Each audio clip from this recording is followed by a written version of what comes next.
They were recruiting specifically for this particular job, the job of an undercover illegal lone wolf agent. What were some of the tasks that you mentioned that he gave you? The one that I was most uncomfortable with was Who do you think then is the most powerful and capable intelligence agency? You know, there's a mafia-like element in Russian intelligence. There are brutal killers in there. What was Putin like as a KGB agent? A lot of the ex-KGB agents became the most dangerous criminals. Were there things that you did for the KGB that you won't talk about?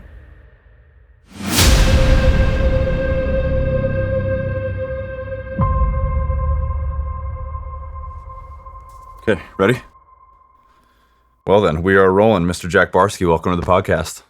Well, it's a delight being with you. We already had a lengthy talk, and I'm looking forward to this interview. Yeah, as am I, and the pleasure is mine because you have an excellent story. And for people that aren't familiar with your story, you spent 10 years as a KGB sleeper agent spying on the U.S., Right. and you were eventually discovered by the FBI, but only after you had retired. And we'll get into the details around how you're allowed to be sitting across from me today. But yeah, man, you have an excellent story. Your book was excellent. I really, really enjoyed it. So again, thank you for coming out here and spending some time. I appreciate it. I just want to put an addendum to what you just said. I'm not the author of the story. I just reported it. Because there's so much evidence in my life that I wasn't really in charge. I never thought I was going to be a spy. And there's a lot of things that happened that other people made decisions that had a huge impact on me, such as Chelsea's mother, when getting there, deciding to get pregnant, and which is because I'm talking to you today. So I reported the story, let's put it this way, and I wandered around in it and occasionally made some decent decisions. And sometimes I made stupid ones. Yeah, we'll talk about the good ones and the bad ones today. So, but yeah, something I really enjoyed about your book was the way you described your childhood. So let's start there. Where did you grow up? Yeah, I grew up in the easternmost part of all of Germany, as it is today and as it was then. We're very close to the border with the Czech Republic and Poland, and was raised in small towns and villages. Thank God, because I was born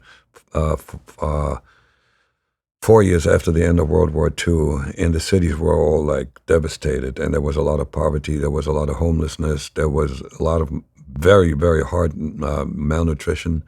You know. I have a picture of when I was about maybe a year and a half old, and I was chubby. That means my mother had produced enough milk to give me nutrition at a young age to not, grow up totally malnourished. Over time, when she couldn't nurse me anymore, I was malnourished. I have another picture when I was about 11, 12 years old. I was thin as a rail, and we were called potato babies because there wasn't really a great variety of good food available. But in the country, there was always potatoes to have, okay? And my parents also raised chickens and rabbits and stuff like that. But, meat, once a week maybe, and the food that we got in school, the luncheon, it was horrible. Sometimes we just threw it away. So, but it was normal. We didn't know any better, right? Everybody suffered the same. There were no really wealthy people. I didn't have any friends who were, whose parents were peasants, farmers. So I didn't know. But fundamentally, it was reasonably well managed poverty, and one of the advantages I had is my parents were both teachers, and I grew up in real homes. They were both of them. There were two schools. There were two school buildings with apartments, big apartments, for teachers. And I was in a solid home that also had heat, and there was no sign of any kind of destruction, because when the Soviet army went west, they passed by the villages and the small towns. They went into the cities, and my God, there are pictures of what they looked like: Berlin, Dresden, Leipzig, these places, totally bombed out. Mm. What were your parents like? Okay, my mother was 6 years older than my father, and I think she was also smarter. She was a domineering woman, and the way their relationship formed, 6 years older, they met at a course. They both took a course. My dad had not even finished high school quite.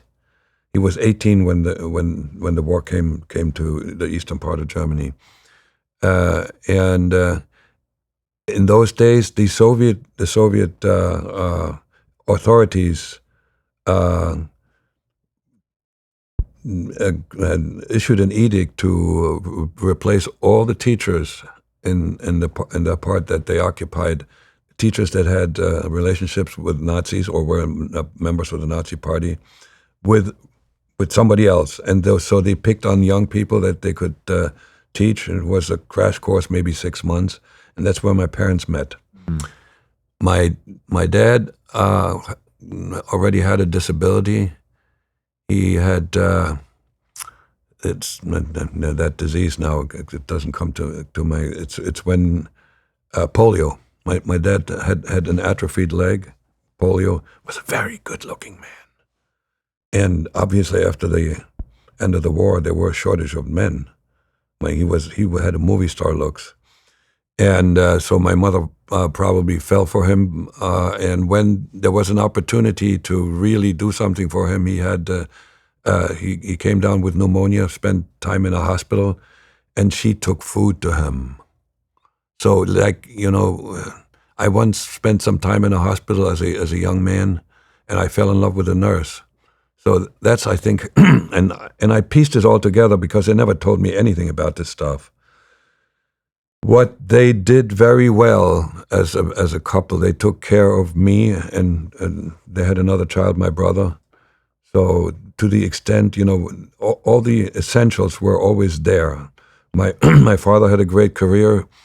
When we moved to a suburb of one of the smaller towns, he was the first guy who had a car. He also was before that the first guy who had a motorcycle. But here's where they failed, and I can't blame them. They didn't know how to love children and emotionally. So in my entire family, I'm talking about my two parents, my brother, 3 sets of uncles and aunts, and 2 sets of grandparents. I never once heard the words "I love you" spoken in that family. So there was this, and as every young child wants to be loved that way. They want to be hugged. They want to be nurtured. The spirit has to be nurtured, and I never got that. That it took me a long, long time to overcome. But it also prepared me for the rough and tumble world of espionage. I just I grew up extremely insensitive and very tolerant of any kind of pain, emotional, physical. And, I got beat up. My dad beat me with a belt. And I never had a father-son talk. He knew that I was an avid reader, so he once put a book about sex in a drawer so I could find it. And it was all about discipline, when I could do work and around the house, do the dishes, or pulled weeds out and stuff like that. I had to do work. And obviously, I had to do good in school because my dad wound up eventually being the principal of the middle school that I attended. He actually taught me English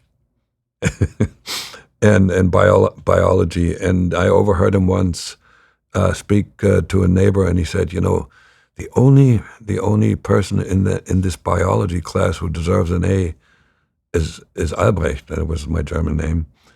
And but I can't do that because that gives the wrong signal. So I honestly, I was so conditioned to not worry about any of that stuff. I just did what I had to do, and uh, I wasn't unhappy. I didn't know I was supposed to be unhappy. Mm. So I guess like your parents not being very affectionate or Yeah, consoling you and your brother kind of like embedded as you started to talk about being able to suppress your emotions, right? And absolutely. And I give you one extreme example of tough love. There were a couple of them, but this one is boggles the mind. So I was in summer camp, and the next to last day, we were playing soccer on grass, and I stepped into a piece of glass, and I got a wound about this size at the bottom of my left foot, and pretty deep. So there was no doctor available. They bandaged it up, and it was painful. So we getting home by bus. I get off the bus, and my mom sees the bandage. She said, "What's that?" Oh, well, she took it off, and I said, "Oh man, does it hurt?" Yeah. Well, you got to go to the doctor. My father had a motorcycle, and he was home. She sent me walking 3/4 miles up the road to see the doctor. Now, and here comes the second part of tough love. So when he took the bandage off, which my mother had put back on, and he said, "Oh, okay, we got to fix this a little bit." And I was on the examination table. He told the nurse, a big, strong German woman, he said, sit on his leg." So I was immobile, and then she cauterized that wound with silver nitrate. It was excruciatingly painful. He bandaged me up, and he said, "Now you can go home." So I was limping home. I There were a couple of other instances where this doctor hurt me, and I don't want to go into detail. There was just no mercy. And again, that prepared me to deal with a lot of crap that happened later on in life. I'm actually highly pain tolerant. Doctors have told me that. Hmm. So is that a good thing? I don't know. There's a reason that you are in pain. The body is telling you something. Sometimes maybe I should feel pain. I don't know. That's right. And something that also stood out to me about your, well, not, I guess not your childhood, but when you became a young adult, they had you guys go to a concentration camp. Is that right? Yeah, this was brilliant. It was the crowning moment of brainwashing, which started very early in kindergarten already. And, it was age appropriate, but there was always, we had little cartoons, we had fairy tales, and there was always the underlying ideology was always communism, and, that the world will be a better place once we erect the workers' paradise on Earth. And this was under the leadership of the Soviet Union, our big brother, and the Communist Party in East Germany, which had come to power by that time. Junior year in high school. Now, in those days, high school was reserved for only the top 10% of all students. Only the best students were allowed to go on to high school for 4 years. The rest of them would go on for another 2 years and then learn a trade. You went to high school, you were guaranteed to get a spot at a university someplace, unless you failed high school. So we're talking about the future leadership of the country, and it was mandatory that in our junior year we would have to make a trip to a concentration camp. And usually the most popular one was Buchenwald, because it was just outside of Weimar, which, you could combine the two. Weimar was one of the cities where there was where our literary icons operated together, Goethe and Schiller, and it was a city with a lot of culture. So we would go to visit Weimar first, and then we went to the concentration camp, which was just outside. And we expected that this would be unpleasant. So as we were like on the bus, when we left our town and went towards Weimar, we were all singing, and I had a guitar, so it was fun, and it was just fun. But as we were going towards the concentration camp, we were silent, and that silence was very justified as we walk into the big rotunda, the big hall where they had a lot of exhibits, including like big pictures and large pictures on the walls of piles of corpses. It was, I mean, it hit us like, imagine, like you're 17 years old and you see something like that. It was the first time that I think my classmates saw pictures like that. And two of the most horrifying exhibits were like not pictures, but one was there were a couple of shrunken heads. They were the size of my fist. These had belonged to real people. They were in glass cases. And then there were also several lampshades with interesting, art on them. And we were told that they were the lampshades were made from human skin, and it was the wife of the commandant of that concentration camp ordered these to be made. She would look at incoming prisoners and would single out the ones that had tattoos, and they were killed and skinned. So our girls started crying, and we were just hanging our head. And we also had to go visit the gas chamber where we were told what happened there, and the crematorium where the corpses were burned. And yet now comes the part where our communist ideology was very deeply implanted in us. Okay, because there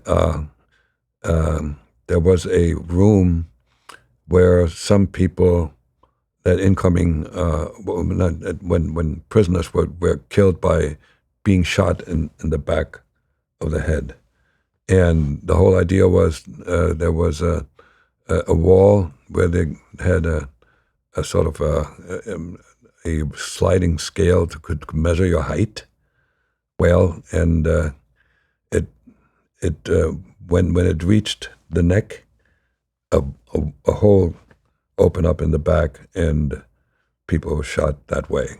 Okay, and we were told that the leader of the Communist Party the German leader of the leader of the German Communist Party, Ernst Thälmann, was executed that way, and that was only a few weeks prior to the end of the war.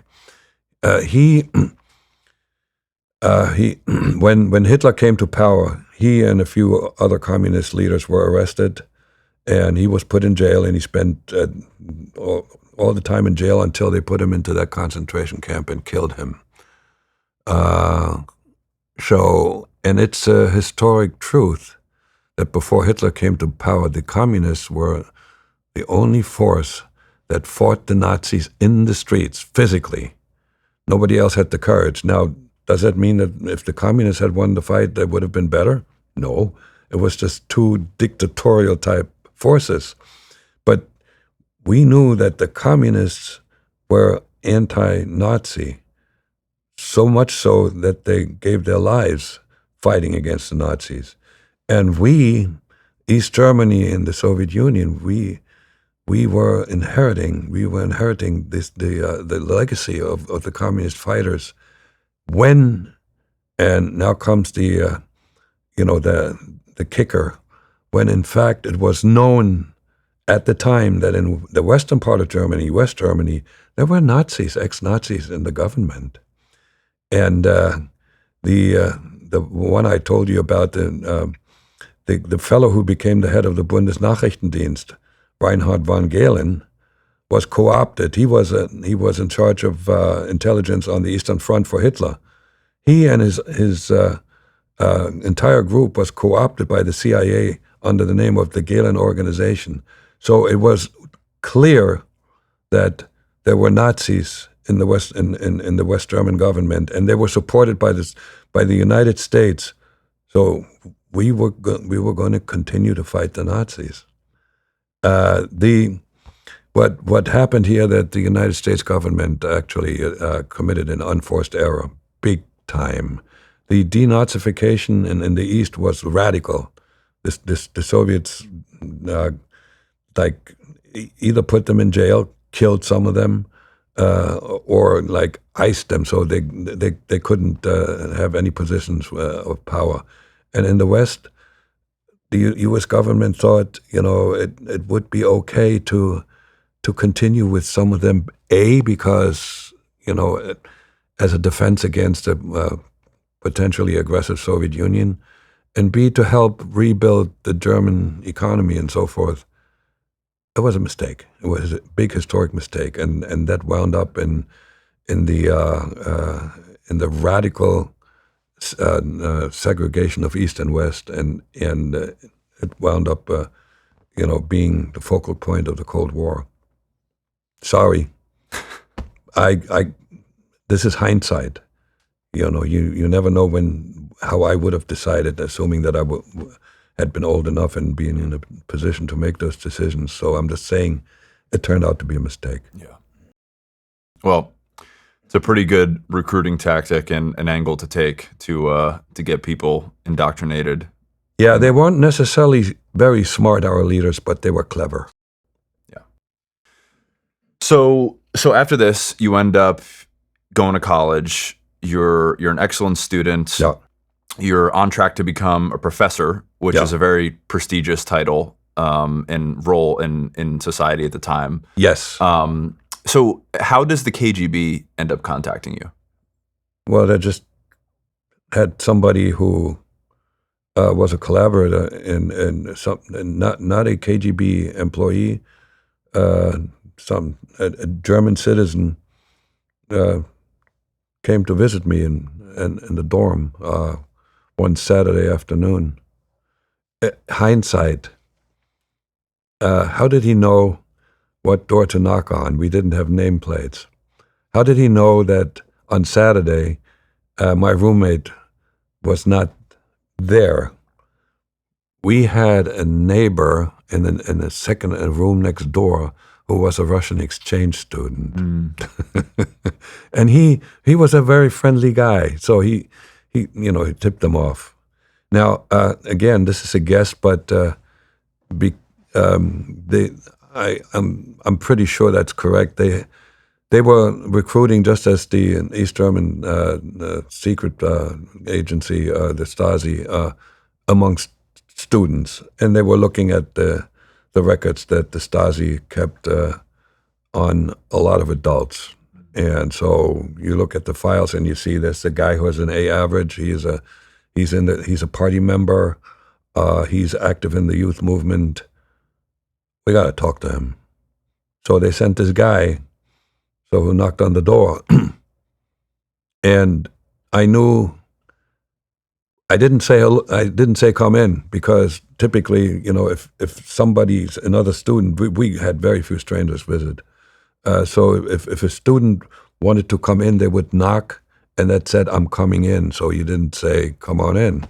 Well, I waited 5 seconds, and I knew there was somebody who was a stranger. So I said, "Come on in." And yes, there came this guy. I still remember what he looked like: mousy, short, and he had a bandage on one of his arms. And he was the dumbest KGB collaborator they could have sent, because he didn't even know how East Germany worked.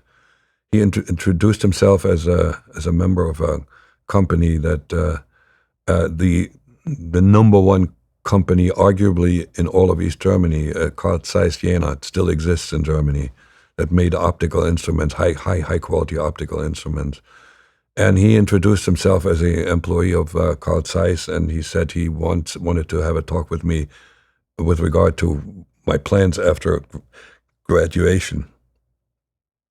Now, for the benefit of the audience, he should have known that nobody recruited in East Germany, and we were assigned after we graduated.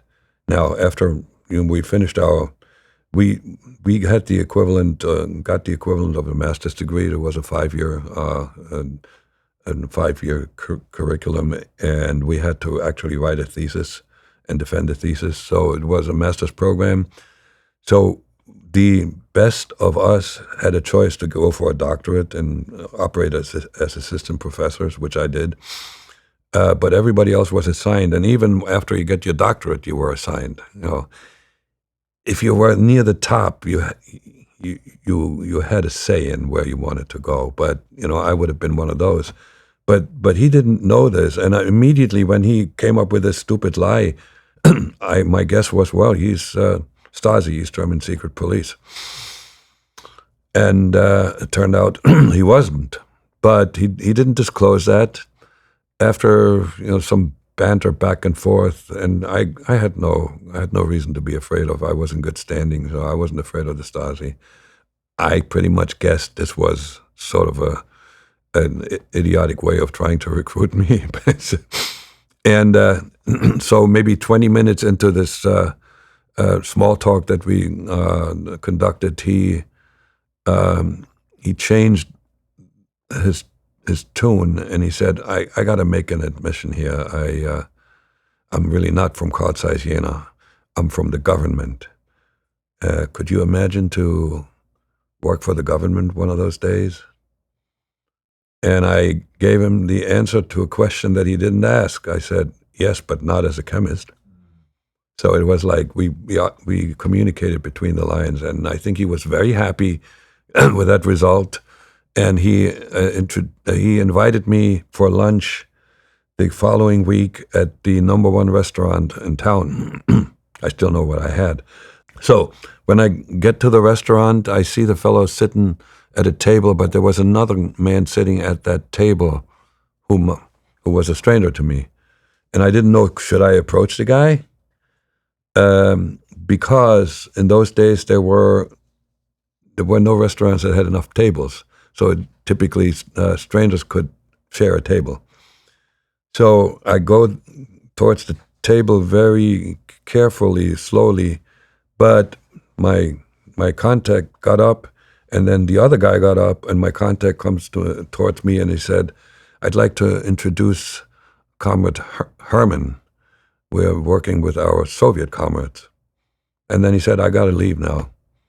I never knew his name. He didn't even give me a cover name. And, so Herman, and when Herman opened his mouth, I knew that Herman, and he said, the German guy said, with our Soviet comrades, I knew he was KGB. That's how I was introduced to KGB, and then I spent 18 months in an unofficial relationship with Comrade Herman. We had to figure out, they were recruiting specifically for this particular job. In other words, the job of an undercover illegal lone wolf agent, which requires a whole lot of fully developed character traits and the ability to learn skills. So they knew that I was smart. They knew that I was ideologically sound, but everything else they had to figure out, could I do this? Did I have what it takes? So and I didn't know that. I just played the game. We met once every 2 weeks, first in his car and then eventually in a conspiratorial flat someplace. He gave me some Western literature to read. We talked about what it would be like to be a spy, but it was not really serious in my mind. I just played along. It's just I was curious. What's going to happen? He gave me some tasks to do, which some of them I hated, but I I did well. And so eventually, I think every time we met, he sat down and wrote a report, and he may have shared this with headquarters in Berlin, or he maybe bunched them together and occasionally sent a batch of them. And there was enough in it eventually for me to be sent to Berlin for some more training. So I was supposed to go a week to Berlin. Since I was employed by the university, I had to get an excuse for that. And they gave me some kind of an official thing from some Ministry of Foreign Affairs or something like that. So I showed this to my superiors at the university. So I was able to leave for a week. So, and I did get a little bit of training, but this was all a pretext. And the next to last day, I was led to the headquarters of the Soviet Army in Karlshorst, big old building, and it was also the headquarters of the KGB in East Germany. And I was led into a very big office that was very well furnished. It had a lot of propaganda pictures, and it had a bust of Dzerzhinsky, the founder of the Cheka, which is a forerunner of the KGB, on the desk. And behind that desk, there was this short guy who, there was like a little bit of his chest was over the top of the desk. But when he opened his mouth, steel. I mean, it was like super high psychological energy. And he spoke only Russian. I understand it quite a bit, but occasionally I had to ask my handler in Berlin. I had to ask him for a translation. He started out with some propaganda and said, "Oh my God, what is this all about?" The small talk, why we are doing what we're doing. He didn't have to tell me that. And then, like the other guy, like the German, he all of a sudden changed his tune and he said, "So what? Are you signing up or not?"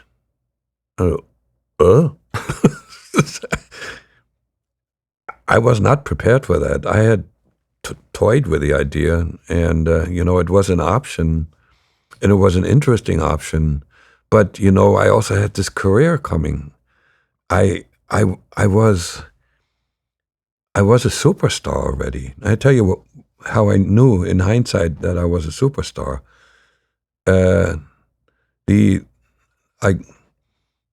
I was being recruited to become the deputy secretary of the youth movement for the entire university, which would have meant within 3 years I would have stepped in as the youth leader, which eventually would have meant to have a career in government. That was one. I was also recruited by the party organization of the section chemistry to be the youngest leader of that party organization. And to top it all off, I had fathered a child out of wedlock. In those days, normally that would have, the morals of the Communist Party in East Germany were very, very strong.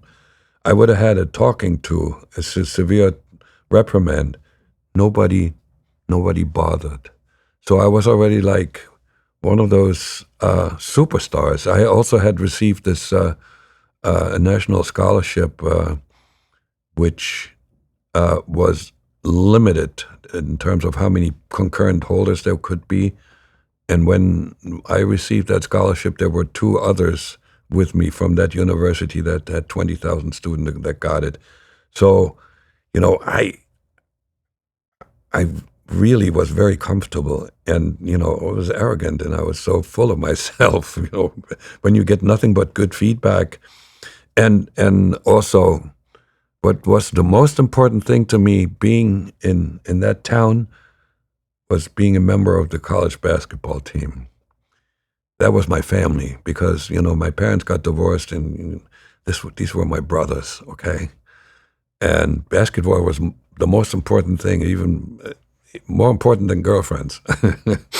So there was a lot of reasons why I could have said no, but then there was the flattery that came with being recruited by the most powerful organization on the planet, which I thought it may have well been the case.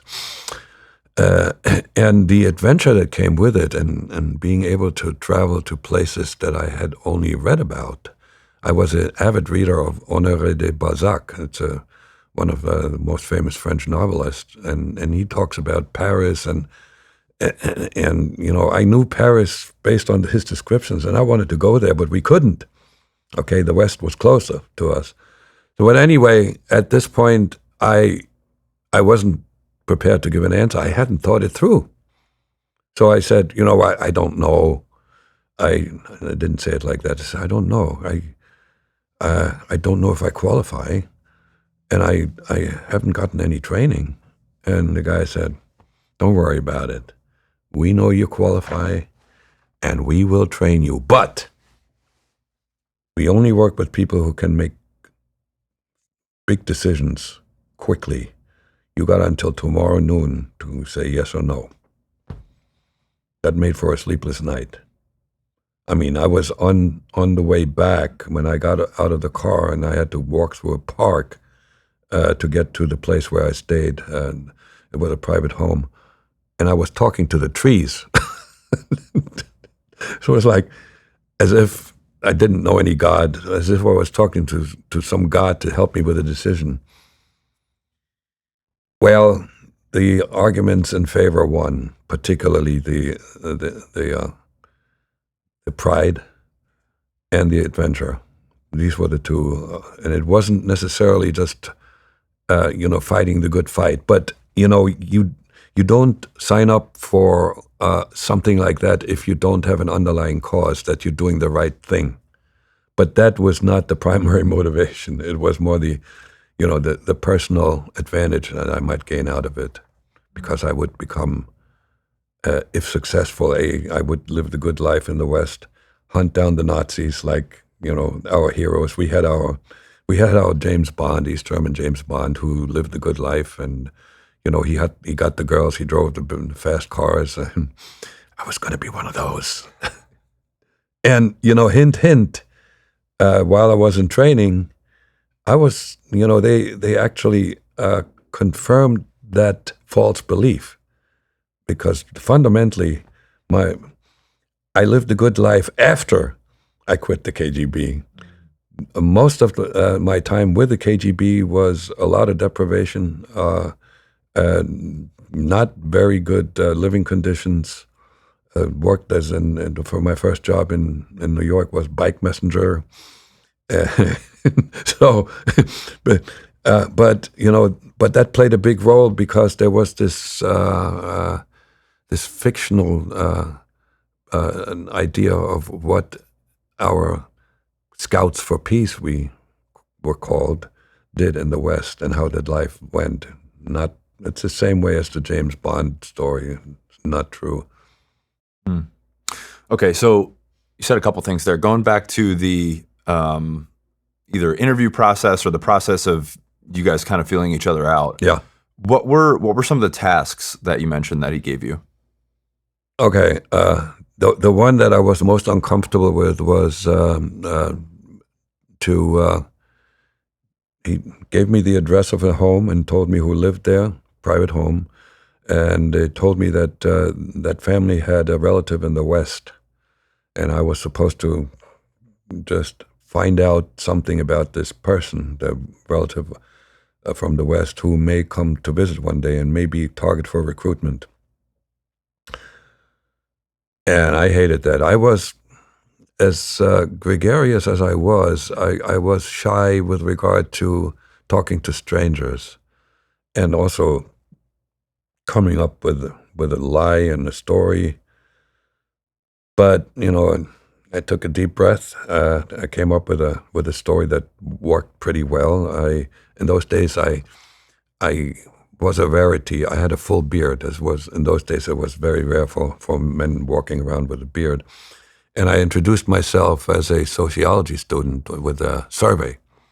So then I had a bunch of survey questions, and then I gradually ask questions that allowed the person, the lady that I talked to, volunteer some information about their relatives. That was pretty clever. I mean, it takes some skills. So I I did well.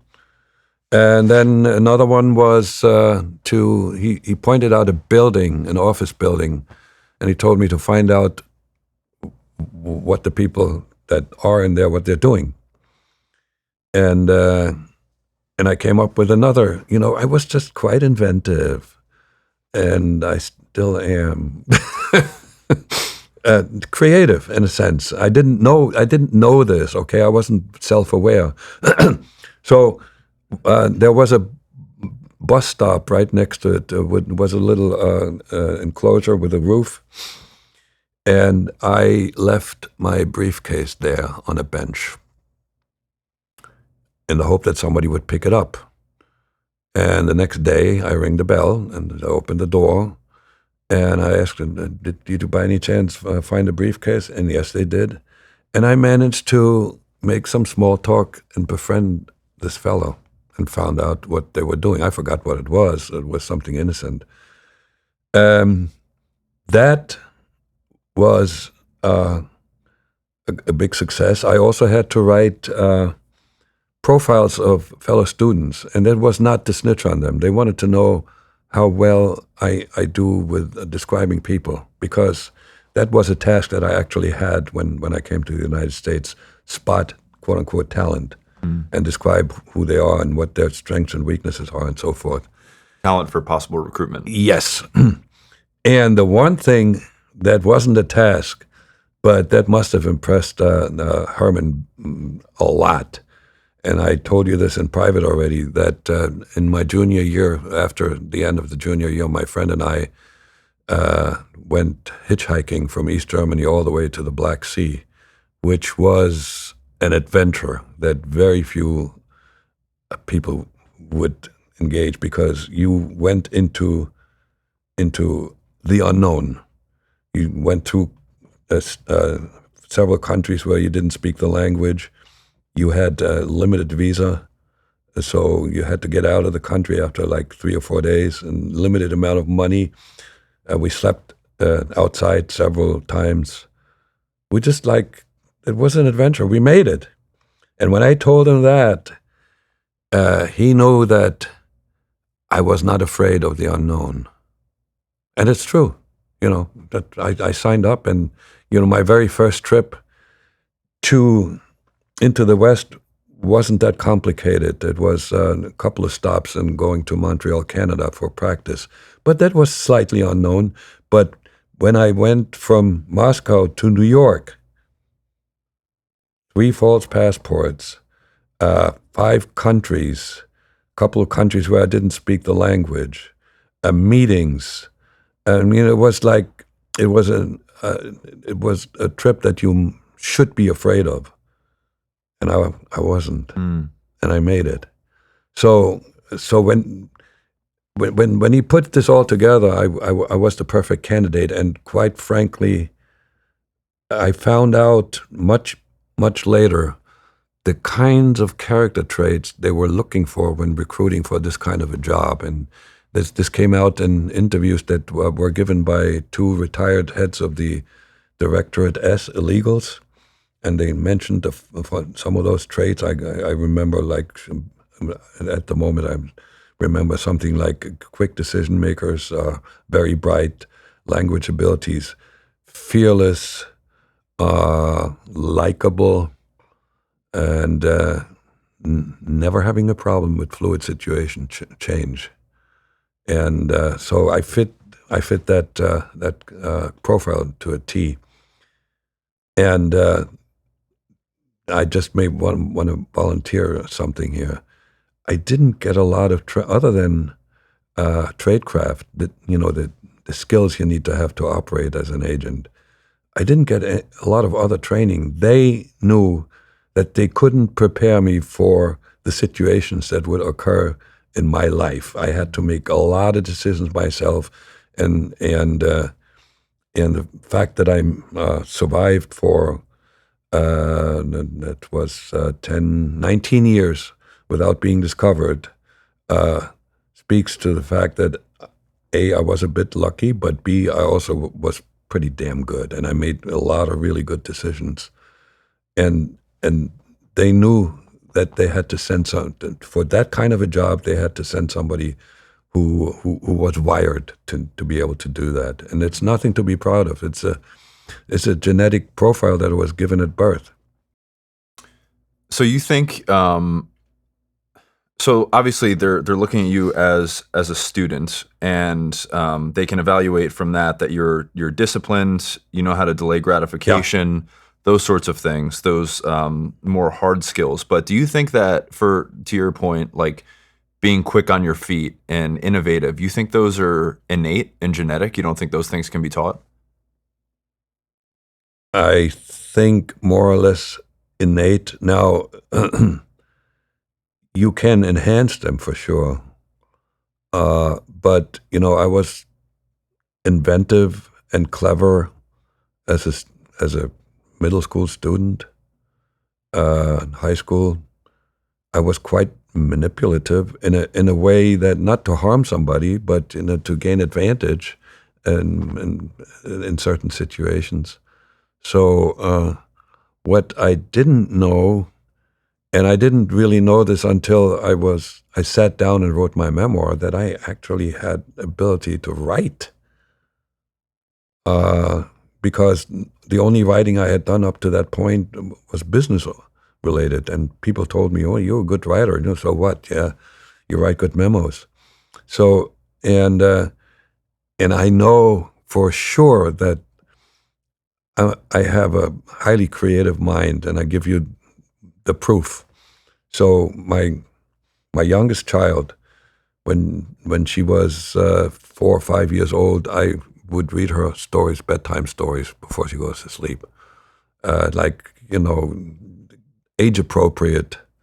And one time we were out of books, and I told her, we have no books, and I made up a story. I made up a story about toys escaping from Toys R Us and having an adventure, just like on the spot. And the next day we had books again, and I asked her, "Would you like me to read another book or finish this, or go on with the story?" She said, "No, your story." Now, if a child tells you that, you hit the jackpot. I could sit down and write children's books, but so there is something that is in the genetic profile for sure. Obviously, by embracing this and then working with it, you will improve the skill. Okay, but people who are not imaginative, they can get to a certain point, but they can't reach the level where you can actually make a living out of it if you want to. Yeah, that makes sense. Okay, so you accept the offer. Let's get into some of your operational training on Tradecraft. So can you explain, I guess a good one to start with is surveillance detection routes, or SDRs. Yeah, there was actually in Berlin, surveillance detection was horrendous. The person that I worked with by the name of Nikolai, he didn't have good training. He gave me some ideas. You got to walk around in the city, and you can't turn around like this, but you could walk towards a display window of a department store so you can see who is following you. That's the first thing they told me in Moscow. You never do, because that's a giveaway. So you're supposed to, when you do surveillance detection, you're supposed to do something that you wander around in a city, take public transportation, go in and out of buildings, and walk. There cannot be any motion, any action that could be considered proof that you're an agent. So it has to be normal, even though it's not normal to wander around in the city for like 3 hours, go from here to there, to there, to there, but it's not proof. There's indirect proof that this guy is like checking on on himself. But it can't hold up in the court of law. So you would not be arrested by knowing or guessing that you were on a surveillance detection route. Okay, so and the training was superb in Moscow. I was my mentor, my coach was the guy who was in charge of that department in the first directorate. That's espionage. And he showed me he showed me around, and he said what to do and what not to do. And the first thing he said, don't ever do that walking towards a window. And he gave me some hints. He also was a master in something he didn't teach me, but he took in misdirection. And that wasn't surveillance discovery. He told me, just follow me from a little distance, like 30 feet, and watch what I'm doing. And so he was walking around a little bit and said nothing. Then we went backwards. There was a flower bed elevated, and he had put a cartridge. He stuck a cartridge into the soil there. I must have looked that way for some reason. He was a magician. So, but that wasn't part of the training. So, and also what they tried to teach me is surveillance detection by vehicle. So I learned how to drive in Moscow, but in heavy traffic, and then paying attention who might be following you, that's too dangerous. We stopped this. So it was on foot, public transportation, escalators, elevators.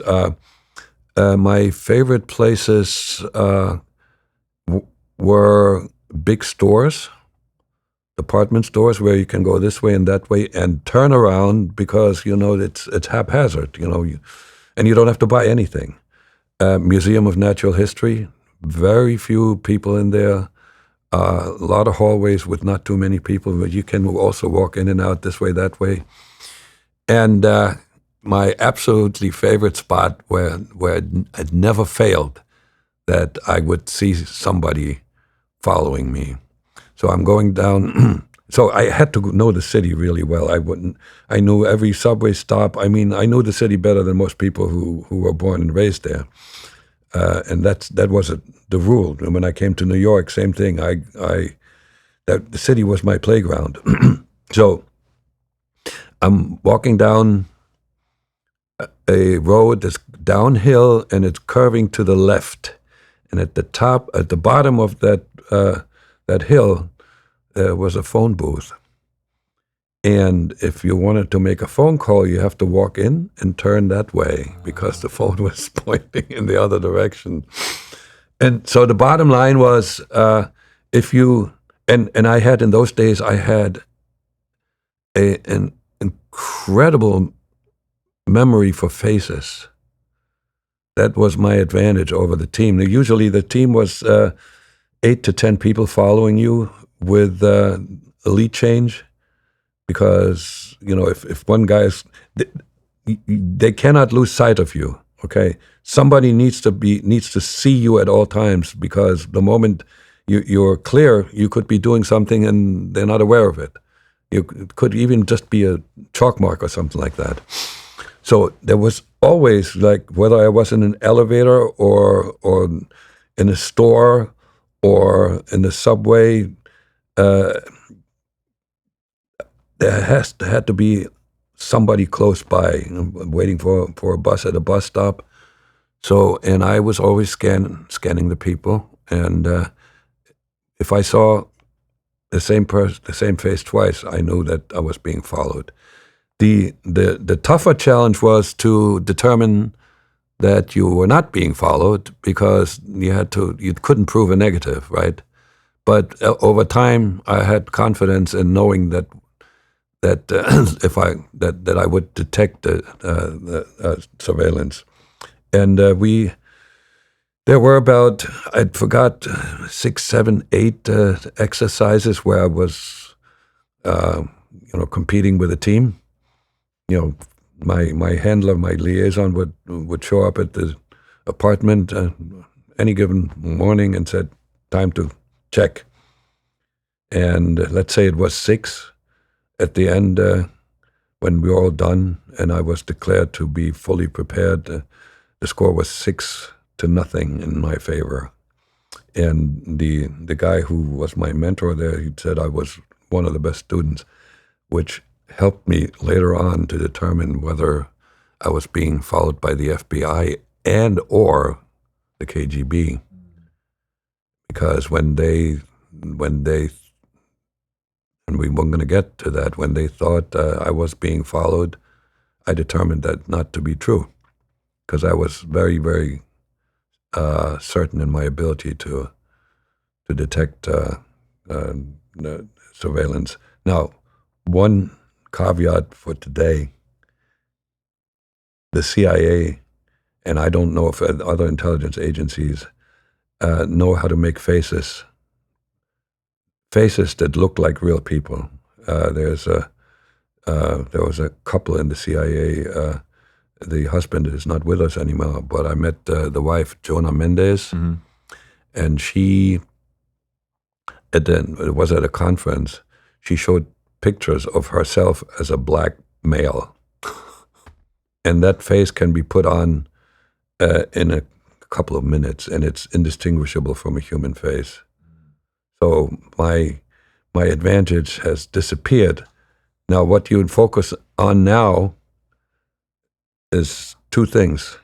Gait, that's very difficult to change, and footwear. It's harder to, everything else, what you wear, that you can change it real quick, but, shoes, but people forget about that. So there's still the ability to do this, and then there's the other thing, there's surveillance cameras all over the place, and with the advent of AI, you can actually scan all of that material. Before you couldn't, there's too much. But with AI, if you have access to the footage, which may be a problem too, there's stores that have surveillance cameras, you can't force them to hand this over.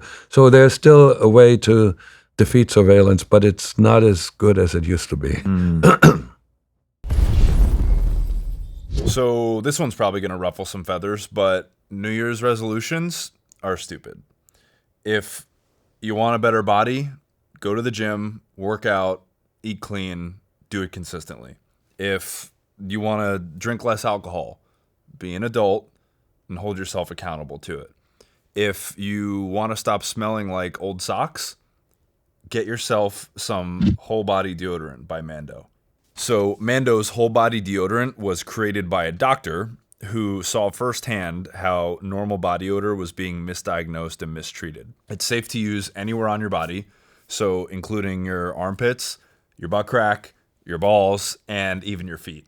All of their products are baking soda free and paraben free, and they're clinically proven to control odor for up to 72 hours. So they have a bunch of different product options. This one I keep in my bathroom. This one I also keep in my bathroom next to my toilet. These smell great, by the way. And this spray I keep in my gym bag. You can choose from a variety of different scents as well. This one is bourbon leather, which smells nice. I like Mount Fuji. They also have Pro Sport and Clover Woods. So you can now find them in Walmart, Target, and other retailers across the country. But for the best deals, you're going to want to go online to shopmando.com. So Mando's starter pack is perfect for new customers. It comes with a solid stick deodorant, a cream tube deodorant, 2 free products of your choice, like mini body wash and deodorant wipes, and free shipping. And as a special offer for listeners, new customers get $5 off a starter pack with our exclusive code. So that equates to 40% off your starter pack if you use code Dalton at shopmando.com. Again, that's code DALTON at shopmando.com. So it's a great way to support the show, along with smelling fresher, staying drier, and boosting your confidence. Back to the show. As far as some of these things like SDRs, dead drops, are those things still done the same way now that, with the advent of technology? Or I think dead drops for sure. There's situations where you don't exchange information, or you exchange money or passports or some printed matter. So how do you do that? Brush passes? Yeah, but they're tricky. Dead drops, as long as you're not being followed and your partner is not being followed, they're very, very safe. It was for the benefit of the audience. Let's say they needed to give me hand over money and a false passport to travel back to Moscow. I did every 2 years. So how do you do that? You just don't go and hand the stuff. You don't have a meeting. It's way too dangerous, particularly when my partners, they were all under diplomatic cover, so they were suspected to be intelligence and could have been followed. You never know, and that would have tipped the counterintelligence off as to who I was. So they put this stuff in a container that was then placed at a spot at a certain time where I would know to pick it up and when to pick it up. They were really sloppy, and I would have given them advice not to do what they used to do. They used oil cans and put them in parks. Yeah. Okay. So if somebody like a park ranger or a person who doesn't like the dirt in the park picks it up and throws it someplace else, when I made containers, I made rocks out of plaster of Paris. Oh, well, I had a degree in chemistry, so you find a rock someplace in a park that is dirty and it looks like, it's a rock. Nobody takes care of rocks unless they are on the path and somebody might stumble over them. So dead drops are still being used for sure. Graphic signals, I believe, are still being used. Obviously, information transmission. I still think shortwave transmission is also still being used, simply because it's one thing. It's not point to point. It's point to the ether. You know where it comes from, but you don't know who's listening to it. So now there's a lot of technology involved in modern espionage, but A, technology can break, and B, it's like a stick shift with a car. You have better control of the cars, and it's something. And I use paper for boarding passes because it can't. it doesn't run out of battery power. So again. If I were starting today, I would learn some other things. How to use technology and also how to anticipate technology being used against you. But the old stuff is still in use, and what is absolutely still in use is people skills. Because until we can hack human brains, what most of the intelligence is after is particularly what fundamentally is after what is in people's minds. Even though ultimately the secret may not be in there, but they have access to the secret. So you need to know who they are, and you need to befriend them. It's no getting around through people now. There is electronic spying, and you can use drones and photography from above and so forth, but you don't know what Donald Trump is thinking about right now, and you would love to know if you're Vladimir Putin, right? I bet. And vice versa. Yeah. So human intelligence is still important. Absolutely. It's still king.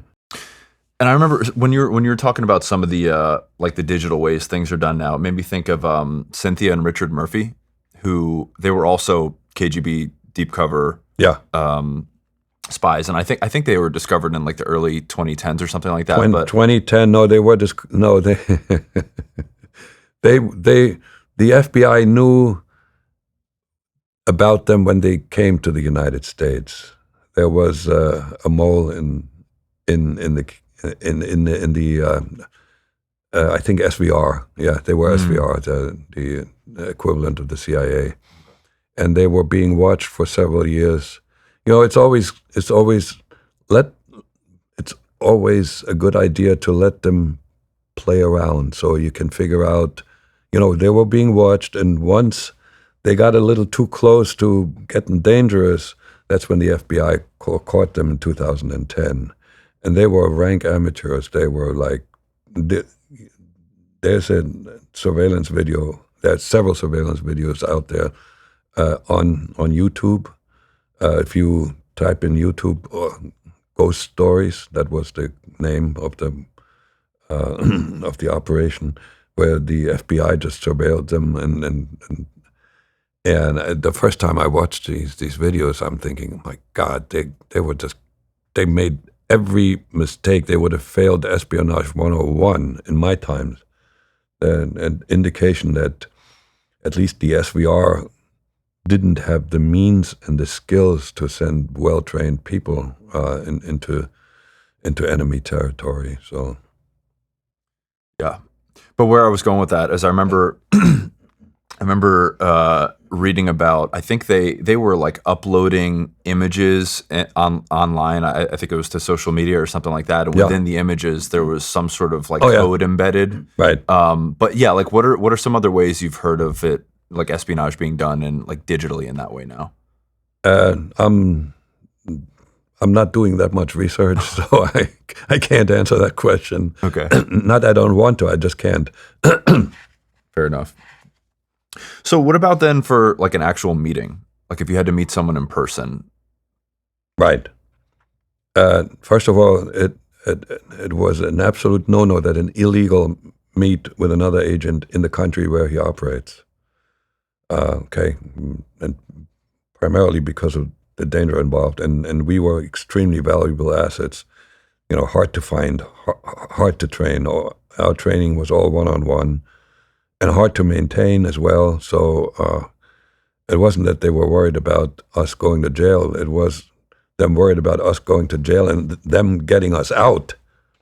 Because if they don't get us out, nobody will sign up for the job anymore. So no meetings in the United States, never. I was given one opportunity to have what they call a sight contact. In other words, go someplace and see a familiar face from a distance to be reminded of the homeland. That's typical Russian. And I said, I don't need this stuff. But meetings in other countries, yes, because I always, when I traveled back and forth between Moscow and New York, there was always at least one other stop in between, because I would leave New York, for instance, with one forged passport that was, I believe, high quality, most likely produced by my friend in the Stasi, because the East Germans were really, really, really good at making excellent forgeries. And then I would exchange that for another passport, and that was most likely not very high quality and was expendable. And I had to then fly Aeroflot into Moscow, always Aeroflot. So I would meet somebody, let's say, in Vienna or in Stockholm, and the meeting protocol was such that, first of all, you had to be on time. Not late, obviously, but also not early and hang around. God forbid you're being followed and you all of a sudden stop someplace and wait for what? Okay? So, pretty much close to the second. You didn't know what this person would look like. You didn't have a description. So you had to have something on you that allowed the other person to recognize who you are. I always had a brown briefcase, and a copy of the U.S. News and World Report, which was relatively rare and still, I don't even know if that printed magazine still exists, but it was rare as opposed to Times and Newsweek. And I had this rolled up and on top of the briefcase, and through the handle. And last minute, something is wrong, I would take it out and put it in my other hand. So if that is a danger signal, that means we're not talking. And then there was a code phrase. The other person would approach me and always the same. Excuse me, I'm looking for Susan Green. And if I'm not the right person, says, huh? What do you mean? What do you think that's Susan Green? Like, it goes away. But if I'm the right person, the answer is, yes, you must be David. Something like that. I forgot the exact wording, but the Susan Green and the David it was always the same. And these meetings never failed. Neither did the dead drops, except for one. And we're going to get to that one. Yeah. What was it that you said about, so was that in the U.S. and Moscow said if you want to see a familiar face and be reminded of the homeland, they would send somebody in proximity to you so you can get a glimpse at them? What was that about? Yes. Well, that was it. I mean, they even figured out, he can be standing there at a bridge and leaning over, the rail there, and you can walk by on the street from below and see the guy, and then you feel like it's a taste of Mother Russia. That was the romantic aspect of the Russian soul, so to speak. And I told you already that the biggest crime you could commit, it wasn't necessarily defection, it was betrayal of your homeland. And when I quit, I didn't betray the homeland because I wasn't Russian. I'm not Russian. So that was just like to keep you going, essentially? Yeah, it's like emotional support. They picked me because I didn't need it. Yeah, that's right. And so aside from like the actual hard spycraft or tradecraft skills, I remember reading in your book, at one point you were training in Moscow on the English language. At one point for 2 years. Right. But at one point during that time, you had met with a woman who I think was a professor at Moscow University, and she was kind of testing you on your English. And she said something that stood out to me, and it was somewhat along the lines of, like, your English ability isn't just about your phonetic skills or your ability to speak the language. It's about, can you think like an American, right? And I, quote unquote, imagine yourself driving in their big cars, living in their big houses. How did they teach you to do that? They didn't. They couldn't. She was right about this, but okay. So the only individuals that I got to work with one exception, or two exceptions, I'm going to talk about them, but the ones that my KGB handlers had all been to the United States, either Washington, D.C. or New York. So they were diplomats, either working for the embassy or the United Nations. They could have even been employees of the United Nations. But they lived in a compound in New York and northern part of Manhattan. They were all living together. Some of them had their families with them. They also had offices. They had a lot of interaction with their own, and they had interaction with Americans, but they never knew what it's like to be an American. They never had to apply for a job. They never had to worry about their job. They never had to pay taxes. It's like, and my comparison that I give to make it clear to people, like when you go to a big aquarium, like with a glass wall, and you see the fishies in there, and you think you know what it's like to be a fish? No, you don't. So, and I was going to be a fish. They couldn't teach me that. And the worst part of all of this was they were they were the experts. I mean, they had been to the United States. Everybody else wasn't. So whatever they said was like, oh, yeah, that was wisdom. That wasn't enough wisdom for me. So I had to slowly carefully learn how to be an American. And so instinctively, I knew that I was lacking. So I didn't get very close to people. I didn't have intimate relationships, particularly not with women, American women, because I sensed that they would find out that something is not quite right. Okay? So it took me probably 5 to 6 years to get somewhat comfortable. And even then, I had some vestiges of of German in me. There's this one episode. I was already working as a computer programmer, and I was doing well. I was very comfortable at that point.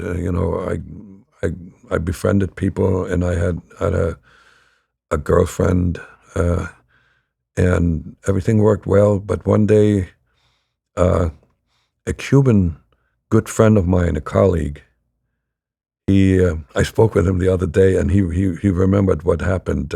He took me into a room, and he told me that, Jack, I like you. It was good working with you. You're a great guy. You're smart.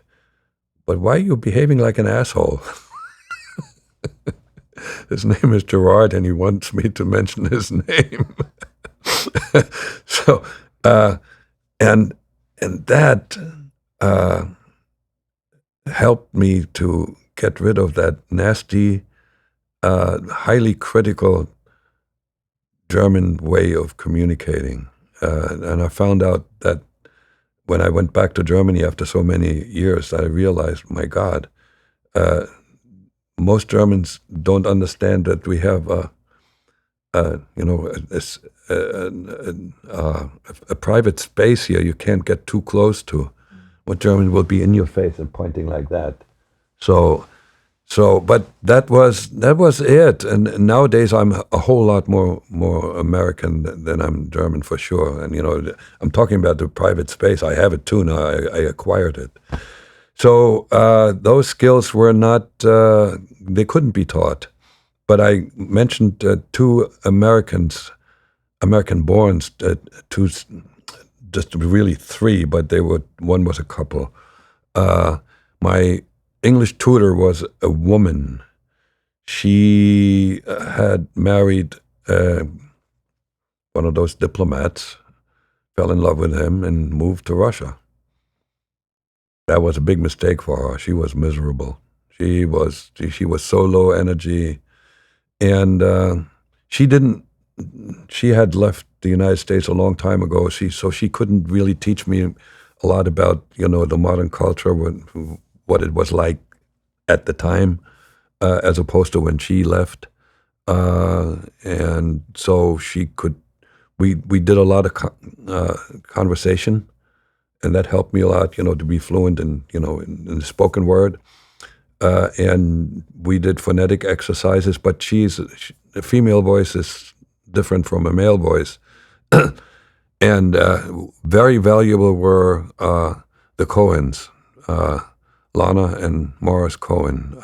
They were at one point members of the Rosenberg spy ring, and managed to flee the country when the Rosenbergs were arrested, and then spent some years in Poland and also in the Soviet Union, and were redeployed in England to do some espionage in the place, I forgot what it was called, nuclear submarine research, and were arrested and spent, I don't know, close to 10 years in jail, and then were exchanged in a prisoner exchange, and they were extremely well treated. They lived in the most expensive part of Moscow, and they were just adored by the rest of us, and I was given the opportunity to meet with them. And Morris, particularly as a male, he did two things for me. he gave me the confidence that no matter what happens, they'll get you out, because that was an example. And he made sure that I spoke more like an American male. And when he told my handlers I was ready, that I could actually pretend to have been born in New Jersey. It wasn't 100%, but it was good enough, particularly in New York. And I still speak with a touch of an accent. But the saving grace there was that Jack Barsky's mother's maiden name is Schwartz. So if anybody said, well, you have an accent. Are you like European? I said, no, I grew up bilingual. My mother was German. And shuts them up right then and there. So yeah, the Cohens were interesting people. They just before both of them passed away, they had developed some doubts about the communist cause. When I was with them, they were still rock solid, 100%. They celebrated the announcement that the Soviet Union would, within a couple of years, make bread free of charge. And it was a great thing. They were so isolated. They lived in a bubble. Okay. Didn't Lona steal nuclear secrets from Los Alamos? She was a courier. There's another video that's fun to watch. It's a reenactment, but she told me the story how she smuggled some material, printed material, out of the Los Alamos area. Anybody who in and out was subject to being searched. And she had something on her, and when she was stopped by an officer, she had the material in a box with napkins, the napkins on top, and she told the officer, "Could you hold this, please, for me?" And then she got stuff out of her bag, and then absolutely brilliant, instinctively brilliant. She made it. Yeah, they were actually quite successful. He did some recruiting, and she did the courier work. And again, it was an honor for me in those days to work with them. Didn't Morris get really angry with you about something? Yeah. When I started inventing words that didn't exist, so we were we were walking around. He went for walks a lot, and there was this old building that I saw, and it was a ruin. And I asked him, "I wonder if they're going to iron ball this down." He told me, he yelled at me, says, "Well, you're making this up. I don't even know if this is a real word." I think it's usable nowadays, but and he could be very mean and tough. I spent 1 week with him in the same space, and he was extremely rigid. Everything had to be on time, on schedule for him. We had to go for a walk when it was icy cold and windy. So he was not a lovable guy. Well, he was tough. He was tough as nails. Well, but it sounds like the sentiment or the lesson was that it's the details that'll get you killed or get you discovered, right? Yeah, and he actually told me smoking was okay. Is when you were really uptight, and you need to do something, light a cigarette and stand there and smoke for a while, and then the tension goes away. So I did quit smoking about I was about 15 years in the U.S., but up until that point, I was a heavy smoker. Mm. And so to that point, I know that you did a practice trip to Canada before you actually went to the U.S. Was there anything that happened to that point around being detail oriented that made you think like, wow, I'm glad I went to Canada first because there's no way that the KGB could have taught me this? Well, it was first of all the the richness of the West that hit me like I had a practice trip to West Berlin, but that was just a little bit.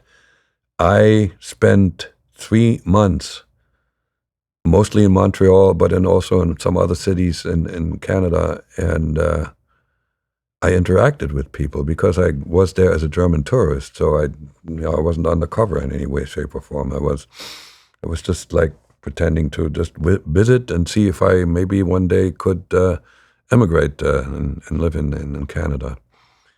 And people were well off, and I didn't sense uh, that they were oppressed. Okay, that capitalism, like was a burden on them. Uh, Details, little things that have to do with culture that we didn't practice in Moscow. We didn't have a little village where we could practice to be Americans. That's fiction. Did not exist. I mean, if it existed, I would have been there, Yeah. right? So I know for sure. This is something I think I have strong proof for not existing. Yeah, I'm at a restaurant and I get a pizza and beer. I order some beer, and I get a bottle of beer, and it had the cap on top. And in East Germany and in Russia, we had to use bottle openers. And I asked the waiter for a bottle opener, and he grinned and he took the bottle and he twisted the cap off. Yeah, that's a dead giveaway, particularly for somebody who pretends to be an American and is in company. Huh? There's one vestige of un-American behavior that I'm aware of that I found out maybe a year ago when I watched the movie Inglourious Bastards, Yeah. where there is a bunch of Americans pretending to be Germans, and they meet with Germans, and then one guy starts counting on fingers, the way I count. 1, 2, 3, 4, 5. I can't do it the other way. This is really awkward. That's the Americans do this, right? But I didn't trip up that way, so I must have, could have, But you have to be really, really very observant to find these minor details. And then, so the last thing before we get to you actually going to the U.S., wasn't there a time in Moscow before you left that you had to sit down and like pre-write a bunch of letters to your mother? Yeah. And I think you left some space open for the KGB to just reply. Okay. But before I left, I wrote greeting cards, including greeting card for the International Day of the Women. May 1st, also the International Day of the Worker, so forth, a birthday, and so forth, and also some handwritten letters. My mother eventually got suspicious because I never answered her, at least in the first batch, or maybe the first two, never answered her questions. So I decided to typewrite them, sign them, but leave some space. So they look more authentic. But she, based on what my brother, with whom I had some interaction, told me, she was suspicious as something is not quite right. It was the toughest task I had in all of my spy existence, to like write these phony letters to my mother, but I had to. And she wrote back, and they would go to a mailbox. So and she when she passed away, she still had passed away with the knowledge that I actually was in a super secret facility in Kazakhstan doing space research. Because in her waning years, she reached out to a whole bunch of people that she thought could know what happened to me when the wall came down and the Soviet Union fell apart, and I still didn't go home. So she reached out to a couple of East German cosmonauts, and she even wrote a letter to President Gorbachev. And she got remarried after the divorce, and her husband was friends with somebody who spoke Russian. And when this fellow went to Moscow, in Russia, they had a program, something looking for you, somebody called Looking for You, of trying to find you. And there's a tape out there where he talks about me being who I was, my name, and if anybody knows what happened to me, please get in touch. So that cover held. That's one thing I'm not proud of, but it had to be done because my mother, the moment she would have figured that I'm doing something that I did, she would have blabbed. Mm. I remember there was a situation once while I was still in East Germany, and something made her suspicious, and she asked me, "Bist du ein Spion? Are you a spy?" And my brother was in the room, and he said, "Nah, you wouldn't do that." And so he said, calmed her down. But I don't know what triggered that, but that would have rattled her tremendously, for two reasons. She hated the spying. She was anti-regime. She grew up in a Christian family. She just couldn't open up, okay? And the other one, the danger involved. I was the golden child. I was a favorite son. Did that bother you? Did what bother me? Like, when you were in Moscow, was that the last time that you had seen her before she passed? Yes, when she came to visit. That was the last time I saw her. She came to visit with her new husband, and we made sure that she didn't. At that time, my cover was that I was working in the embassy, in the East German embassy. We then changed this to the space research because you can't visit that. Mm. Okay, it was inaccessible to tourists and within a 50-mile radius. So yeah, she didn't ask for it, but she could have. And can you show me where you work? But we also made sure that she didn't even see the apartment that I was in. It was it was a secret place, and so me and Sergei, my liaison, my handler, we were always with the two of them. And we showed them all kinds of things, and we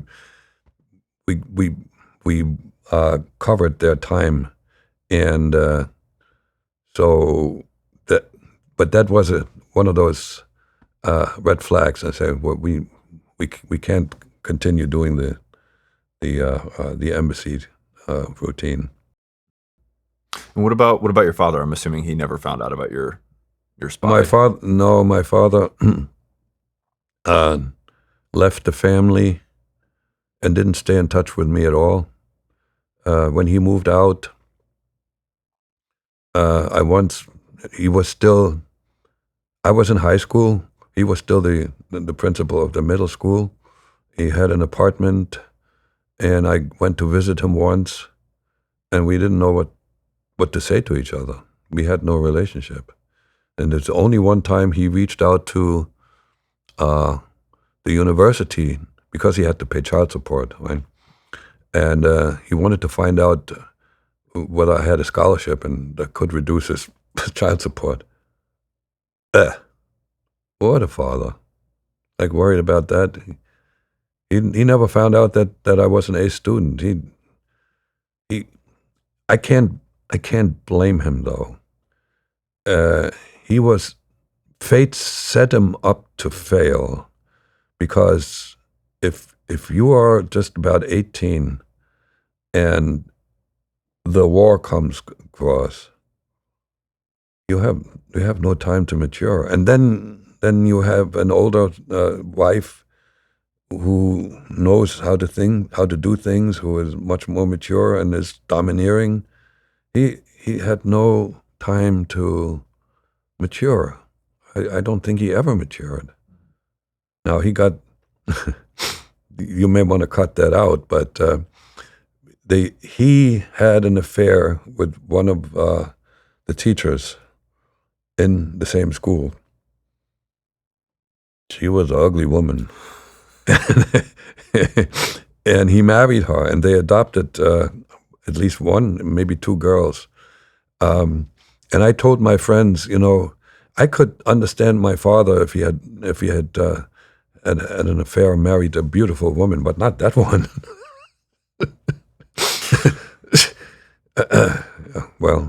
But we never had a relationship, and he didn't have a clue what happened to me. Well, I appreciate you sharing that stuff.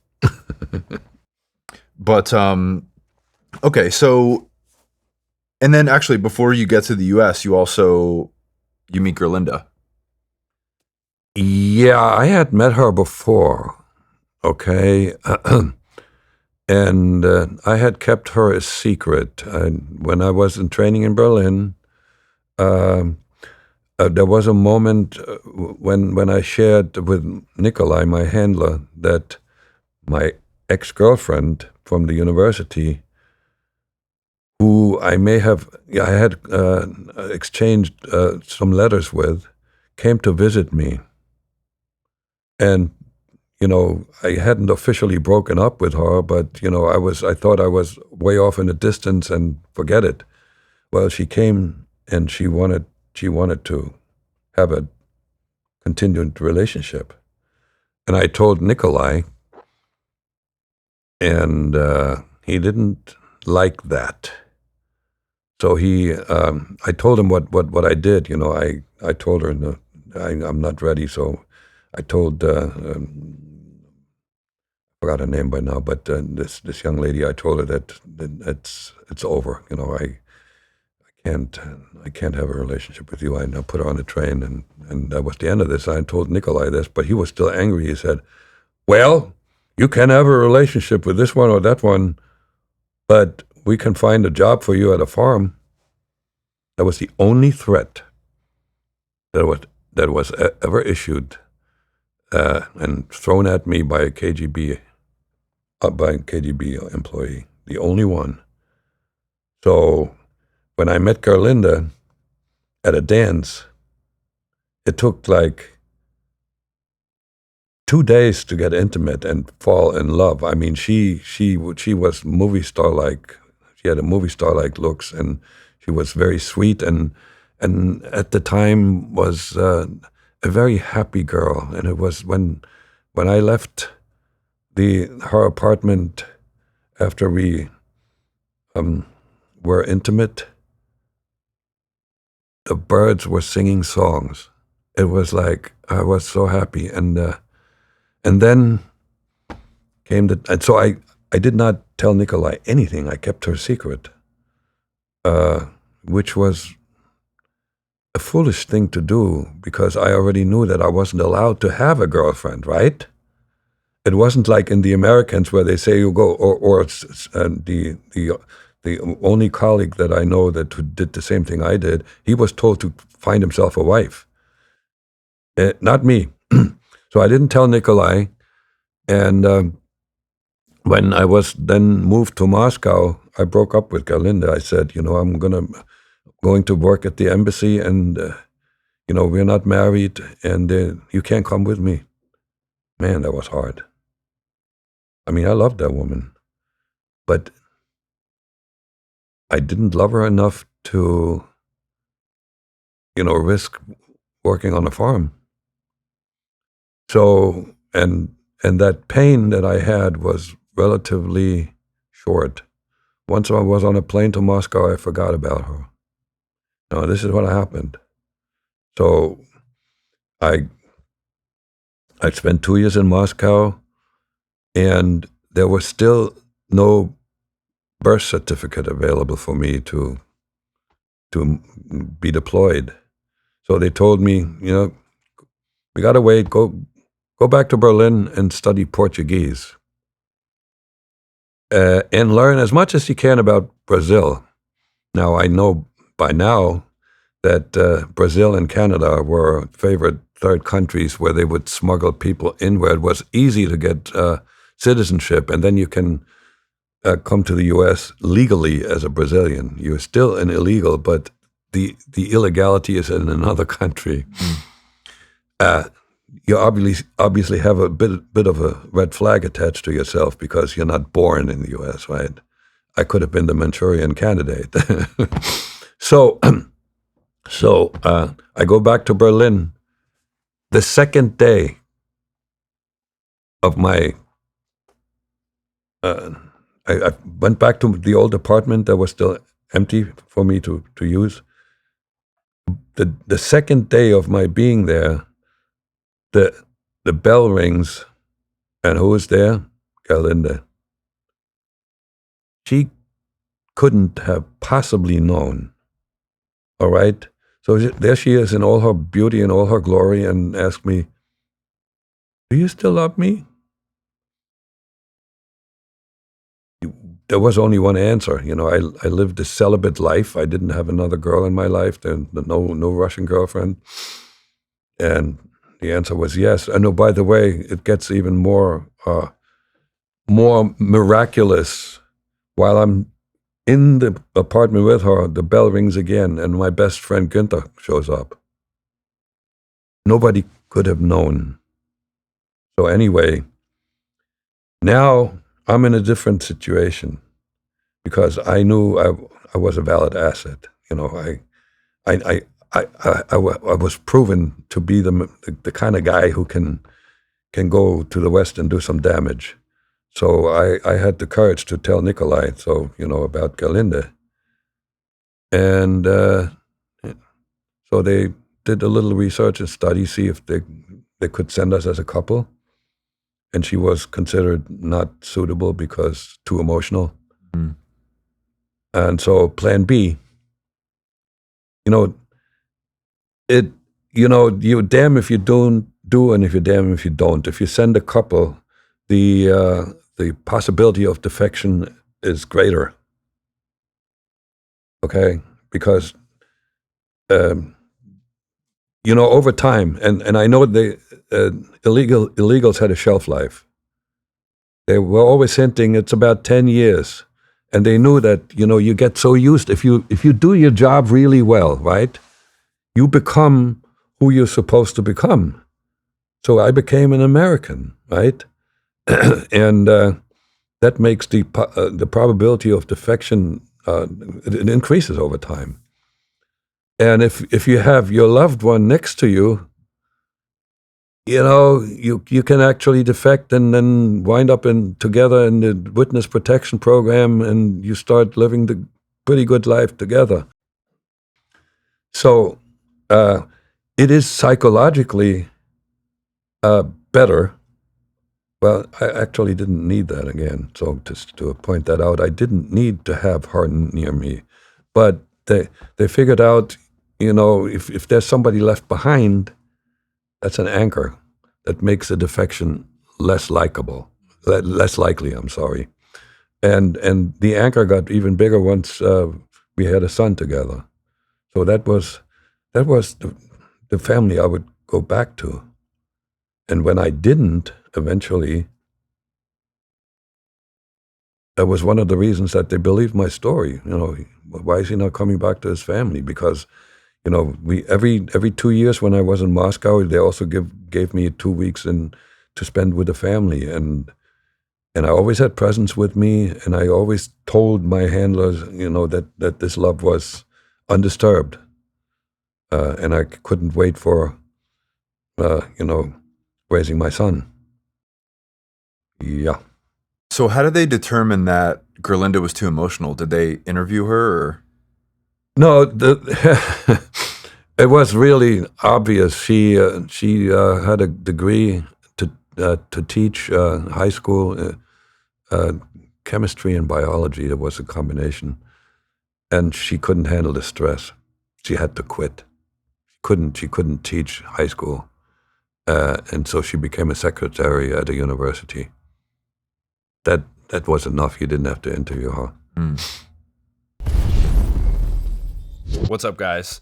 Have you guys heard about senolytics? Until recently, I hadn't, but it's a class of ingredients discovered less than 10 years ago, and they're being called the biggest discovery of our time for promoting healthy aging and enhancing your physical prime. So your life goals and your career goals and all that stuff requires productivity. And let's be honest, the aging process is not exactly our friend when it comes to keeping endless amounts of energy and being super productive. So that's why I started to use Qualia Senolytic. So as we age, everyone accumulates what are called senescent cells in their body. So senescent cells cause symptoms of aging, such as aches and discomfort, slow workout recoveries, and sluggish mental and physical energy that's associated with that kind of middle-age feeling. So what Qualia does is it removes those worn out senescent cells to allow for the rest of them to thrive in the body. Their formula is non-GMO, it's vegan, it's gluten-free, and all the ingredients are meant to complement one another, factoring in the combined effect of all the ingredients together.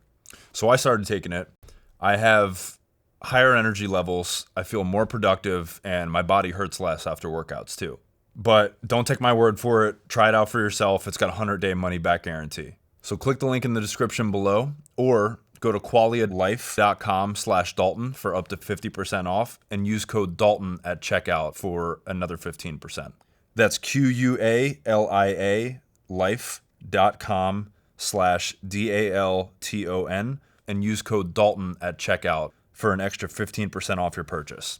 Thanks to Qualia for sponsoring today's episode. Back to the show. All right. So back from the break, how did you get the name Jack Barsky? Let's start with that. All right. Jack Barsky, and I can actually send you a photograph. Jack Barsky was a real person, young man born on November 13, 1944, and passed away 11 years later.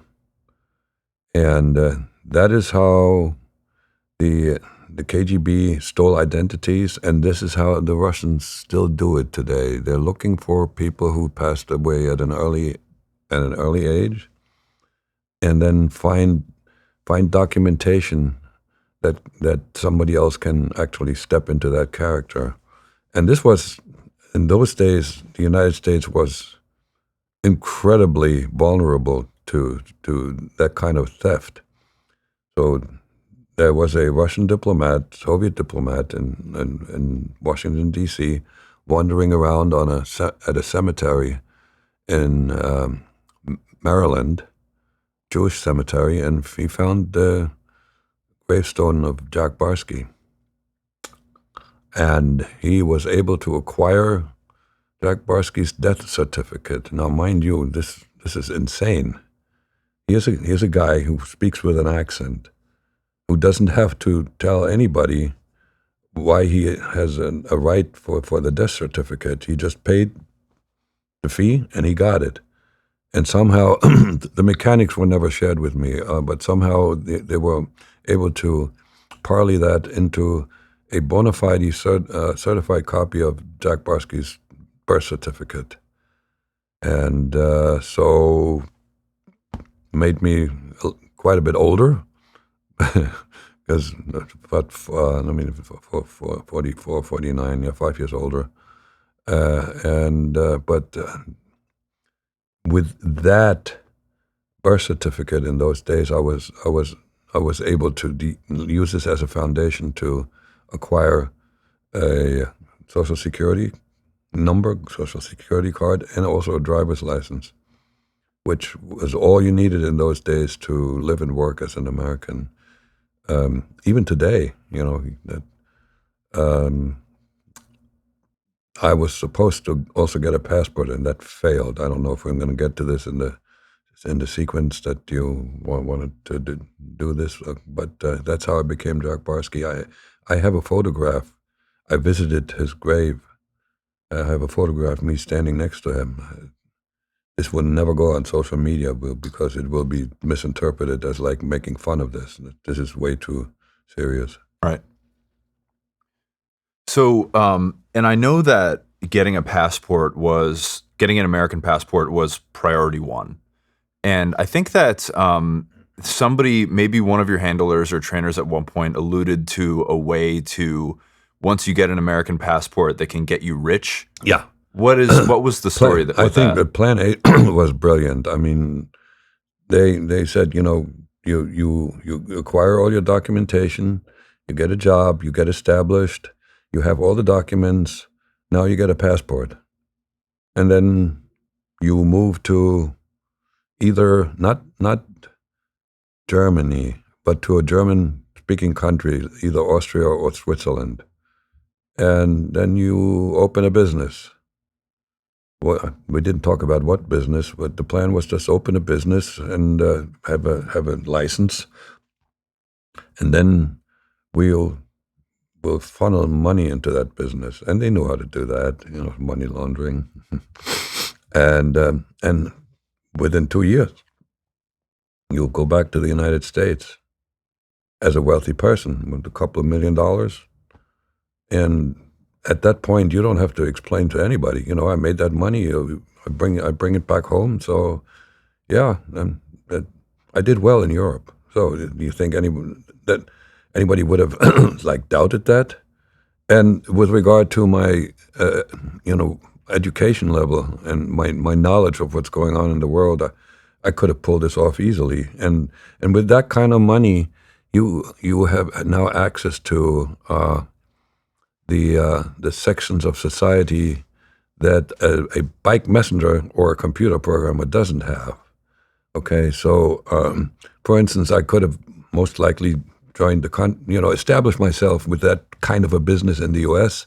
and then join a country club that's close to the Pentagon, and make friends. This was brilliant, and I think I would have become a very dangerous spy.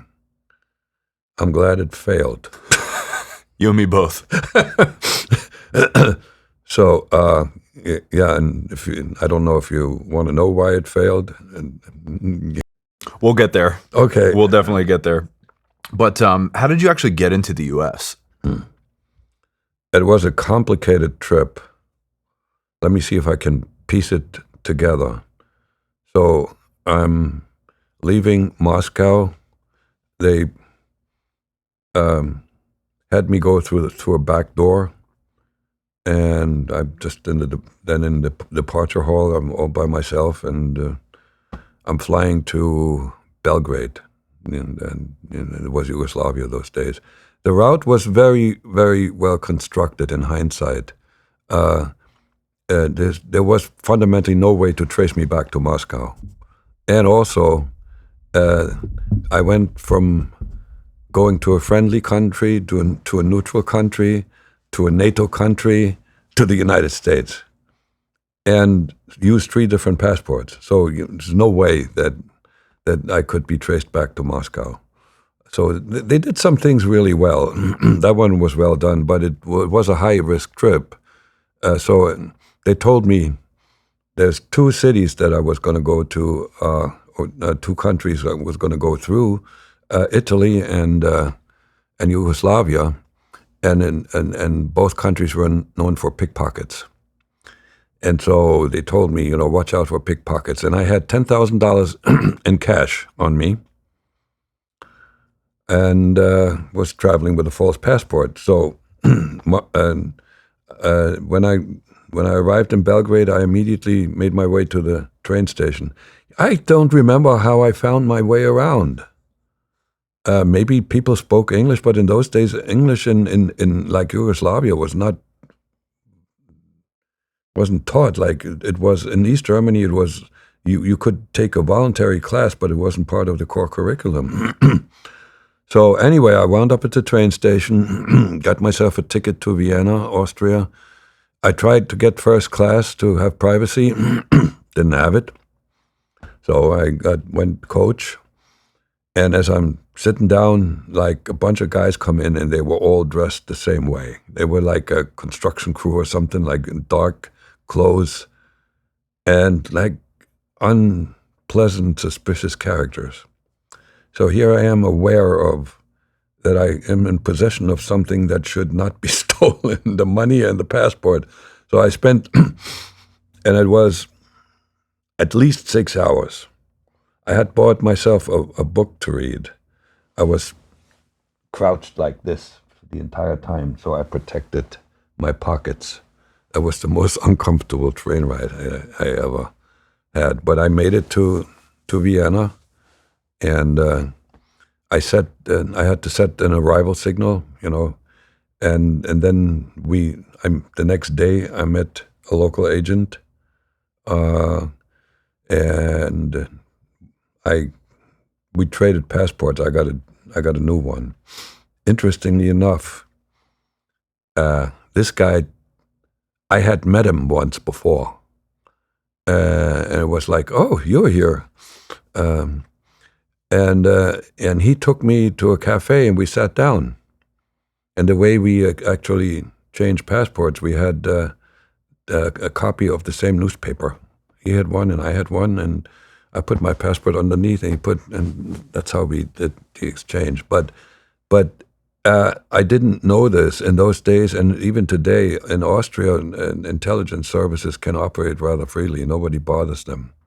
So in the KGB, it was the only time that a meeting was longer than just it took to exchange the materials. They're like 1, 2, 3, gone. Not even after we exchanged the code phrase and we changed the stuff and out of here. No, we had a chat, and so I got on another train that went to Rome. That trip was a lot more pleasant. I made sure that I didn't have, and I pretended to be very much tired so nobody would want to talk to me. And in Rome, I met another agent that was in the dark at the back wall of the Vatican. That felt a little uncomfortable in the dark. But that was more like espionage, right? All right. Got another passport and made my way to Madrid as a stopover to ultimately get to Mexico City. And there's another country where I didn't speak the language, not a bit of Spanish. And I was told to spend a little time in Mexico City to get rid of the jet lag, so I'm not getting into the U.S. tired. And I was also told, and still speculating why they did that. It sounded really silly, but there may be a reason for that. I was told that last passport that I had was a Canadian one. The other two were German ones. I think that was a mistake. But anyway, so I got myself a ticket on American Airlines to Toronto, my hometown, based on my passport, with a stopover in Chicago. Now, speculation is that it made known to me that customs and immigration in New York in those days was much more aggressive, and even today is more aggressive than at some other airports. So they wanted me to get into through Chicago. But why this ruse to have me go then onto Toronto didn't make a lot of sense. And where the mistake was, I believe, was when I'm in line there waiting to be interviewed, like immigration, I all of a sudden realized, man, I don't speak like a Canadian. because my handlers in Moscow didn't know that, and now I got really uptight and said, and hopefully I don't have to say a lot of things, and I managed to be like very short with my answers, and I went through. The other danger point was, so I pretend to come from Mexico City because that passport didn't show Rome or anything else, right? So I most likely was on vacation, right? My luggage didn't look like the luggage that somebody takes with them when they come back from Mexico. There was no presents. There was a shortwave radio.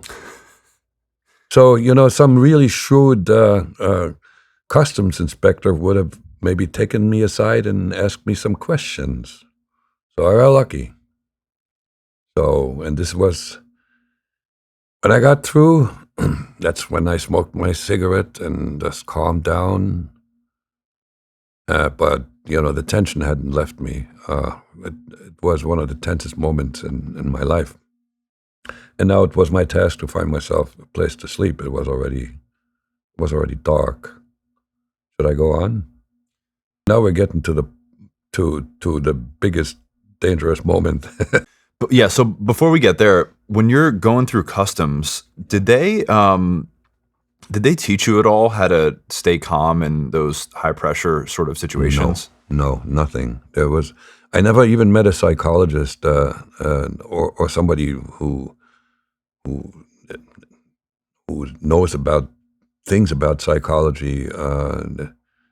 Not once. There was no training in how to work with people. There was no training to stay calm, anything like that. There was not even a thought about defeating a lie detector. Nothing, zero. I think that was a mistake. Okay, but again, they recruited the kind of people that they thought might be able to get it done. Yeah, well, you had the raw materials, so just another thing for you to figure out on your own. Yeah, and get lucky. Yeah, right. There was luck involved too. So yeah, go ahead with what happened in Chicago. So and this is why I think it was a big mistake to have me go through Chicago. They could have had me go through San Francisco because they had people there. There were people who knew what San Francisco was all about. There was not a single Russian Soviet citizen in Chicago. So nobody knew what Chicago was like and what areas you may want to avoid. So they knew all about Harlem and Spanish Harlem in New York, but they didn't know about the South Side.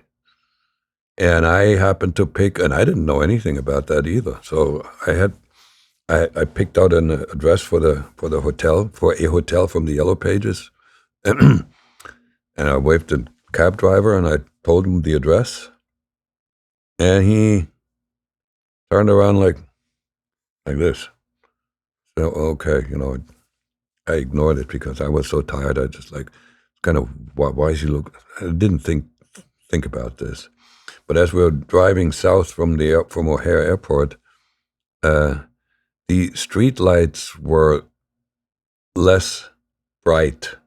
It started getting darker. Okay, I just noticed that and didn't think about what that was. I stepped into the hotel, and it looked okay, except the one sofa there was in the room there was a little bit worn. But then I'm looking at the reception desk. Okay, had a plexiglass in front of it with a little slot where you can, put money in, passport or whatever. Cultural ignorance. I was on my practice trip. I was in hotels in Canada, but I knew that there was a lot more crime in the United States, so I figured maybe that all the hotels are protecting themselves that way. All right. So I pay the fee for 2 nights. Get my key. I go upstairs. There's a room. And the moment I step in the room, I hear.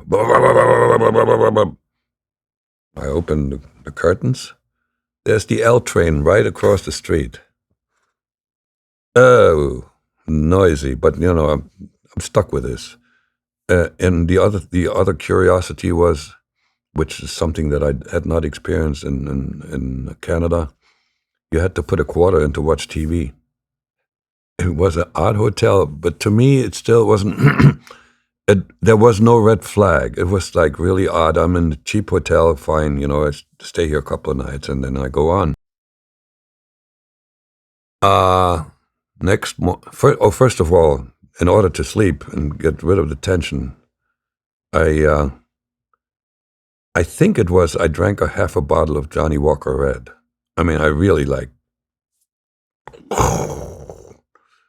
and that I went into a comatose sleep. That'll do it. Next morning, I wake up with a hangover. Yeah, at least I I traveled with aspirin just in case. So I took my aspirin with some water, and then when the headaches went away, uh, I went out to look for some food. As I'm stepping on the street for a couple of minutes, I'm out there and I'm thinking, I don't belong. I was the only light-skinned person. Now, I didn't know that this was the South Side, but in hindsight, I knew it. I was on the South Side of Chicago. And my instinct said, I don't want to be here. Because even though I didn't know there was, high crime, and I just knew that I stood out like a sore thumb, right? And I was vulnerable with the cash and the passport. If that goes, there's no plan B. There's nobody, no Russian agents there that could help me out in any way, shape, or form. So I wouldn't even know. Imagine what would I have done if I don't have my passport? What would I have done if I don't have the money? Would I have gone to a church and say I'm like so-and-so? But this would have been an interesting adventure. Anyway, I decided I got to get out of here. And I made the decision to, at that point, kill off the Canadian. And how do you kill somebody? Without killing them, you destroy the passport. Easy. I had the birth certificate that I took out. It was sewn into my carry-on, and I took it out of there. So I was going to be Jack Barsky, but I needed to destroy the passport. Sewn into it, you said? You said it was Sewn. Like as in like hidden, sewn in, Yeah, so that yeah, you yeah. can find it? How did they do that? I don't know how they did it. I just know it was there. It was thin leather. They have skills. And it wouldn't show on the X-ray. Okay. So I went to the bathroom, closed the door, and took a lighter. And the first thing is I decided to burn the one thing that had my picture on it, just the picture page. I ripped it out of the passport and tried to light it. Damn thing didn't burn. Instead, it created a lot of smoke. And as I'm looking up, follow the smoke. Would you believe there was a smoke detector right above us? And I had the common sense and the quick reaction to throw this smoking piece of paper in the toilet. And then luckily also had a pair of scissors on me. So I cut this thing into pieces, the passport, and flushed it down the toilet. If that fire alarm goes off, I'm done. Because immediately somebody will come up there, security, whatever. And so what are you doing here? I don't know if I could have talked myself out of this. Smoke a cigarette? I mean, there was a high probability that the fire department, police, somebody will come and investigate what's going on. So this is when the luck came in. So I got out of there and I walked north because I knew this was sort of the right direction. And I found myself a hotel where I could register as Jack Barsky. No document required. I didn't even have to show a birth certificate. Nothing. And in those days, you could have registered as John Smith. And spent a couple of days in Chicago acquiring American Wardrobe, where this is where I made a mistake. I bought upscale stuff. I bought a suit. I bought a light blue suit. There was, I should have bought, pair of jeans and T-shirt and stuff like that because I was a nobody. None of that we discussed ahead of time. So this was another mistake, but it was not a serious mistake. And then I got on a plane to New York. No documentation required. In New York, the first night I stayed at the Roosevelt Hotel, which is still in existence. That one asked for the ID, so the birth certificate was enough. And the whole plan was then for me to find myself one of those hotels where you can pay by the month, which is cheaper. And I shouldn't call them idiots, but the not very well informed individuals who proposed a couple of hotels for me, proposed hotels that I couldn't afford. They were probably not told what this was for. The extreme secrecy that the KGB was operating under very often didn't allow people to make the right decisions. Right? They should have picked something that's cheap, because the first hotel I checked out, I asked him, "So how much is it?" And I said, "Oh, okay. I'll look around. I may come back." There's no way. I would have run out of money within 6 months, and I was supposed to last close to 2 years. All right, so I found one that was a lot cheaper, but eventually that was still somewhat uncomfortable. Eventually, after a month there, I found a place on the Upper West Side, 87th Street, I believe. And that was a dump, but it was cheap, and there were a lot of transients. Occasionally, I had a hooker and a customer next door, drug addicts, but nobody worried. All they were worrying about was, do I have the money? Can I pay? The one thing I did that was, I think, very wise, I pretended to have business in the city. So every morning, weekday, 7:30, 7:45, I left the hotel, and I didn't come back until after 5. Okay, so I gave the impression the guy is, he's doing something, this is how he earns the money. What I did was I studied the city. I took every subway line to every station. Just to, as I explained before, that was my playground. I needed to get to know it very well. And if it rained, I went to the movies. 42nd Street had movies where a doubleheader, $3-4, and they weren't not necessarily XXX. They were like regular movies.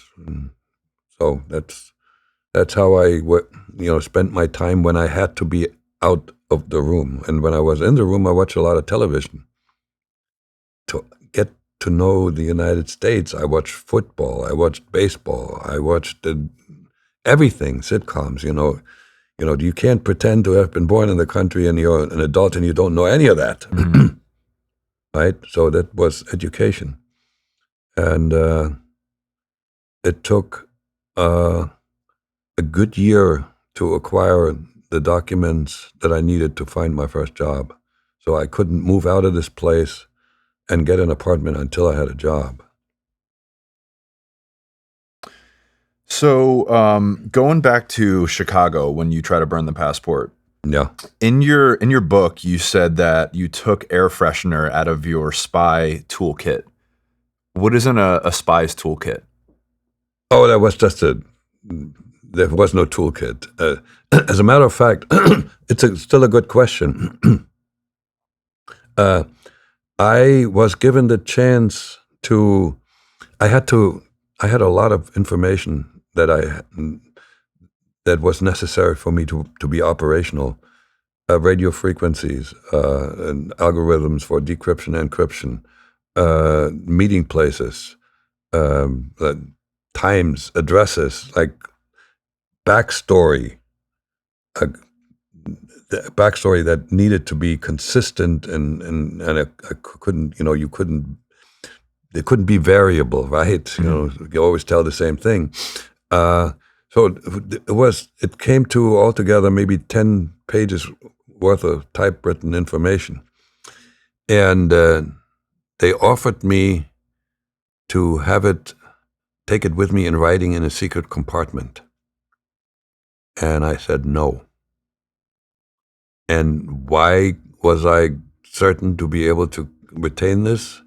And I told you in private how I studied a lot of and retained a lot of information while studying chemistry. There's a lot of disconnected facts that you just have to memorize. And I literally I had a steel trap for memory in those days. I wish I could get it back. So there was no toolkit. The only thing I had with me that could indicate that I might be an agent was the shortwave radio, but it was a commercially available radio. Okay, so there are shortwave people who listen to shortwaves and just because they're curious, and there's people communicate that way. So that wouldn't have been proof. There was nothing on me that could have proven that I'm up to no good. So it's a little bit of enhanced language in the book. Okay, fair enough. Okay, so you need documents and a job, you said. So how do you go about getting started on those? Yeah, and to the ill-informed folks back in Moscow, that was a piece of cake. It's really easy. Let's start with driver's license. To get a driver's license, you need to have a proof of residence and another document. The birth certificate would be enough. These two things. Well, proof of residence, piece of cake. Just get yourself a library card. You put your name and address on it, and it's done. So I go to a library in Brooklyn, public library, and I asked the librarian, "Can I have a form to apply for a library card?" She said, "Yeah." So I'm writing this in, and I put the address of the hotel without the hotel name, obviously. And she says, "Do you have ID?" That's what we call a catch-22. It's like you got to have ID to get ID. So, and I reported it back to Moscow and then asked for advice. They had none. So now I had to improvise. And again, this is proof why they picked the right guy, because, I was at a dead end. And, how do you research? In those days, there was no internet. So, read newspapers, go to the library, look for some books and see if you find something there. But one day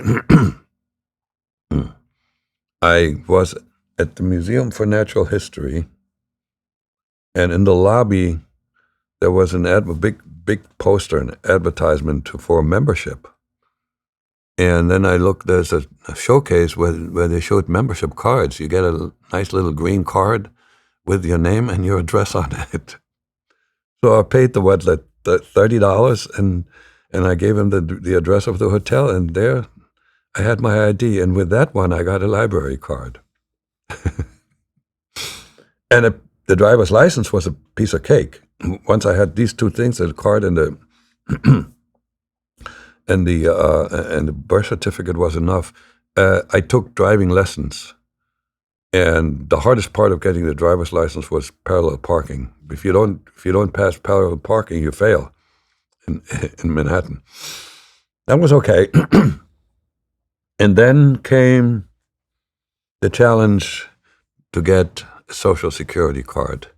Now, the KGB knew that there were a couple of sectors of the population that were exempt from the Social Security law. Employees of religious organizations, churches, temples, whatever, and farm workers. So they had me spend my adult years working for a farmer in upstate. Okay? Now, here's the challenge.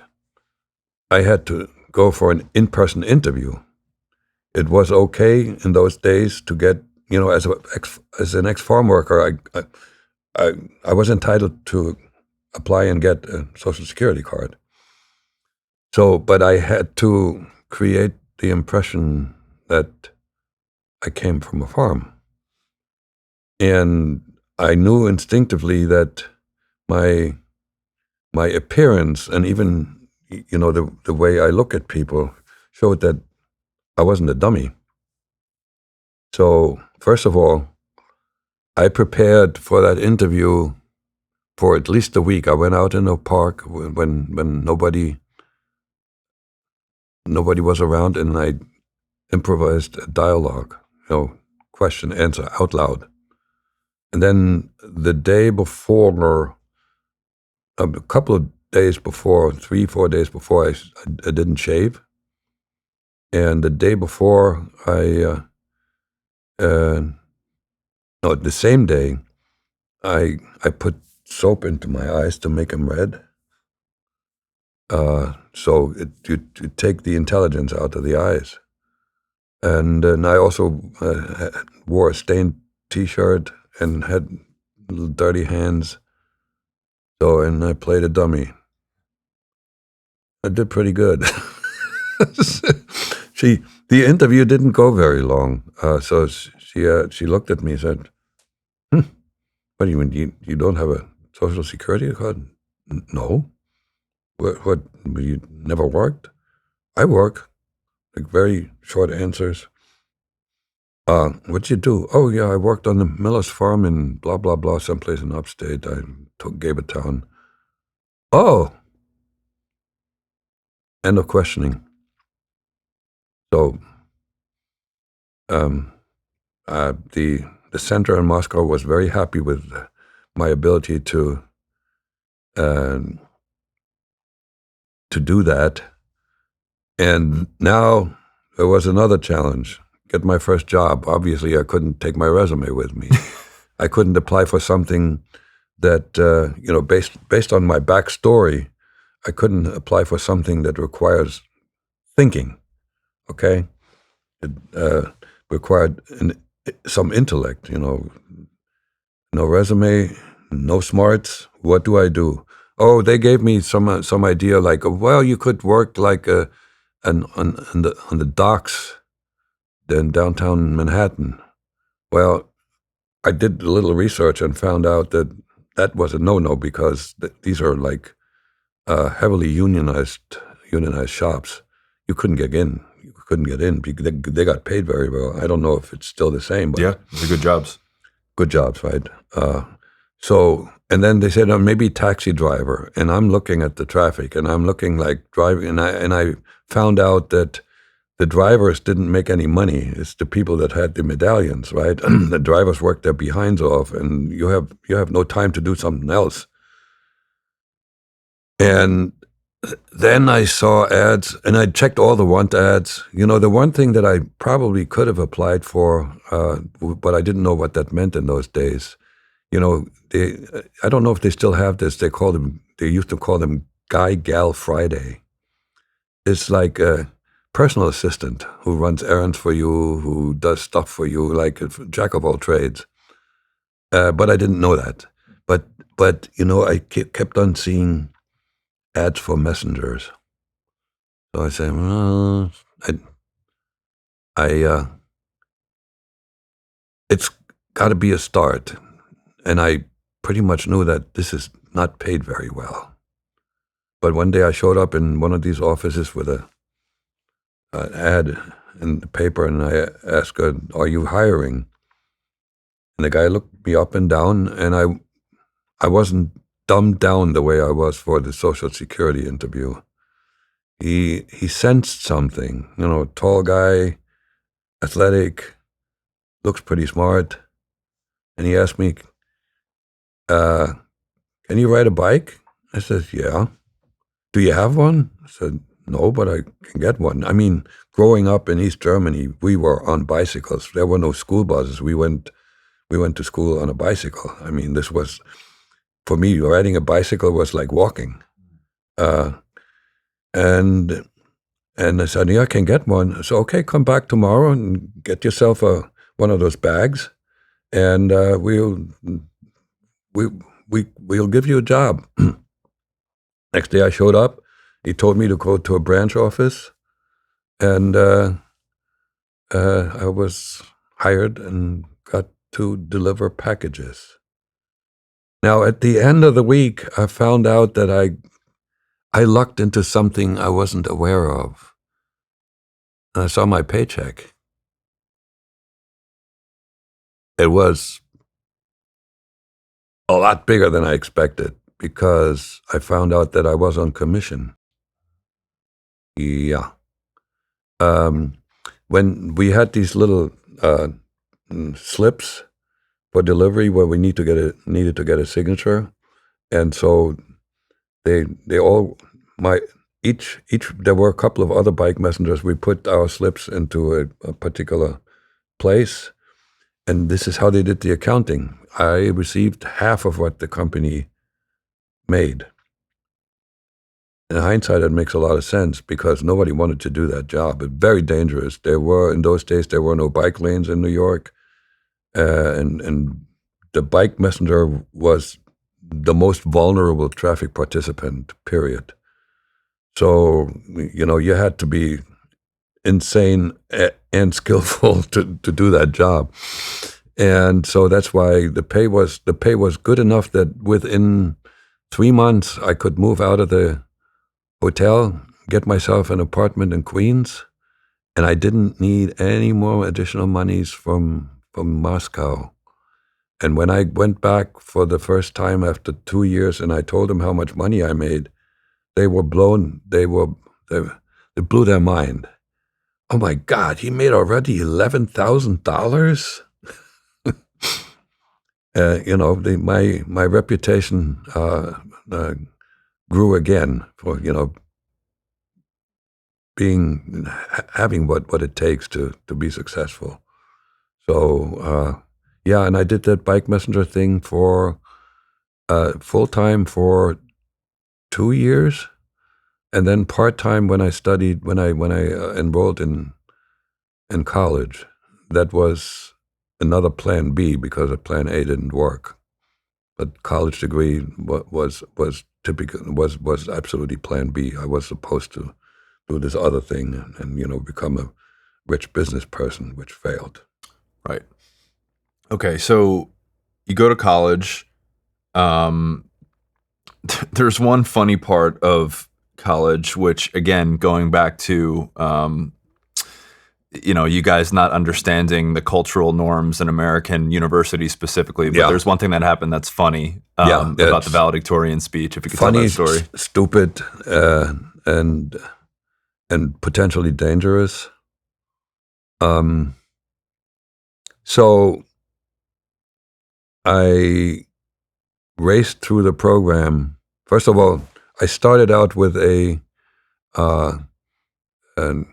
high school diploma and what is it when you're not in high school is with a GED diploma, and that one I pretty much aced. Didn't have to take a course. I just took the exams.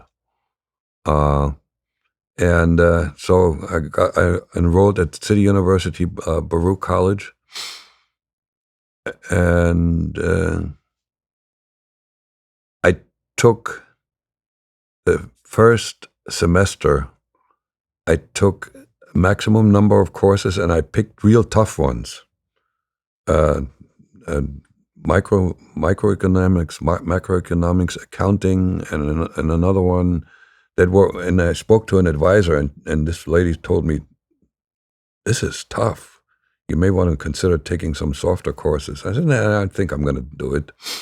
So, and I'm in a lecture sitting next to a pretty young girl from Belize. And, we became friends. We sit next to each other all the time. And at the end of that semester, I had all A's. And I meet her in the cafeteria, and I showed her, look here, all A's. And then I said, I think I'm going to ace the whole damn thing. Now I'm out in public, okay? And the last thing, one of the things I hate when I brag about stuff and then I can't deliver. So now I had an incentive to get all A's.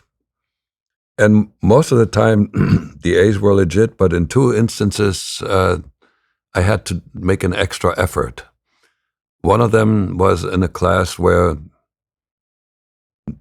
the teacher had these idiotic exams that most everybody got a C on every exam. I ran a B+, and I asked him if I could do a special project to bring this up to an A, and he allowed me to do that.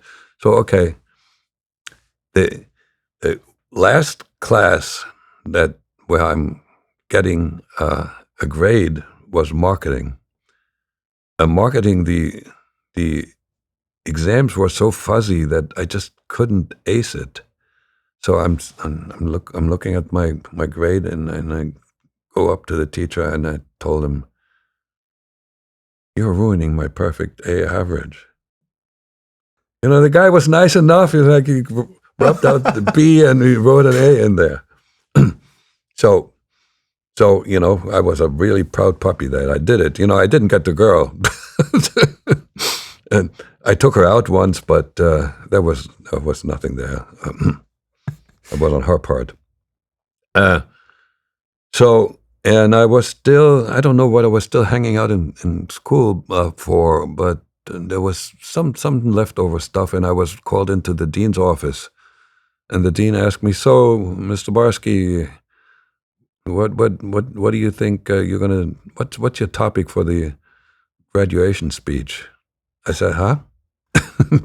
I don't know if I said "huh," but internally it's a, "What do you mean?" I must have asked him, "What does it mean?" "Well, you're the valedictorian." Oh, I knew what that word meant, but I didn't know how you became a valedictorian. And I said, "Really? Yeah, you have the best grade point average. And the second best is like, you're 4.0 and the second best is like 3.8. I said, "Why don't you give it to that person? I'm older and they probably get more out of it than me." He said, "I can't do this. These are the rules." I said, "But I'm uncomfortable speaking in public." He said, if you're really that scared, maybe you write it down and you have somebody else read it." Now, that was a power move on his part. He gave me no choice. I couldn't be a coward. So here it is, Madison Square Garden, 4,000 people in the audience. It's the only time, I guarantee you, that an active undercover KGB agent gave the graduation speech at a business school in the United States. And I let the pink shine through a little bit. I talked about the future, and I still remember the the final sentence where I said, and let's work on a society where a smile is as much worth as a dollar. Pretty well put, huh? But now the impression is such that here's this tall guy who looks older, like the rest of them. I was 10 years older, roughly. And he speaks with a little bit of an accent, and some of the teachers knew that I had raced through that program in 3 years. And then I was really, really good. So after that event, we were hanging out. I had a girlfriend at the time. We were hanging out outside a little bit. We talked with some teachers, and nobody, not a single person, asked me, how did you do this? Where did you come from? Where did you go to school? I mean, this is amazing. And how come you're so, no question, not even the college newspaper. Why didn't they write about the valedictorian? Nothing. I was protected by the cone of silence. God, so funny. Yeah, that's why I wanted the listeners to hear that one, because like you said, just the irony of an active duty KGB agent giving the valedictorian speech at a well-known Manhattan venue. I actually applied to the Guinness Book of World Records. They ignored me because, again, this is too abstruse. I couldn't prove it, okay, that I'm the only one, because we're talking about the world of secrecy. There could have been others. Right. So how often were you communicating with the KGB at this point? The communication was on a regular basis. For me, was radio transmissions once a week.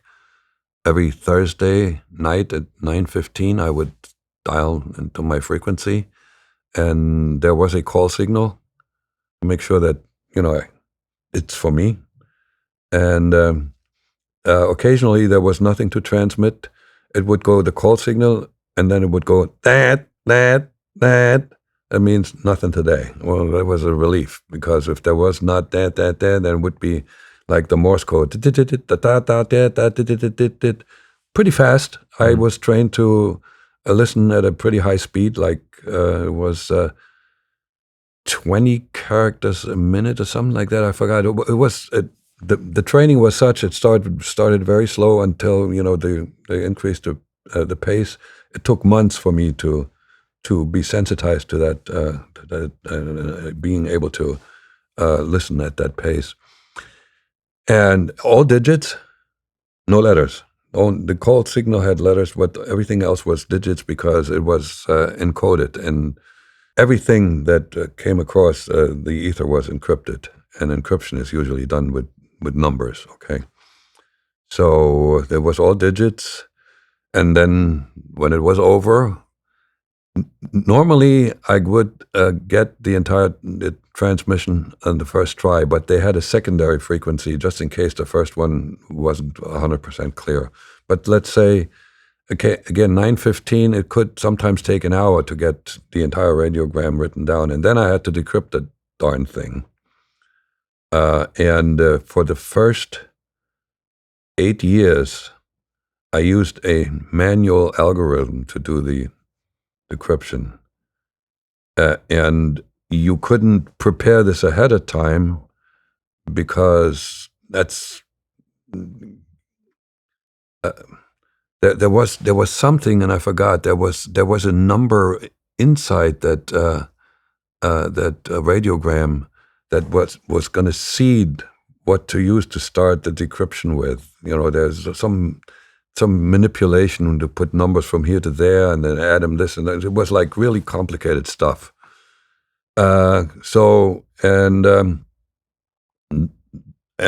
it was a double encryption. So once I got another set of numbers, then I had in my head what these numbers translate into in terms of the alphabet. When the radiogram was long, I would finish the decryption maybe at 3 a.m. the next day, Yeah, it was uncomfortable, and it also was, and I complained about it. It also established a pattern that I was not comfortable with, because every Thursday, once I was socializing and I, I had friends, I was never available on a Thursday. And I told them this is not a good idea. And they said there's nothing we can do about it, which leads me to believe that they rented time in Cuba from the Cuban intelligence. The other indication was that it was out of Cuba. They always, in the beginning, they told me, whatever I pick to live, there needs to be southern exposure. So, yeah, maybe the signals weren't strong enough from another place. Hmm. Yeah, and it was uncomfortable. And what really pissed me off, I'm sorry, but I was really ticked off, and I don't know if I told him that, but deep down inside I was angry. When the radiogram started something like, "Congratulations, Comrade Dieter, to the festive day of the International Day of the Worker, for May 1st. I mean, please don't give me any communist propaganda. I was still a communist, but I don't. You're wasting my time. Well, speaking of wasting time, in this, the second part of the communication was the other way. There was secret writing with which I used to transmit information to Moscow. I had with me one other thing when I came to the United States that was a spy tool, but it wasn't recognizable as such. It was a notebook that was acquired in an American store, Woolworths, which is the equivalent of a Walmart. Mm.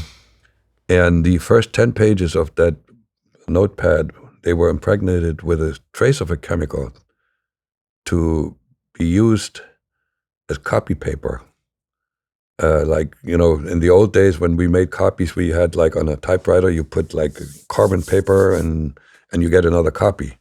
And this one, it was done so well that you couldn't find that there was something unusual on those pieces of paper unless you knew what you were looking for. Okay, and the process was really, really awkward and time-consuming. That, by the way, made me unavailable on certain Saturdays because it took the better part of the day. So, first of all, this was going to go in, the message was going into airmail, okay? So the first thing is I had to prepare the piece of paper that I write the open text. Okay, so I had to wipe it like this I don't know why, but hands clean, and then wipe it up, and then put it on a glass plate and write an open text to the recipient who I pretended to know. Hey, thanks for your recent letter, blah, blah, blah. I'm glad you're feeling better. I had no problem making that up. And then I put that aside and wrote to myself what I would write eventually that would be copied onto that piece of paper. And I also, if I transmitted names, addresses, any kind of identifiers, they had to be encoded. So I had to encrypt my message. That took a while, again, with a manual algorithm. So then I had the final version written down. Now I put the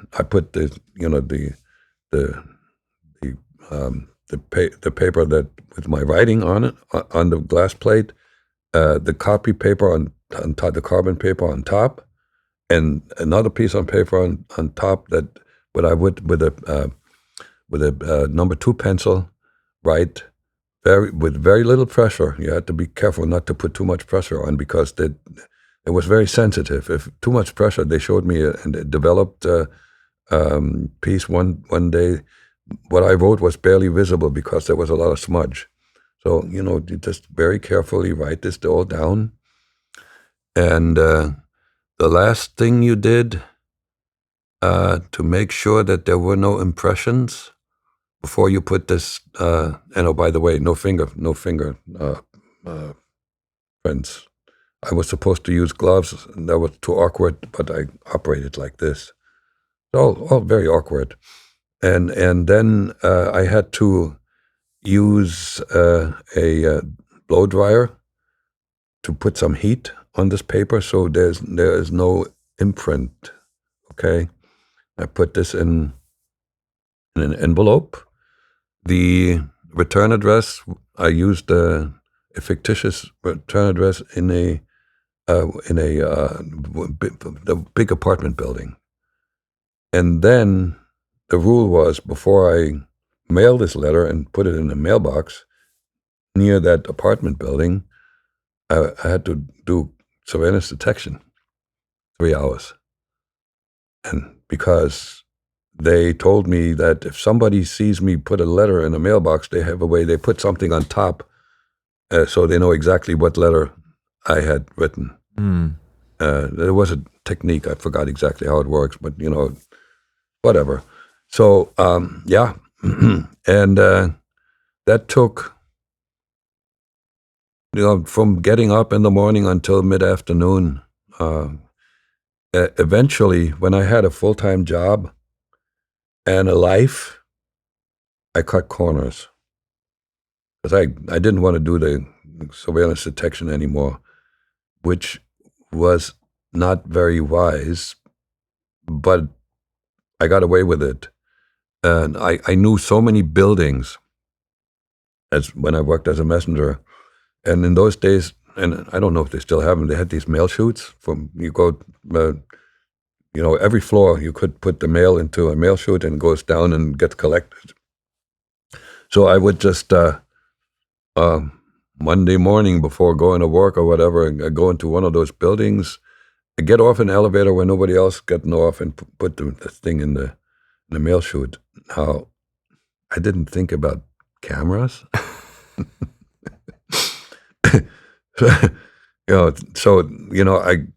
I just made a lot of decisions that were somewhat risky and not well thought out. But again, I got away with that. And now about wasting real estate, that also pissed me off. Once a quarter, I had to produce a finance report. I had to, line by line, how much money I spent on what, because they paid for things. They paid for my rent. They paid for my medical expenses, half of my car expenses, and also any kind of travel that I did on their behalf. They didn't have to send me that money. It accumulated in Moscow. But this was bureaucracy at its worst. I was allowed two pieces of paper to put in one envelope, and I had only 2 addresses that I could send this to, and once a month. That's it.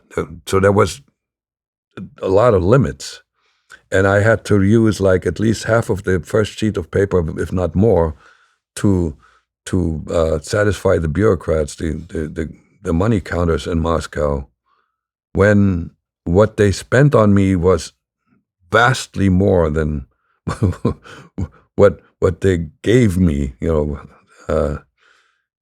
when I shared this with some friends who used to be in the FBI is just as bureaucratic.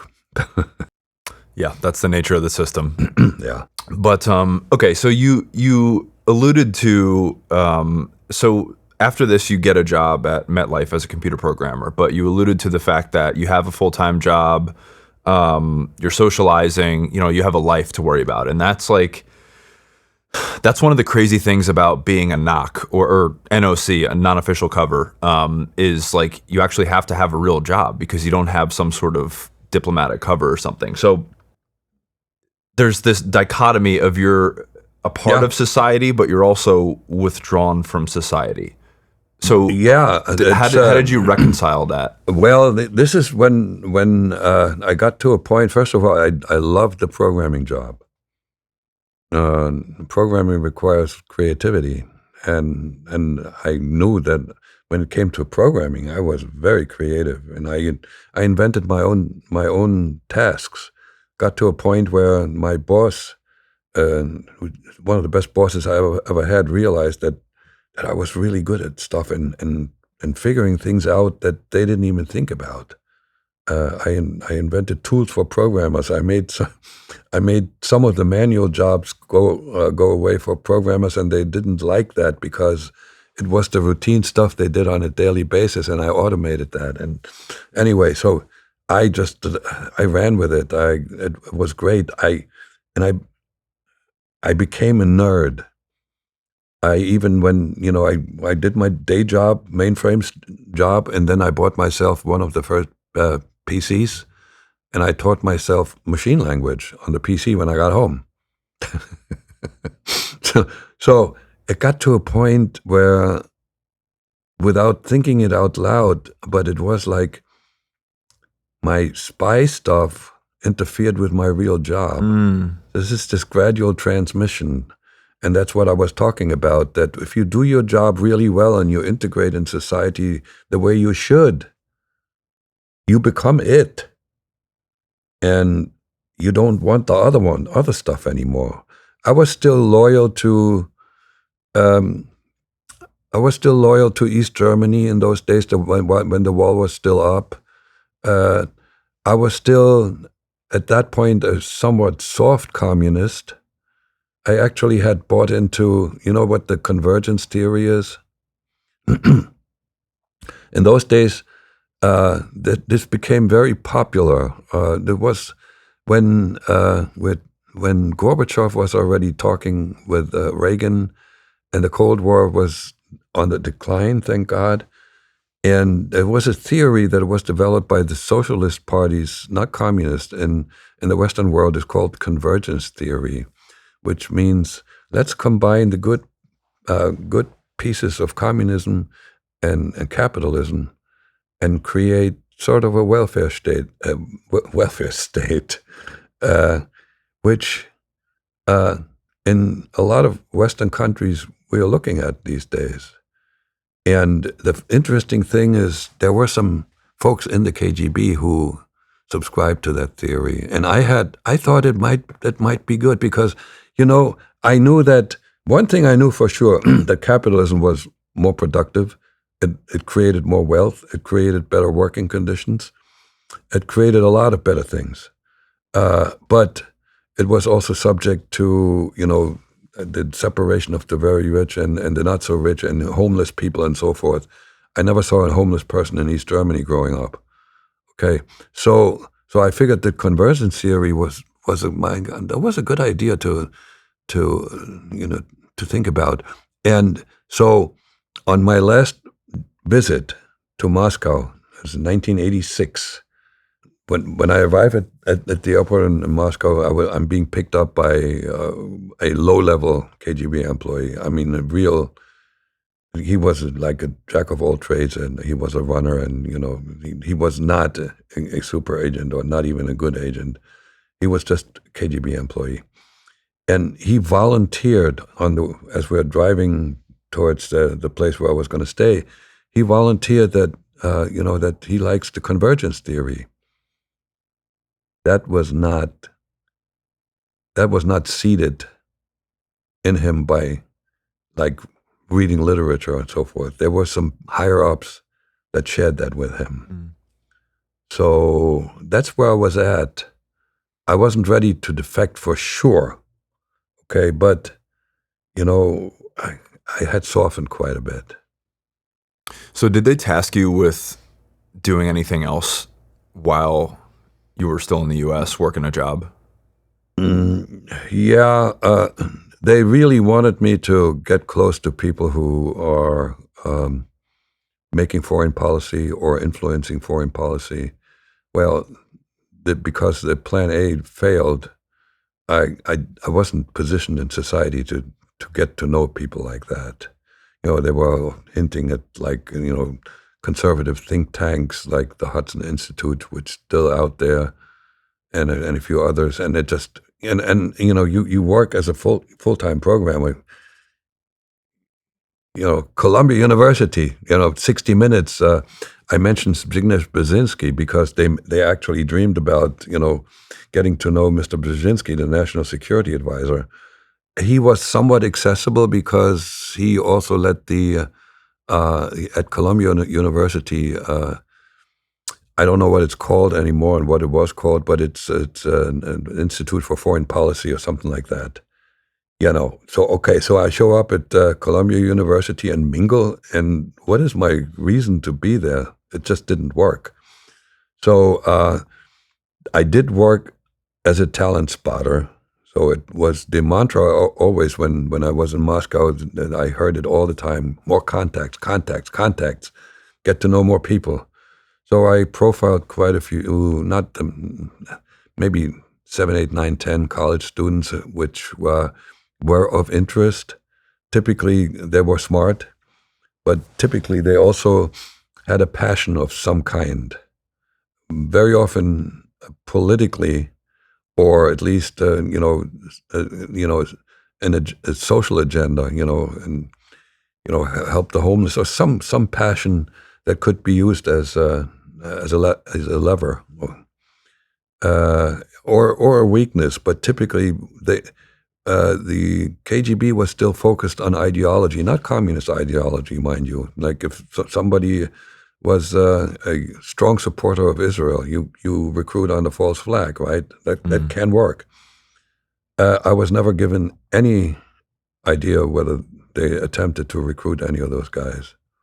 So, and I can't, when people ask me how much damage I did, I don't have a clue.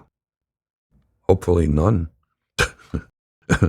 So, and one other thing I was tasked with was to steal some technology, because in those days there were certain technologies that were on the do not sell to communist countries, and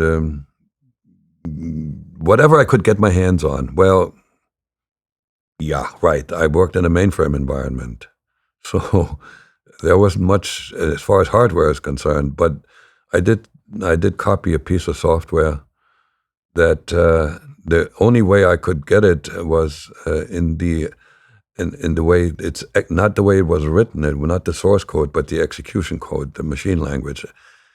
I don't think that was of any use to them, because it was software that was used to, and still is used by some companies, to run a company, a large corporation, in a capitalist system. It didn't work in the communist system. Now, there's one thing that I had access to that they didn't bite, and again, that shows me how clueless these people were. So I worked for MetLife in the group medical department. We had health records of several million employees. Some of them worked in the military-industrial complex. And I had access to those records. I could have scanned them. I could have written programs to find out at what level a person with a cocaine addiction was. I mentioned that to them. Didn't bite. So there's a good reason why in some I have some justification to call the KGB the Keystone Cops of intelligence, because there was so much cluelessness. They were an inbred kind of a collective that didn't know what they didn't know. And oh, by the way, the CIA didn't know what they didn't know either. There was a huge mutual misunderstanding. And so you mentioned for possible recruitments, you mentioned a false flag, and Yeah. the example you used was Israel. Is that does that just mean like the KGB or whatever recruiting entity would just say that they're working on behalf of the Israelis, and as long as you're getting someone to do what you want? Or on behalf of a organization that this fictitious organization that is working on world peace, just like that kind of stuff. Yeah, there was at least one case. I forgot the name who was involved. Who somebody who gave away secrets, thinking that it went to Israel because Israel spied on the United States. Yeah, they still do. Yeah, still do. Well, we all spy on each other, right? It's a gentleman's game. Yeah. And so in the 60 Minutes interview, you opted not to say which company's code it was, but you said it's a prominent piece of software. Did you tell the FBI whose it was? I believe so. Okay, Yeah. so that company presumably... I won't go out in public, though. Yeah, fair enough. I was just going to say, they presumably know that they were compromised and were able to kind of... No. There's no... It wasn't sabotage. Nobody would have known that I copied this. Unless, of course, somebody had paid attention that I worked a lot of weekends in those days. Well, yeah, isn't there... wouldn't you not want to do things to draw attention to yourself, like show interest in other people's work that wasn't associated with your work directly, or spend weekends or nights at the office? Like, wouldn't you want to minimize those things? Absolutely. Or were they just not wise to it at all? Absolutely. But I was a hard worker, and I did work overtime when I didn't copy materials, and this was a short period of time. I was aware that this kind of a pattern was not good for my long-term survival. That's why I complained about the Thursday radio transmission. So I was aware of it, but I always wanted to do a good job, so I just did it.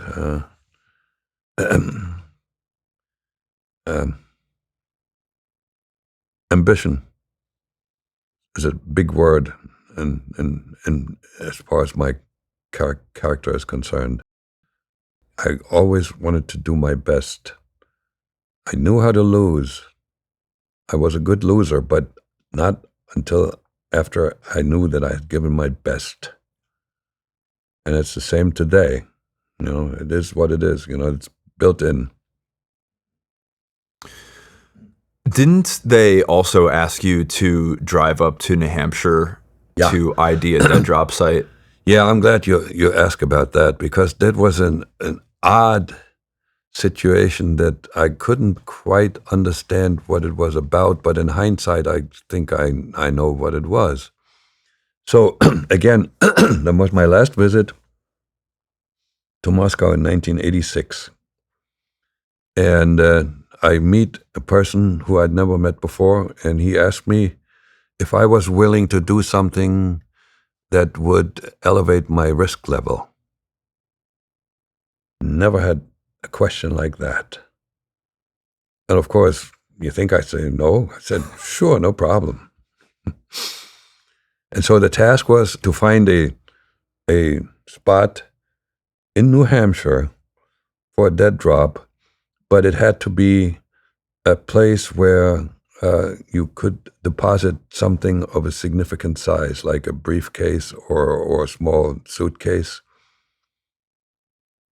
Okay, so I drove up to New Hampshire, I found the spot, I reported on it, and nothing ever happened. Now, in hindsight, I strongly believe that this was, they considered me to be an intermediary between the Soviet embassy and Aldrich Ames, simply because Ames interacted with diplomats. And he was at a high risk there. Therefore, nobody followed me. So if Ames shows up there and I show up there, it's like there's no red flag going on. And I'm well trained, and I know if I hand the material over to somebody, a Russian agent, then then I know that I wasn't being followed. And they had ways of making sure that they are not being followed. And I have information from somebody who worked counterintelligence in New York in those days. They threw numbers at this thing. There were not enough FBI agents to cover every one of them. So they would, all of a sudden, there would be like 20, 30 people going, and they would then figure out how to communicate with one another to have one free. That's why I asked this fellow that is a friend of mine, why every dead drop operation in New York worked, and we didn't have to abandon one of them. And he told me it's just because of that, because of the numbers game. No, it was still considered high risk. So, but it worked like a charm. The FBI was undermanned. And for people that don't remember, Aldrich Ames was one of the worst moles in CIA and American intelligence history. He caused the execution of 4 assets. These were Russians that cooperated with the CIA. I'm just reading the book Spy Handler by Cherkassin. He was the guy who recruited Ames. And whatever what is ever in his memoir is like it's from the horse's mouth. I think I might have to read that one after this. But what do you think so if that was a dead drop site for Aldrich Ames, what do you think it may have been for? Well, he smuggled printed material out of his office. He was in charge of the anti-Soviet division of the CIA. He had access to everything, and that's why he caused so much damage. And the CIA was wondering, everything failed. Everything failed, and even the agents under diplomatic cover, they there was nothing but failure. And why they took so long to understand that they had somebody on the inside. Eventually, Ames was betrayed by somebody who was a mole at the other end. Amazing story. And as far as I'm concerned, he's still in jail today. I believe so. Wow. Very miserable and, mentally gone insane. Solitary confinement will do that to you. Well, it's a nasty game. You want to live by the sword, you better be ready to die by it too. So, And so, the fact that the only jail I've ever entered was a museum in Dublin, Ireland, to take a picture, and I'm staring out and looking through the like I'm playing prisoner. Thank God. And I would have survived for some time, because I knew, being in Moscow for 2 years by myself, there's no social interaction. I got stuff to do. As long as they would have given me something to read or write, I would have been sort of okay with the hope. This is one thing about a prisoner. If you have hope, you can endure a lot. But I'm glad that I escaped that destiny. were there things that you did for the KGB that you won't talk about? No. You see, again, and I think I need to mention that the tasks that we were just talking about, they were considered a sideshow. They never told me what my value was. The value of me and others that may have been undercover illegals in the United States was our being here. We were an insurance policy, because in those days the Cold War was heating up, and there was the spy war going on between the CIA and the KGB. And if diplomats were found out to do something not kosher, they were kicked out, and then there was retaliation. And sometimes 3 people were kicked out, and 3 people were kicked out the other way. And Andropov was the head of the KGB in those days was concerned that diplomatic relations would be broken up completely. So, and who would interact with Ames and Robert Hansen, who was the mole, just as successful, quote unquote, as Aldrich Ames, and he was a mole in the FBI. And it was us, me. Nobody ever told me that. And one other piece of information about that, I'm friends with another person who was counterintelligence FBI in New York, and he is very familiar with the history of the illegals, and he will tell you in public that I was an exception, that I actually was tasked. I was given task in addition to, but just being a sleeper. The other person that I met, who is a friend of mine, who came with his wife to the United States, his only task was to live in the United States and get a job and just wait. We were never told what if. We were never given any instructions as to what was going to happen if we were the only ones left. It is what it is. So, but I can with total conviction say there's nothing that I haven't shared that I haven't done for the. There's nothing that I have not shared that I have done for the KGB. During this time, you mentioned before that you had you'd married Gerlinda and you had a son with her. Mm-hmm. And during this time, you also met Penelope and had Chelsea with her. Yeah.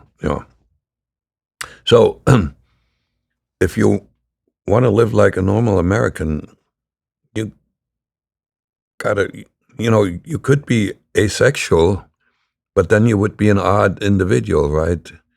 And I mean, so you should have a girlfriend, right? And, I was a young man. I wanted to have a girlfriend.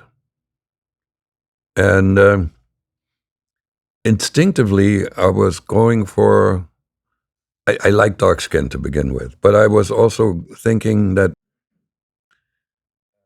if I find somebody who wasn't a born American, I would be safe. So I put an ad in the Village Voice. Does it still exist, the Village Voice? I think it's an older newspaper. Is it the East or West Village or something in Manhattan? It's the older one? Yeah. I don't think so. It was known for having these ads where where you could look for dates.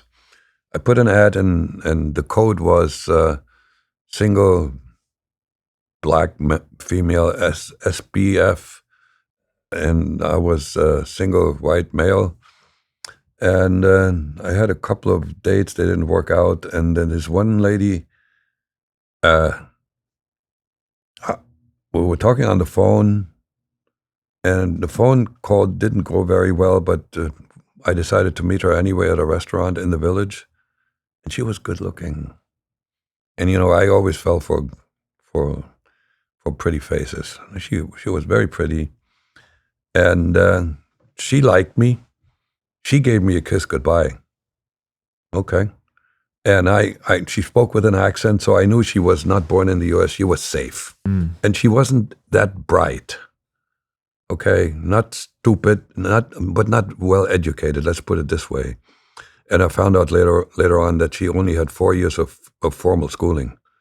So she was bright enough to function well in society, but she just didn't have a lot of knowledge. And so we dated, and I took her out, and she spent some time and sometimes some nights in my apartment. And one day she asked me this strange question. She said, and in hindsight, it was passive aggressive, asking me to marry her. She asked me, so if I marry another person, another man, could we still be together? I said, huh? And then she came out with the explanation that she was illegal. She was originally from Guyana, She was a flight attendant at Guyana Airways, and one day she decided to just stay in the U.S. and hang out with an old friend of hers. Now, she was illegal. She worked as a nurse's aide. That's people who take care of elderly, sick people who can't take care of themselves. And in those days, you didn't have to have papers. You got paid cash, and that was one of those gimmicks for where illegals were deployed. And so she told me that she had married a white male and she paid money to the guy, quite a bit of money, and then he did not file for her. He just disappeared. So now she needed to do this again. So I took pity on her. I said, "Let me see what I can do." So she introduced me to a friend of hers, and he told me how this process works. So you have to have these kinds of documents, and you will be interviewed separate. And so questions like, "Tell me what your bedroom looks like," and if it doesn't match, you fail. Mm. So I figured, well, we can handle this. This shouldn't be a problem. I have the documentation, and you got to stay with me for a while so we know how we operate on a day-to-day basis. Well, that wasn't necessary because she made a decision that changed my life. I told her in no uncertain terms because I still love Gerlinde. I liked this Penelope, but I wasn't really in love with her that way. She was just a very pleasant person to be with and very pretty and be proud of when you take her out and introduce her to some friends. So I told her, "I'm not the marrying kind. I will marry you, but once you got the green card, we get divorced again. So I don't know if there's a future for us." Well, another piece of cultural ignorance. I was not aware that illegal immigrants, ladies, very often tried to hold on to a man when they found one by getting pregnant. So she decided to get pregnant.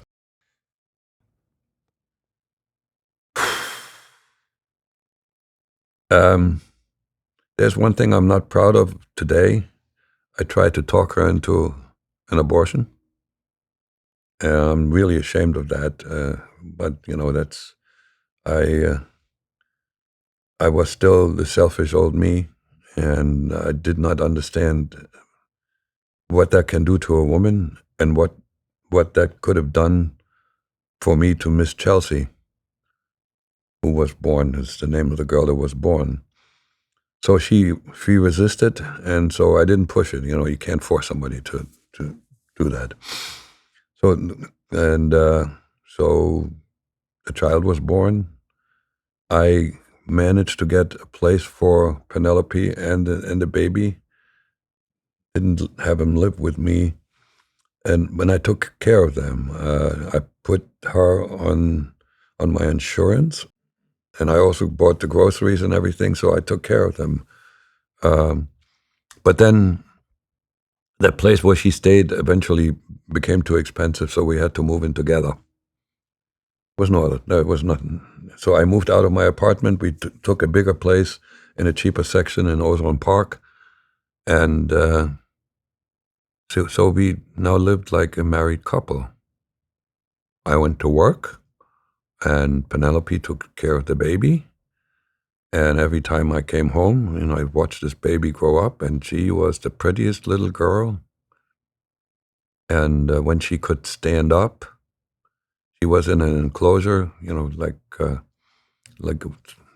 wooden corral or whatever you want to call this, and she would pull herself up, and she looked at me like this. And my God, I just fell in love. So, and this turned into extreme unconditional love. Because at that time when I fell in love with her, she couldn't give me anything back other than a smile. There was nothing she could give me. It was I could give her. And that actually changed my life. Without that, without Chelsea and without me falling in love with her, I wouldn't be talking to you today. Mm. So you had two families, essentially. I had two families. I was a bigamist. There you go. And they did not know about each other. No, that's right. But legally, I wasn't a bigamist because yeah, legally it's a little gray with your story. I don't know if that's a crime anymore in this country. But in New York, they just killed the law that made it a crime to cheat on your spouse. So did it make it easier to deal with the fact that you had two families because you said you didn't really love Penelope like you loved Gerlinda? Did that make it more tolerable? I can't analyze that because I did have a very well-defined dual personality. And I know this. I have evidence for that. You know, when I went back to Germany, and somebody would say my name, I would turn around. And I came to the United States, and somebody yells Jack, I'd turn around. I would have been scared if somebody called my German name. And also, you know, when on the way back, when I had a chance, and I was always traveling with a shortwave radio just in case. When I was, and it usually I came back in the fall, I couldn't wait to find out how the Yankees were doing in the playoffs. I wasn't a German guy anymore. And I had to separate the two to not get into this kind of emotional conflict. So, yeah, there's nothing easier. It was what it was. When I was there, I was the loving father and lover of Gerlinda, and when I was over here, I took care of the family, and I loved Chelsea. Fair enough. And then so in '88, you had to pretty much choose between those two personalities. So let's take a quick break, and then when we come back, we'll get into that. Life takes a toll on your body, and one of the first places you feel it is your back. Maybe you tried swapping out your mattress thinking that's the solution. And sure, a good mattress helps, but something I didn't realize is that your bed frame may actually be the problem. So there's an Australian startup called Sleeping Duck. They're founded by aerospace engineers, and they ran some stress tests on beds, and they found something surprising. They discovered that even with good mattresses, the bed frames, which are usually made out of flimsy, lightweight materials, often sag, completely compromising your support. So what they did is they engineered a bed called the Indestruct bed. And they built its core with over 110 pounds of structural grade steel, and they put steel beams under the backs of the sleeper. It's so much more supportive on the back that it became a bestseller in Australia, and now it's finally here in the States.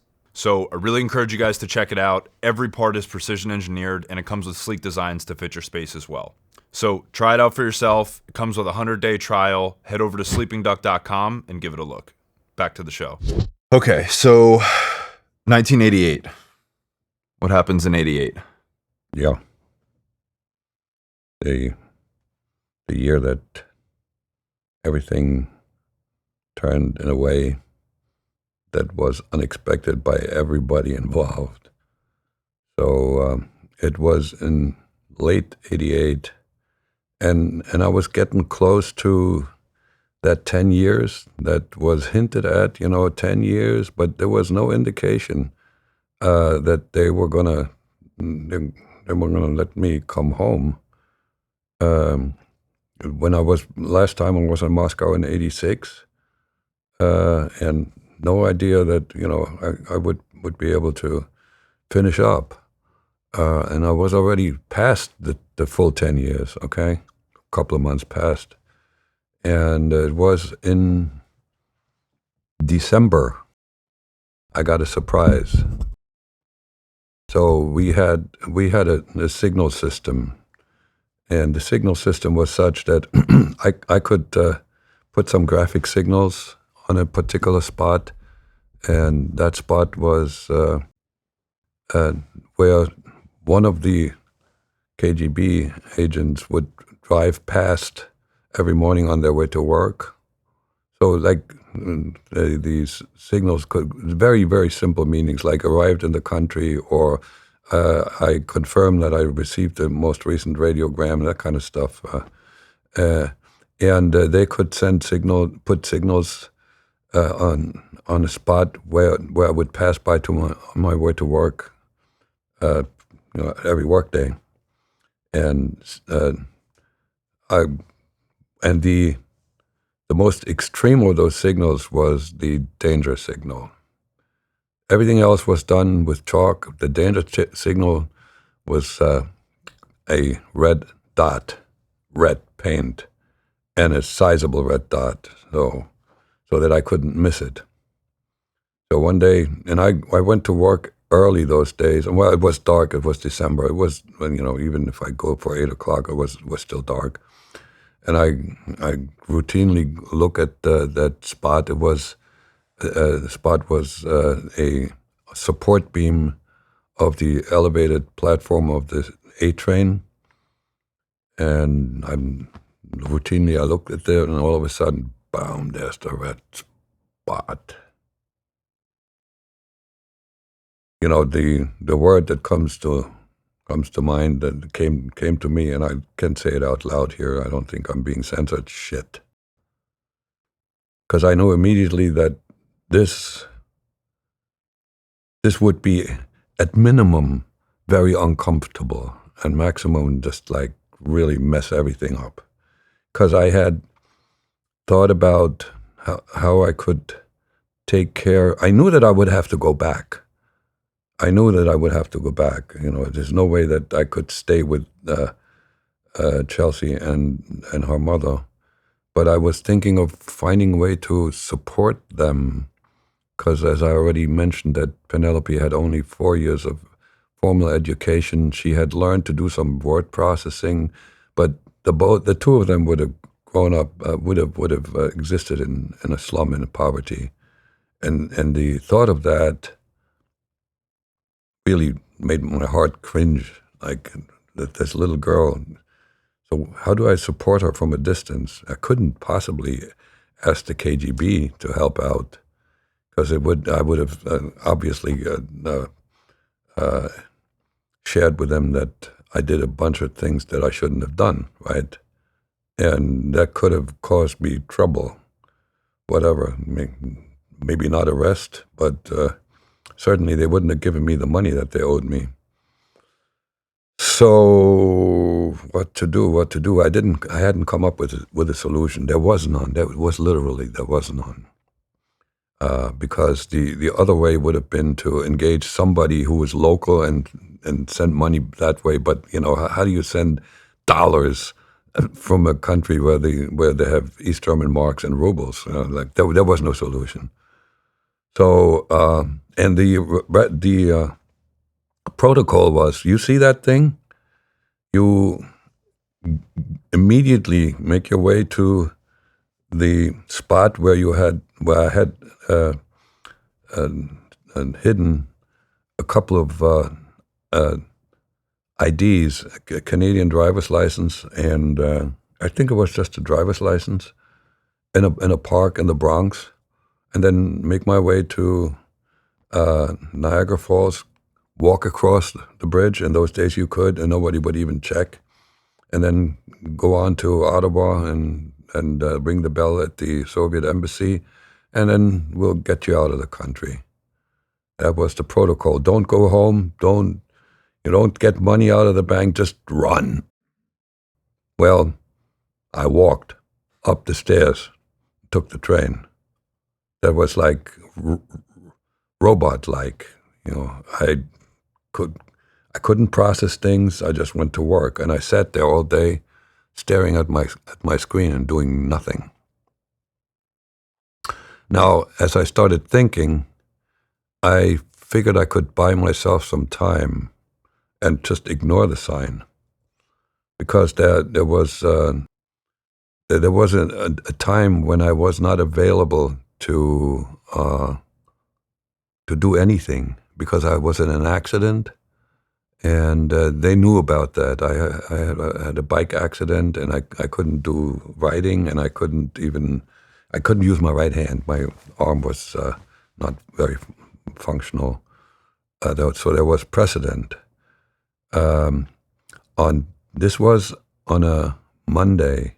On Thursday, I'm turning the radio on, and I get the radiogram. It was relatively brief, but it said, an emergency procedure is in effect. You need to get out of the country as quickly as you can because we have suspicion. We have strong suspicion that you might be arrested soon. Okay, so I knew, and it says, please confirm reception of the radiogram. So I was supposed to make that chalk mark, and I didn't. Played for time again. They didn't know what was going on with me. They could have been sick. The radio could be broken. All kinds of things. So when that did not happen, and I didn't make that signal. Sorry to interrupt you. For people that just like a chalk mark, what is a chalk mark? Chalk mark, yeah. Just something just like on that. like a light post or something. No, it was the underpass under a highway that I forgot what it was, Riverside Drive, I believe, which goes parallel to the Hudson River. And so there's an underpass, and you can there's a walkway, so you can actually walk this way and then turn around, and you can make a chalk mark. And nobody, even if they follow you, they don't know what you did. So, and this was on the way that the diplomats used to go to the United Nations. So I didn't. So they decided to go to the extreme. They really were concerned that something was up. They were, as I said before, they were very nervous, and if somebody whispered something into their ears, they said, "Okay, this guy's at the end anyway. Let's get him out." Okay, so they did something extreme, which was considered a no-no. That an agent, a diplomat, would not ever get close physically to an undercover illegal. Well. But that's what they did. So it was maybe a week later, I don't know. I was waiting for the A train again. It was early in the morning. There weren't too many people there. And there's this man in a black trench coat, short man, easing into my direction and then getting really close and whispering into my ears, "Gotta come home or else you're dead." That's exactly what he said in a Russian accent.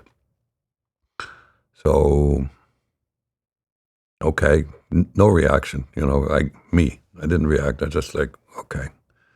But now I had to process that. There was a chance that he meant it literally, or what I determined and I decided that it was his inability to speak proper English, because he probably wanted to say, "Or else you're busted," or "else your cover is blown," or something like that, "or else you're dead." That's an open threat.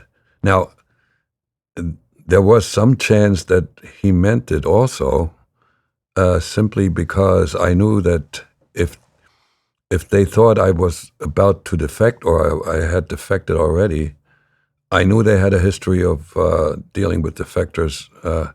Well, that's putting it mildly, not very nicely. Okay, so there was, while I was a citizen of East Germany, there were some hints in some publications that people, defectors, had accidents. Okay, there was this famous case where somebody was poisoned with an umbrella tip, right? And that was a defector, KGB defector. I forgot his name. So I had to take that seriously. And then the next radiogram on Thursday invited me to a dead drop operation. So instead of me going for my documents, they were gonna give me money. There was a possibility that I didn't have the money, give me money and a passport in a dead drop operation. So, and this is the only dead drop operation that failed. So, the routine is as follows. First of all, the spot was selected by me. It was impossible to miss. It was about 300 feet into a park on Staten Island. To the left of that sandy path, there was a tree that was hollow at the bottom. You can't miss it. And there was also the street that went parallel to the park. There was a sign there that said, you take the entry to the park where this sign is. And I was always told that I was very good at describing these spots, so there's no way that the other person could have missed that. So I'm going to the dead drop operation, not having decided what to do, but I was going to collect at least the money, right? And I see the signal that the chalk mark that says, "Okay, go. The container is in is in the drop there." So I go there, and it was in the dark. They want for some reason. It's the only operation that we conducted in the dark, and I had a flashlight with me. There was nobody in the park. It was the winter time. Like, there's no danger. So I go to the spot, and this was supposed to be an oil can. There was no oil can. And so now I do a double take. It's like, all right, now I'm going to walk around in concentric circles just in case the guy just dropped it in the wrong spot. There's nothing. I gave up after about 15 minutes. And I walk out of that park, and as I enter this street, my subconscious fed me the following 3 words: I am staying.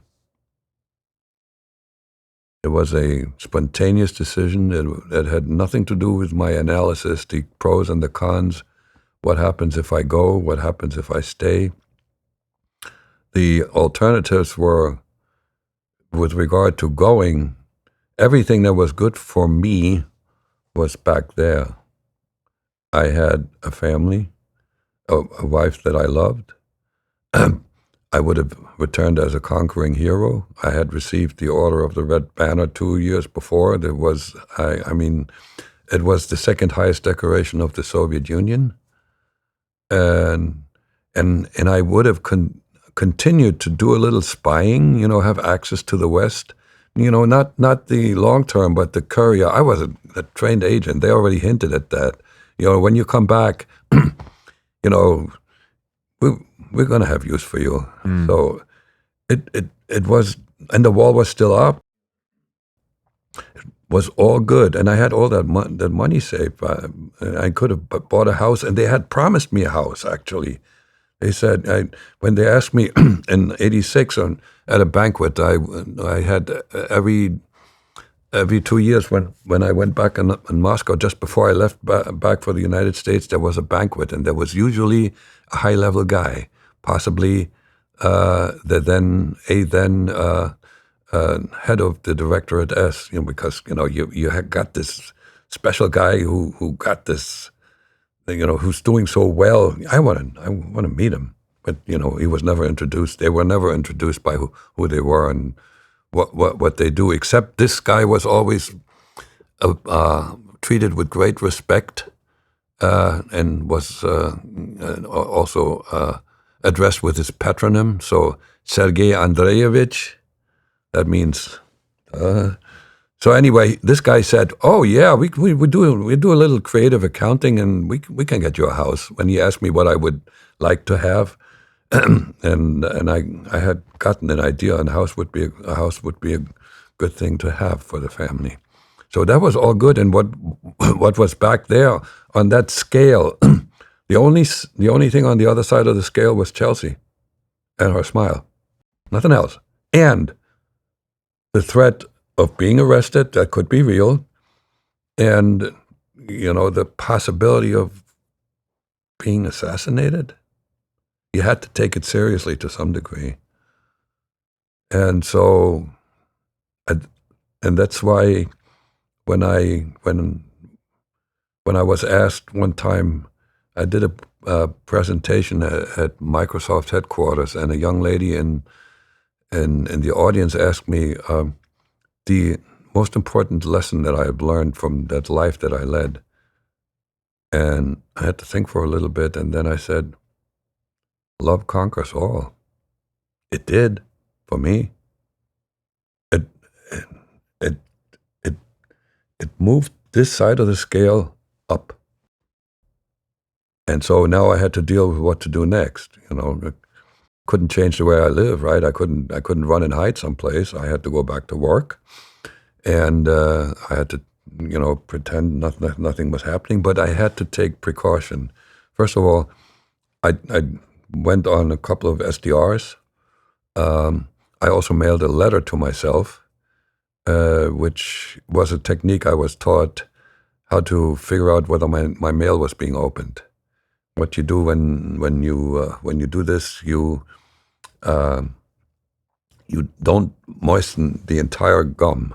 You leave like an inch, and it's not glued, because I was told, and I think that makes a lot of sense. Letters are opened, but people aren't skillful enough to open these letters. So these are machines that open them, and they automatically glue everything back.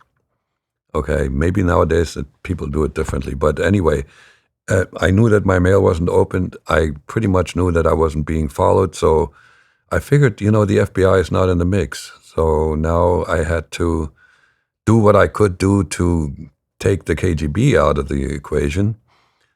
But first, I needed to get them off my back, because I didn't want them to, come, get in contact with me again. Okay, so I just sent my last letter with secret writing and told him that I'm grateful that you're worried about me, and I appreciate it, and I would love to come back, but I have contracted HIV/AIDS, and the only way for me to get maybe some treatment is staying in the United States. Two thoughts here. First of all, in those days, this was not treatable. It was a death sentence. Secondly, when in '86 I was discussing AIDS with a couple of KGB folks, and we were like obsessed with Schadenfreude. You know what that is? It's the pleasure in other sufferings. The immoral lifestyle in the USA is finally catching up with them, and they said we cannot have people, we mean them with AIDS in this country, because it was a very infectious, deadly disease. So, and I made the letter very convincing. I told them that how I got it, because I was required to profile everybody I had some intimate contact with, and I talked about this one girlfriend that I had at the time when I graduated from college, and I pointed out that I had slept with her, and she had caught it from her ex-boyfriend, who was a drug addict.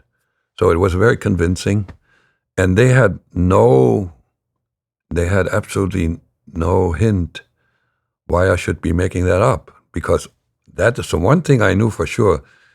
All they knew about my life is what I shared with them, because they didn't know that I had been a valedictorian. That if they had just investigated me a little bit, they would have known some things. They would have known that I lived with a family, right? They did not, because it was a no-no, because it was way too dangerous to be in my space, right? Because they could be followed. So I knew that they pretty much believed everything.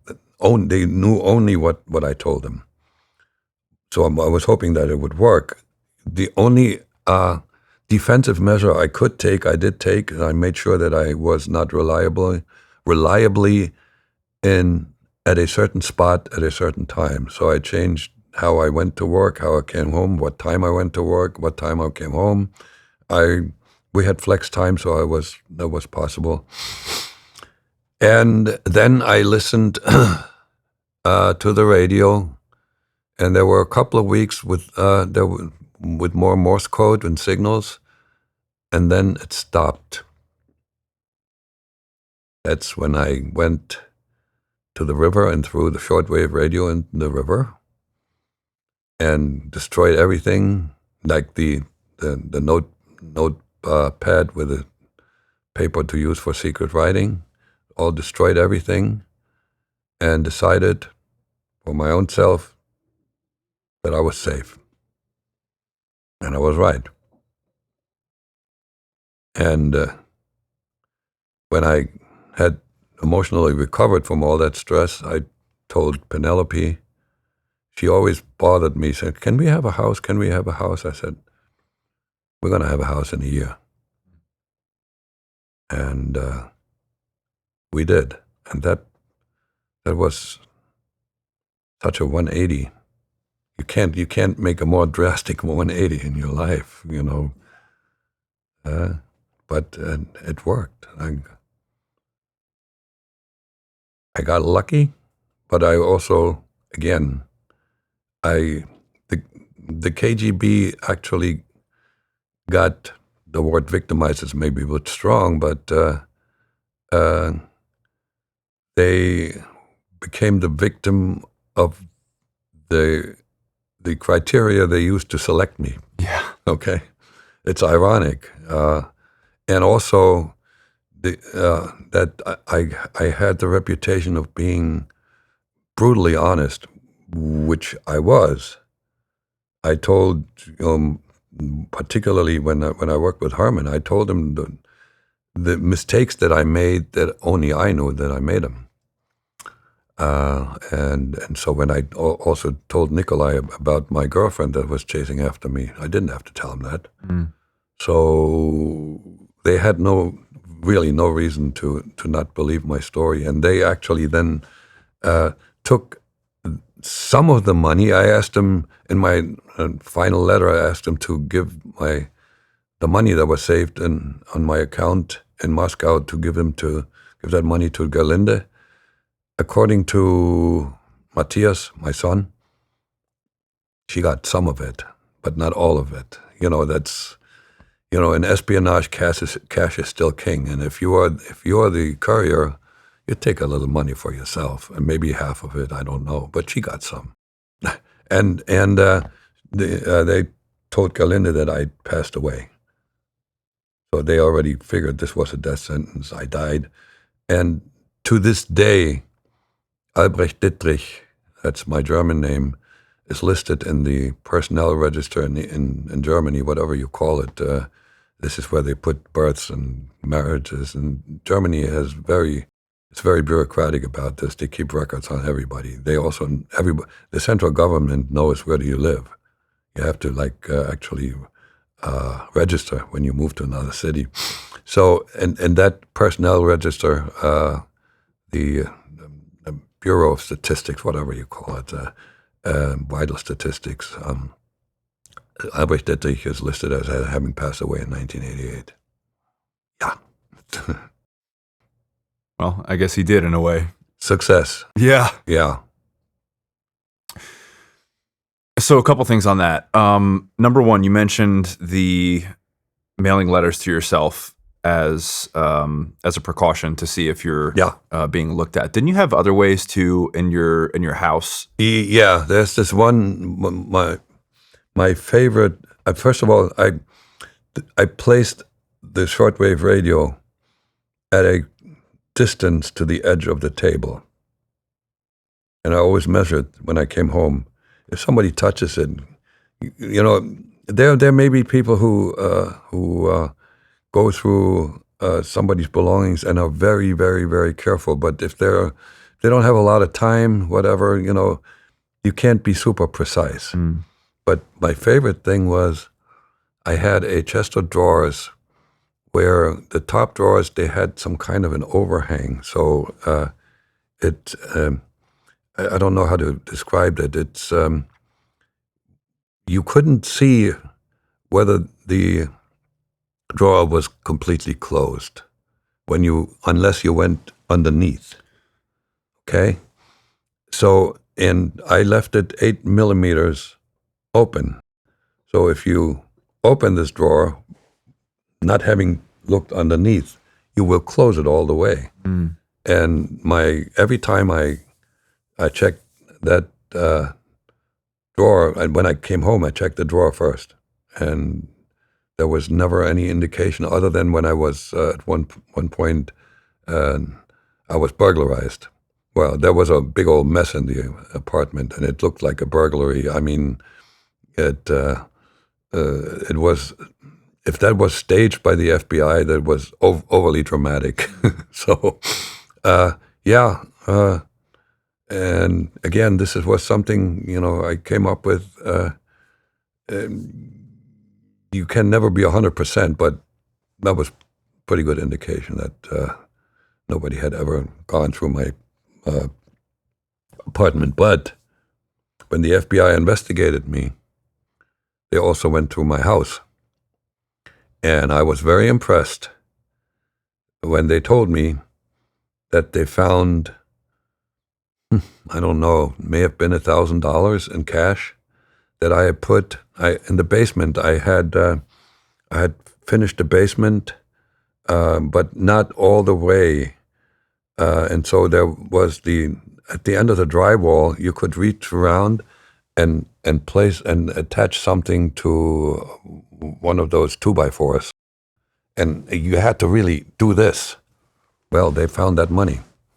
And they left it there, and so they interpreted this as this may have been escape money, when in fact I saved it to give Penelope the wedding band that she never had.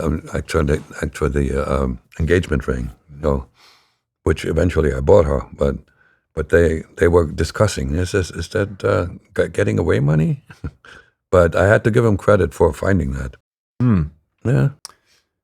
And you also mentioned that during that time you received the Order of the Red Banner, which is no, that was in 86. 86. Okay. 86, maybe into 87 was after.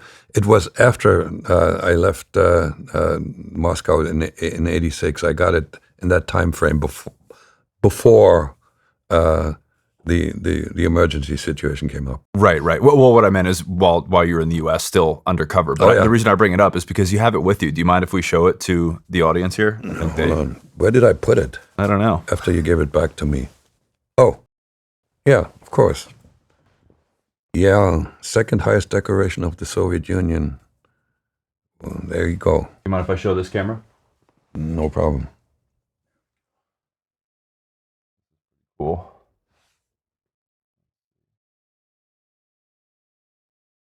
There we go.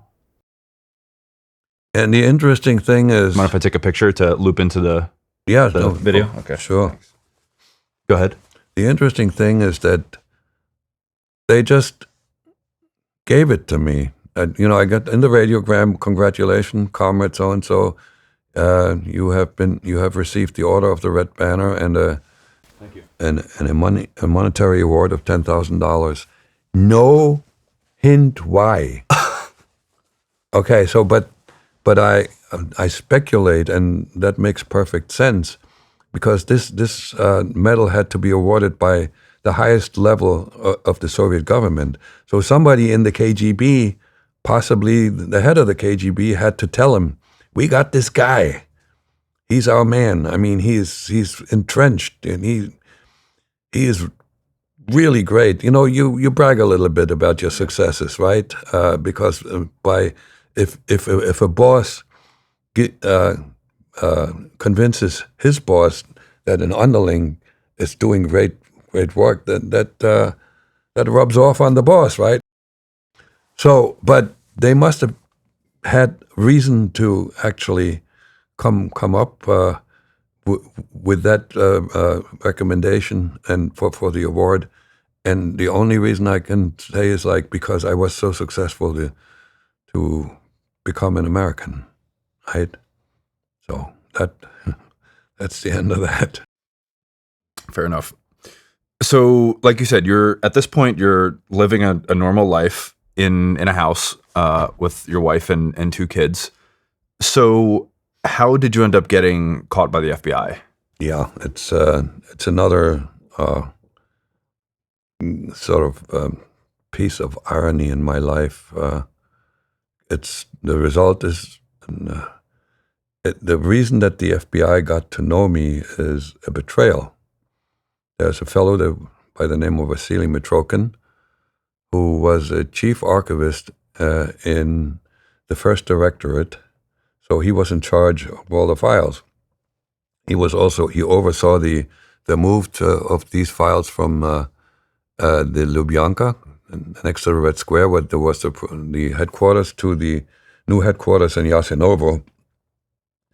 And I don't recall whether this is accurate or making this up, but I think he had developed a great hatred for the Soviet state because his son was very ill, and he had an illness that for which there was no treatment in the Soviet Union, and he applied to be able to go to England, where supposedly there were people who could help the boy, and he was not allowed because of security clearance, right?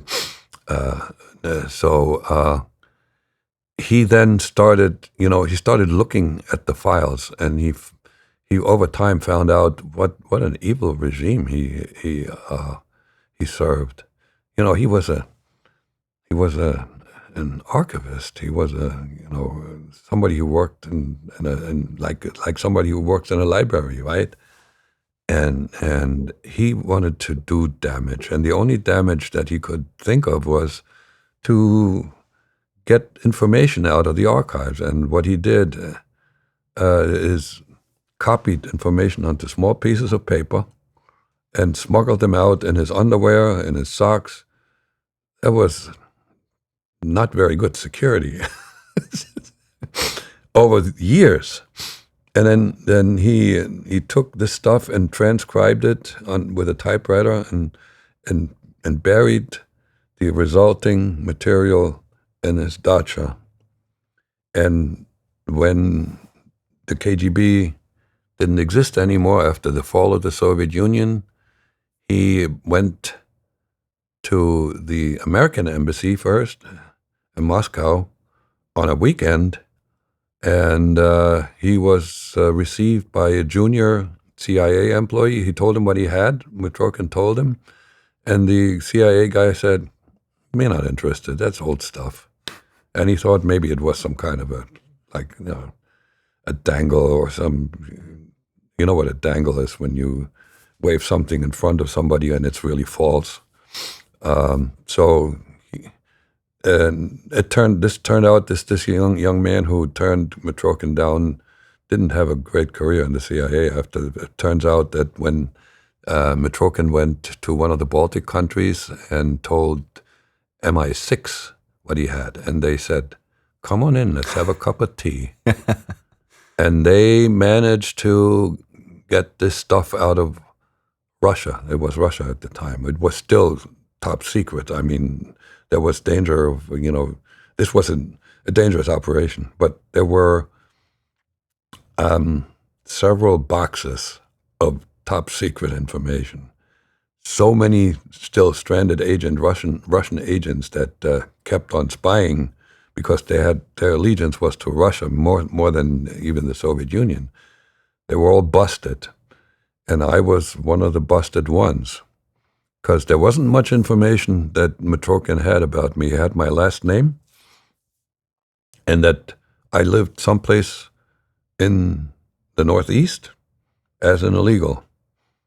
Well, there are not too many Barskys.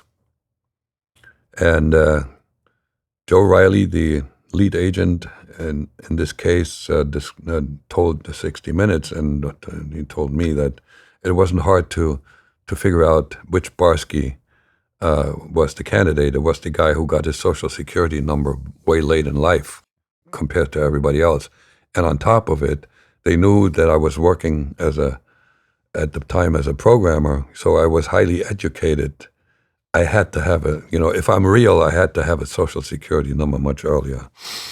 So that's what started the investigation. So the irony in this, when I talked about irony, is that if Mitrokhin were still alive today, I would love to meet him and fall on my knees and thank him for the betrayal. It's because, again, that was another change in my life that was for the better. Okay? If he doesn't betray me, I am not talking to you today. I never had a chance to go back to Germany. I wasn't applying for another passport. I didn't want to risk that, and I would just be sort of retired, maybe playing golf or whatever, but not having the interesting life that I have now, and being able to talk to people like you. Thank you, Vasily Mitrokhin. Appreciate Yeah, it. indeed. Wasn't there something that also came out in what he gave them around? There were certain rumors at the time about, I think one of which was that J. Edgar Hoover was a cross-dresser, and the other was that the U.S. created the AIDS virus. Yeah, that's and in his book he talks about active measures when that was started. There was a directorate in the KGB that came up with these phony stories, and what they did, in those days primarily they placed them into printed media and maybe radio, and they used sort of sympathetic left-wing publications in Europe, let's say in France, and they would be picked up by American publications, and before you know it, it became public knowledge that Hoover was a cross-dresser, and Mitrokhin clearly said that was concocted in a KGB office, and that the CIA invented the AIDS virus. Mitrokhin also indicates that a lot of these false stories didn't take hold at all because, if you want to place fake news into a society that you don't know how it works, you have a hard time being successful. It's and these were the least desirable jobs. Nobody wanted to do these jobs. And so if you were they didn't have top-notch people in these departments. They just sat there at their desk and tried to figure something out. Yeah. And this sort of invalidates, I forgot his last, Mr. Bezmenov. Yuriy Bezmenov? Yuriy Bezmenov, who came to the U.S. He was, I don't know if he was a defector, low-level defector, but he wasn't really a KGB to begin with. He wasn't a KGB employee. He was a collaborator with the KGB or a low-level KGB. But he operated in India. Okay, so assuming that there was, how would a fellow in India know about that massive project to feed massive false information and systematically undermine the United States? How would he know about this when I know that the KGB was super, super secret? Secondly, knowing what I know, even the best of them, the best of the agents that I worked with, the diplomats who knew something about the United States, knew next to nothing, in terms of really making this systematic effort to, destroy the United States from within. That was just a big old lie. And oh, by the way, there's still a lot of people who believe in that in the United States.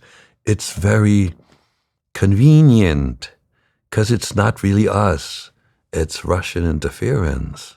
Now, the Russians have become a lot better at it because, there's a whole lot more knowledge within Russia now about how the United States works because, we have exchange students, we have, business being done together, and there's cultural exchanges. And I mean, we know, the Russians know much more about how the United States works, and they use technology also very, very well. And we know more about how Russia works. I think they know more about us than we know about them. But it's still, Bezmenov was a liar. So for people that haven't seen what we're talking about with Bezmenov, there's an interview that he gives where he essentially outlines a 4-step plan. Step 1 is demoralization, which takes 15 to 20 years. Yeah.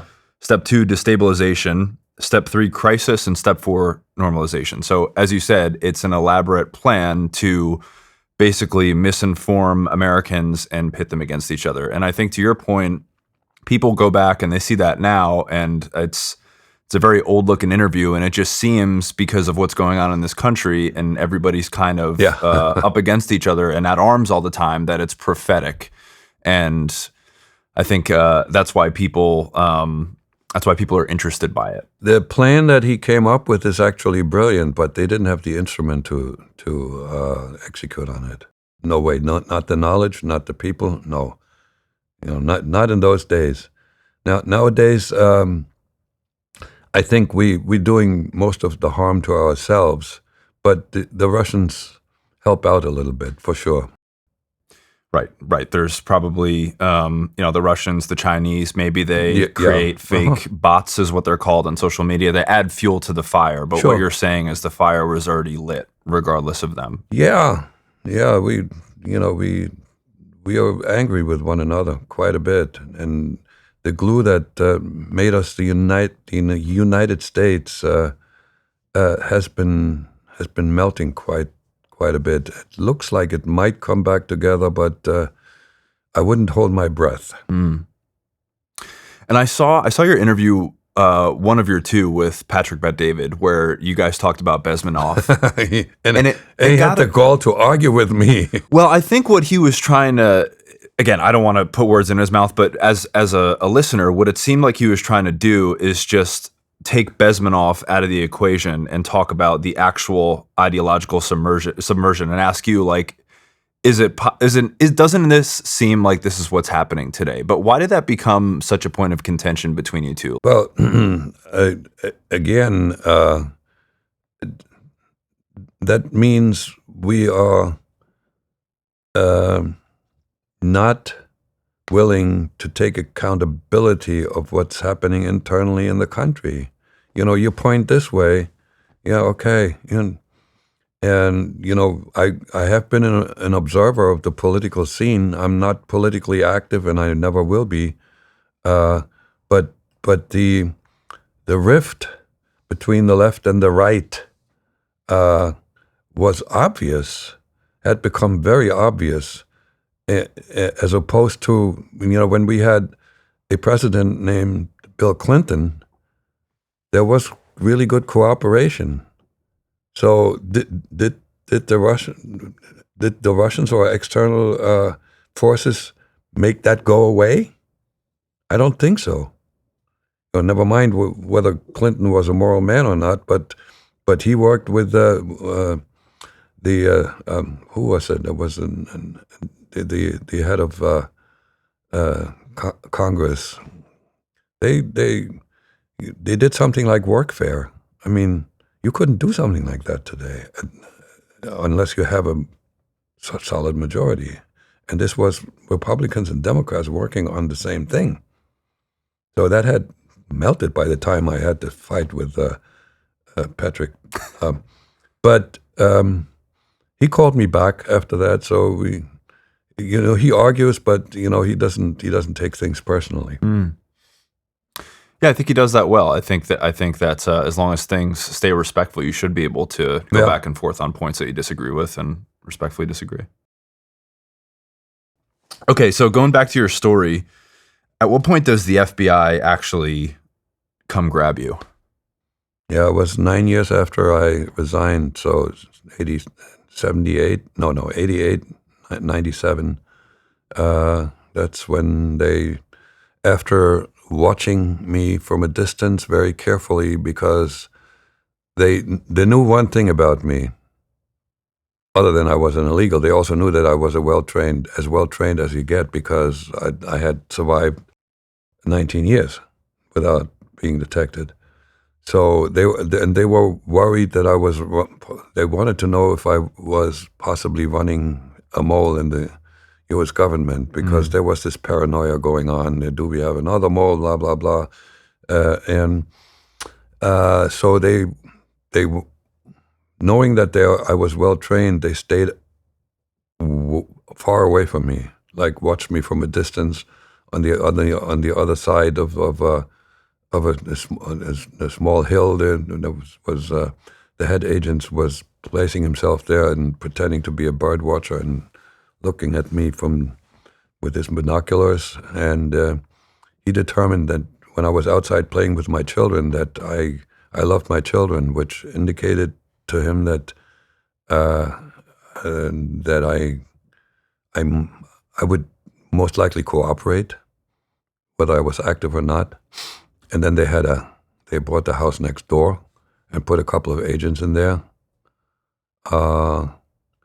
But they did not at that time go through not yet go through my house.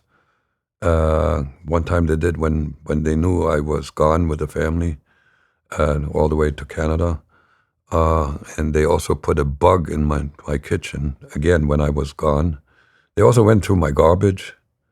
When you hear that Joe Riley wasn't talking about this in the 60 Minutes interview. There's another interview where he complained about that, he had to go through the garbage himself.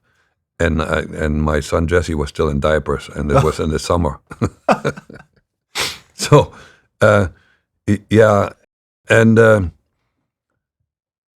when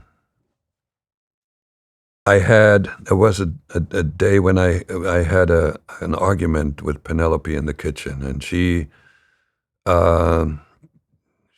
had become very jealous of me. She thought I had affairs with other women, and it became an obsession with her.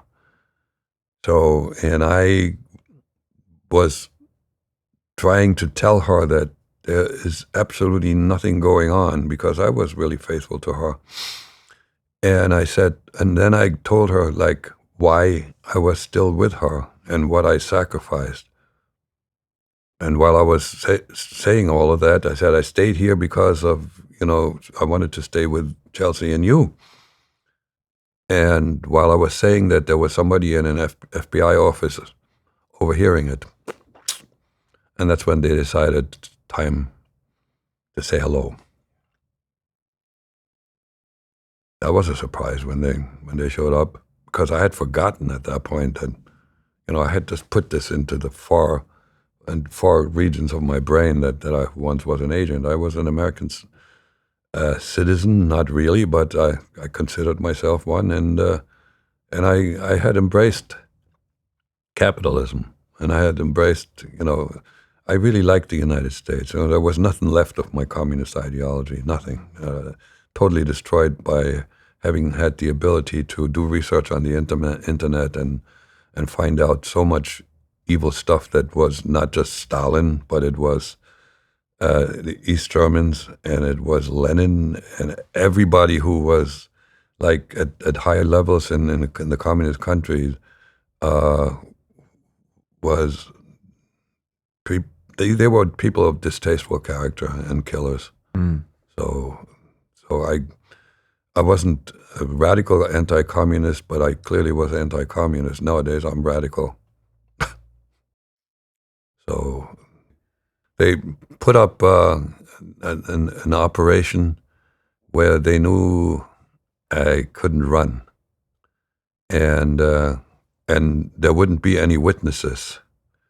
So they rented a state trooper who positioned himself at the far end of the Delaware, of a bridge going across the Delaware River that I had to take on my way home from work. And there you had to slow down. It was like a quarter or something, or maybe 2 quarters to put in. And he put a state trooper came up to me and he said, "Could routine traffic check, could you pull over?" I wasn't in an alert state anymore. I thought nothing of it. And then I should have noticed that something was really odd when he said, "Could you please step out of the car?" That's not a routine traffic stop, right? In hindsight, we would say license and registration, please, right? No, step out of the car. Okay, so I did. And then I noticed, again from my right, like the KGB agent, this man comes up to me, and before he is even stationary, he flips an ID, and then it hits me. That's serious. Oh man, and this is Joe Riley, who is now a good friend of mine, the lead agent, who said, "FBI, we would like to have a talk with you." And his eyewitness account is that like all color left my face. It went white as a driven snow, because it was like all of a sudden the past that I had buried in my brain came back, and I instinctively knew that this could wind up very, very bad for me, but even more importantly for my family, because Penelope had citizenship because she married me. So her citizenship was obtained illegally. She could be deported. And the kids would then, I would wind up in jail, and the kids would become wardens of the state. Oh, all right. So told me they had a vehicle parked that I hadn't seen, and told me to step into the vehicle, and his partner was sitting in the back. He had a gun strapped to his ankle, very visible. It was a message. So I didn't need that message to know that it was serious. I know they wouldn't shoot me, uh, but and so I caught my balance rather quickly. The first question I asked, I said, "Am I under arrest?" That's why I corrected you. And Riley said, "No." And then after a while, he turned around and he said, "This may not be the worst day of your life." So that gave me some hope. And instinct made me say the following, and this is confirmed by Joe. I said to him, "So what took you so long?" And they couldn't suppress a little smile. I needed to lighten the tone. That was instinctive. So then they took me to a motel in a little town called Delaware Water Gap, a little cheap motel, L-shaped. They had rented one wing to make it secure, and at each end of the hallway they had an armed guard, and they put me in the middle, so there couldn't be nobody could overhear if they somehow emerged in one of the rooms. So put me in the middle, and I walk in there, and at that point I was sharp enough, and they had some props, and it was like in big writing. There was my cover name. There were a couple of convenience addresses, so indicating that they knew a lot about me. But I was sharp enough to realize that they knew next to nothing, because it was all from my early years. Okay, so before we even started the question and answer session, I volunteered. I said, "And listen, I know that the only way for my family and myself to get out of this with the least amount of damages if I cooperate fully, and I have every intention to do so."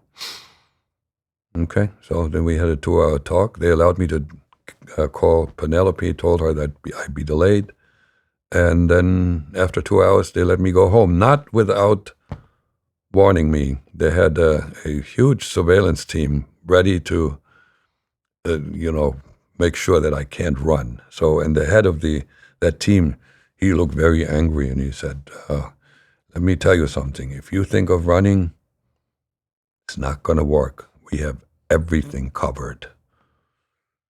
Maybe and maybe not, because I had an out They should have known this. I had out of my basement into the backyard, but I had no place to go, for crying out loud.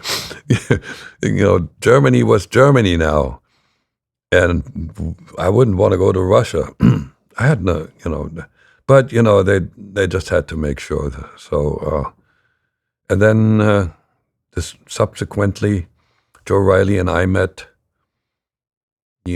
once a week, and he went through my entire histories for as much as I can remember. And I think the FBI files on me have more detail than what I could put in the book. They wanted to know just every minor detail, and apparently that was useful for the FBI.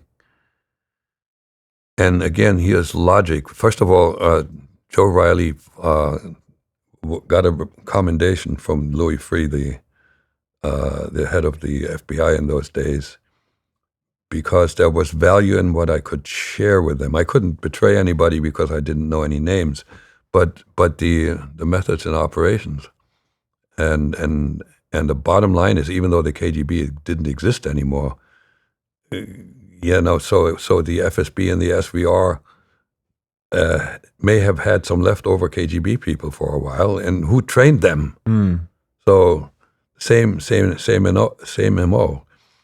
So that went on for at least a month, and then I had to pass a lie detector test, and that was interesting as well. Most people think lie detector tests are like how they're depicted in movies.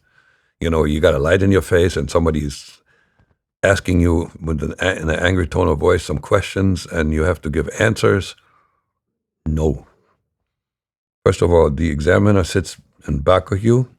There's no light in your face. Everything that's spoken is whispered, and the only answer for me that I was allowed to give was yes or no. Okay?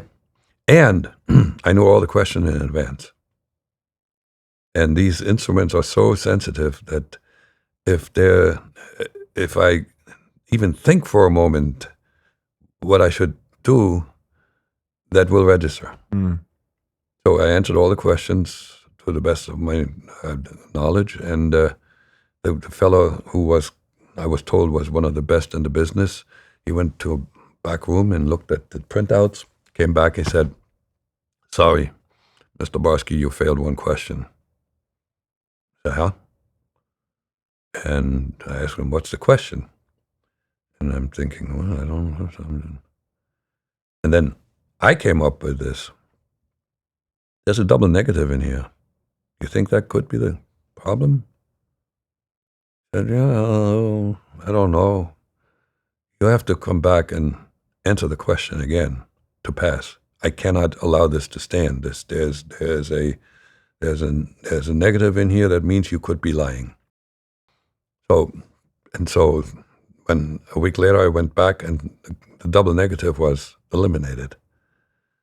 So sometime later it occurred to me that it was probably a control question, because I had to fail that. I had to fail this, because if I don't fail it, then the test is not valid. Because there was a moment of hesitation in my brain.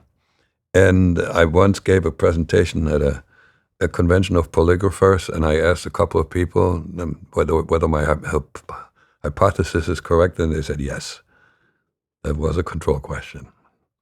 So this is how lie detector tests are actually operating. I understand. I've been told that there are some people who can deceive them. They have to be like psychopaths or sociopaths, people who just are so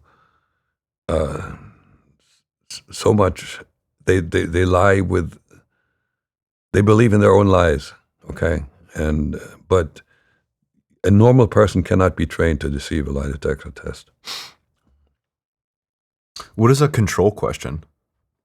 Well, again, the control question means that It's an artificial question that needs to trigger something. If it doesn't trigger something, then the entire test is not valid. Okay. So Joe Riley, the lead agent, you said you guys are now friends. We played golf quite on a regular basis while I still lived in Pennsylvania.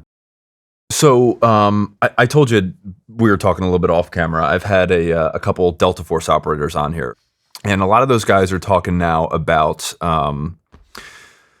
Obviously, they went to war on behalf of the United States, but there's policymakers in D.C. who sent them there. But a lot of them are talking about, some of the people that they killed, for example, maybe if they met that person in a cafe in New York City, circumstances would be different and they might be friends. Maybe they would think that they were funny, right? Is that what you felt with Joe? No, I didn't feel it with Joe, but I had a friend while I was working for United Healthcare, and he became a really, really good friend. I spent about 6 months working in Minneapolis where he lived, and once a week he invited me for dinner so I can bring a guest and so forth. We became best of friends, and he was a Vietnam War veteran. And I was telling people, and I told him, if I had been drafted by, let's say, East Germany to fight in the Vietnam War, I would have shot at you. So yes, there are circumstances where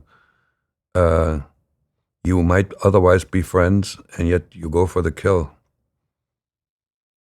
Not with Riley, no, not at all, and neither him. He wrote the afterword for my book, and this is the greatest compliment somebody could have given me because he knew me so well. Is it where he says something like, "We could use more people in this country like Jack Barsky." Wow. Yeah. So on that point, to take a side tangent, I think that so you're familiar with Delta Force and SEAL Team 6 are America's Tier 1 Special Operations Force, and I think in Russia the equivalent would be the Alpha Group or FSB Vimpel. Yeah. Are you familiar with those groups? No, I'm not familiar with them, but there's a mafia-like element in Russian intelligence. You look at Prigozhin and his gang. There are brutal killers in there, and they're also they operate internally as well. If there's a dissident to be taken care of, who do you think is that? So I would bet that the American teams are overall, on average, better people than the Russians.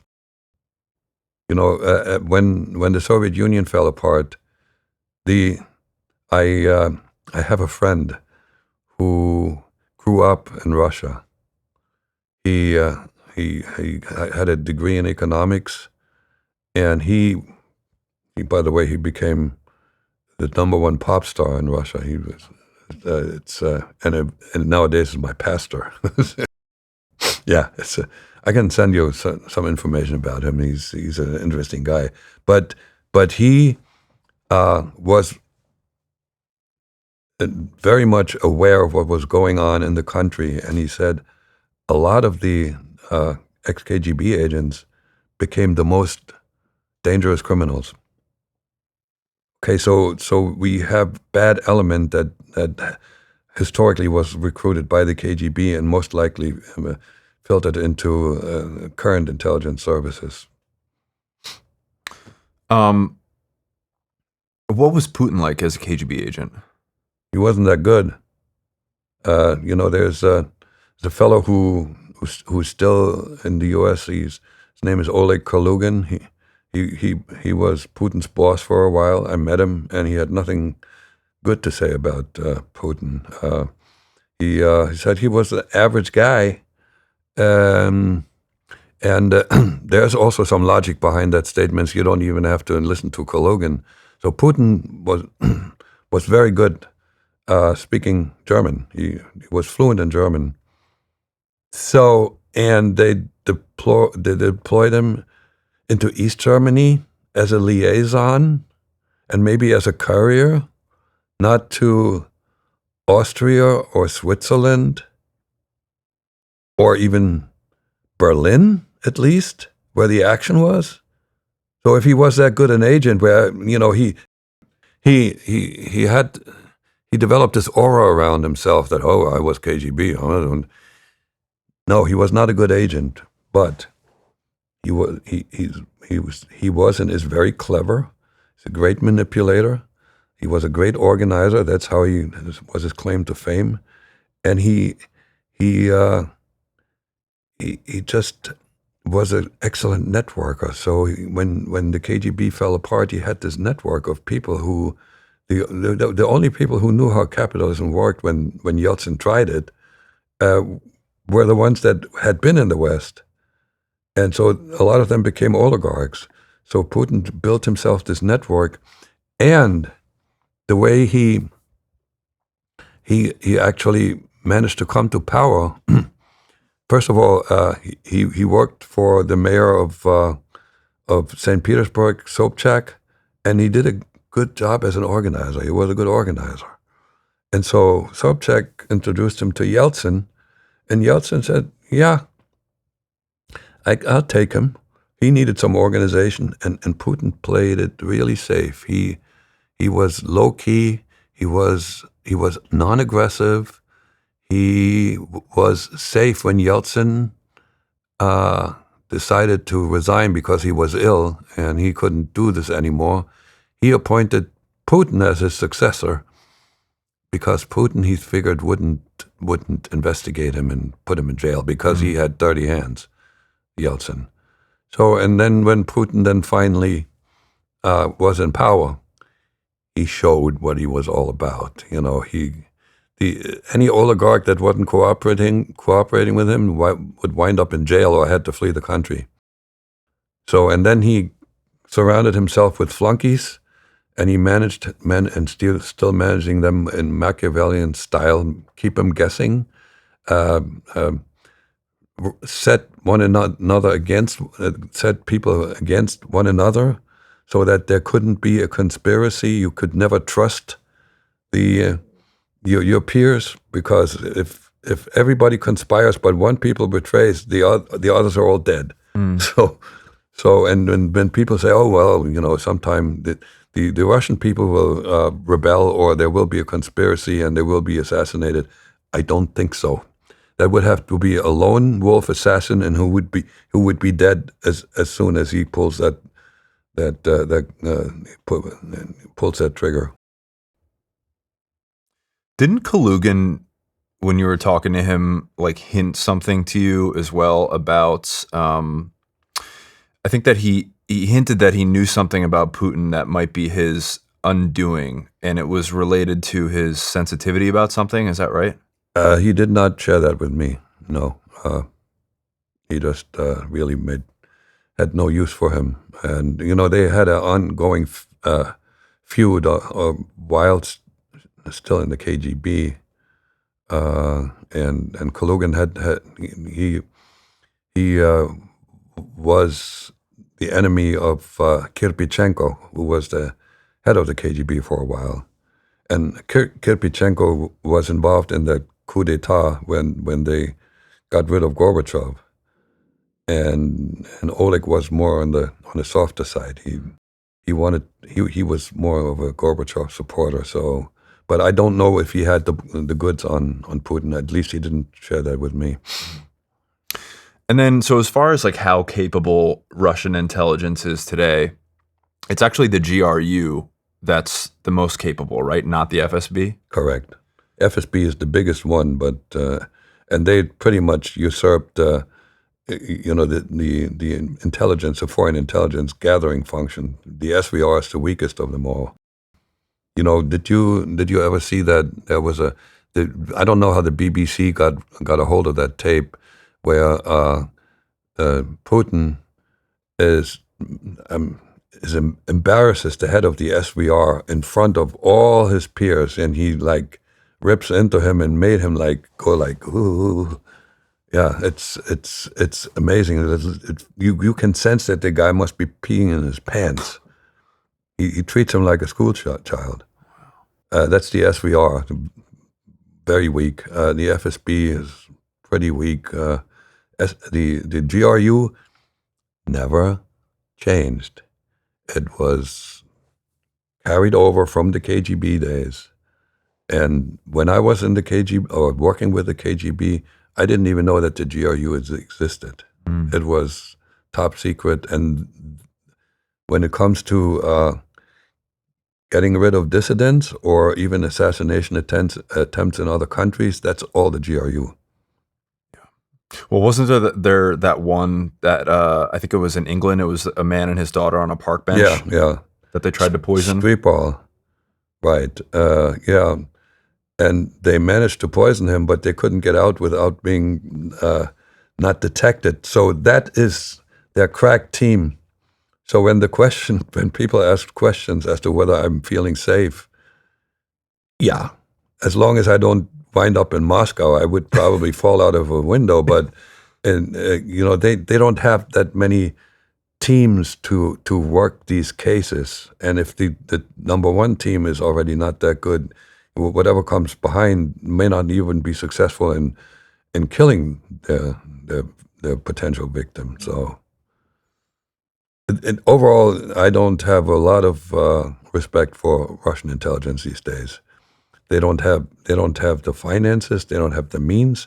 The illegals that were caught in 2010 were arrested in 2010 were incredibly poorly trained. There's just not the expertise. It's more or less Putin is throwing volume at intelligence. If anybody who will go to the United States, most likely they know that the person is going to the U.S. and they're being asked to help the motherland out. So like this Maria Butina, rank amateur, but she managed to get close to some interesting people. So who do you think then, like overall, is the most powerful and capable intelligence agency between maybe the CIA, the Mossad, the Russians, the Chinese? The Mossad,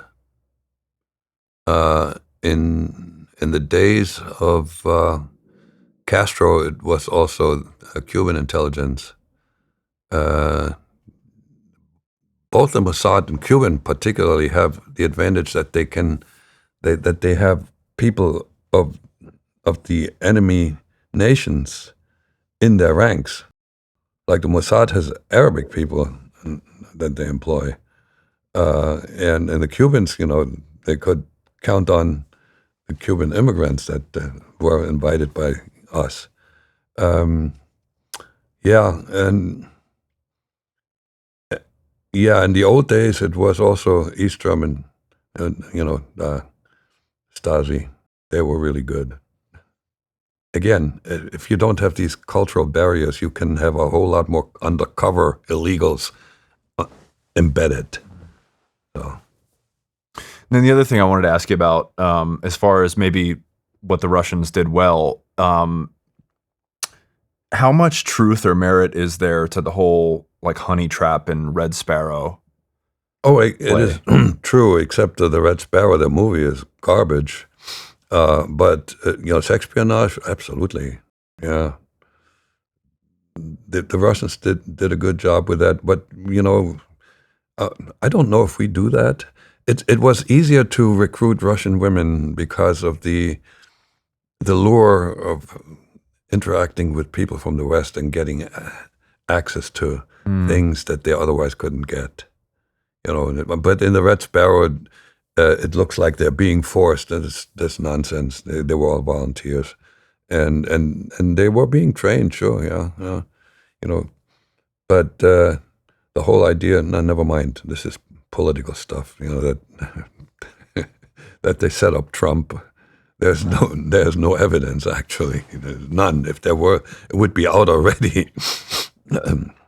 So what is the play then? Do they just like train them on how to seduce men, and then they go find men that either have access directly or indirectly and get them in compromising situations? Yeah, of course. They document what they're doing, and then it can go out in public or it can go out to your family. And so give me the goods. And the woman herself doesn't have to do any of that. She just like is the instrument that hands over the material to somebody who can talk tough. Mm. How many? I know you've been out of the game for a bit, but how many Russian spies do you think might be in the U.S. now? A lot. But again, not professionals. Very few professionals. It's volume. Yeah, of course. In the Soviet embassy, there are some more better trained spies, but there there were a lot more real professionals in the KGB ranks than what Russia has today. But it's a lot because again, the amateurs. I'm not saying you should be anti-Russian, but you should be a little bit aware that you may be dealing with one of those amateurs, and be careful how you interact with them. Mm. So I'm just thinking, like, as far as like foreign spies within the United States is a melting pot, right? It's not all Caucasian people. There's a lot of people of different ethnicities, so it might be easier to plant somebody in here that looks different, and people wouldn't bat an eye at it. But is it more difficult for America to place spies elsewhere because of that? No, what's the incentive? Going to the United States from another country, a lot of people like there's a lure there. Why would you want to go to Egypt undercover? And even if you're an Arab American, why would you want to do it unless you have some ideological drive, some reason? But that should be rather rare. And in the old days, the CIA didn't have a single undercover person in Russia. There was no incentive. Why would you want to go to Russia as even as somebody with Russian heritage, unless you had this incredible hatred for for that regime? But that's a rarity. Well, wouldn't they do it for like career advancement purposes? Like, obviously, if it's not a very sought after role, like that's fine. You might not have to love it, but if you go there, you do your job, you come back in a few years, and maybe you get up in the ranks. Well, again, yeah, I can't exclude that some people will do it, but I don't think there's a long line lined up for these jobs. I told you I have a couple of friends who worked. The one worked in Al Qaeda, and the other one worked in the cartel. These are not highly desirable jobs. Okay, it's not that the fellow who there was another one who another fellow that I was thinking of that I met who worked in the cartel, and he lived the life, the cocaine, the women. He had to blend in, and he came out with PTSD. Okay, so yeah, there are some patriots, and there are people who it's not just about career; they just want to do the right thing. Yeah, but most people, and that is pretty much the truth. Most people will make decisions that are good for themselves and the people that they care about. This sacrificial Jesus-like behavior is a rarity. Yeah, so I wanted to take that side tangent with you, but just to come back and loop it all around full circle. So you cooperate with the FBI, you become an American citizen. How did your story end up coming out? Yeah, that it was one of those situations where you had to connect a lot of dots. So I married Shauna, my second wife in the U.S., and she has a half brother who was taken to Germany by his mother. He grew up in Germany, and they never met. They're different, half-brother, different father, and different mothers, the same father. And Shauna never met him, but she was alerted by another half-brother that this guy existed in Germany, so they interacted via social media. And one day, the phone rings in our house, and I hear Shauna talking to somebody I think she knows, and then she turns to me and asks me, "How far is Hudson from here?" I was, "Why?" "Oh, my brother is in the U.S. He's in Hudson. We lived about an hour away from Hudson." Now he actually told her, "Hey, sister, I'm here. What do you mean here? I'm in the United States. Where? I'm in Hudson, New York. It's in New York."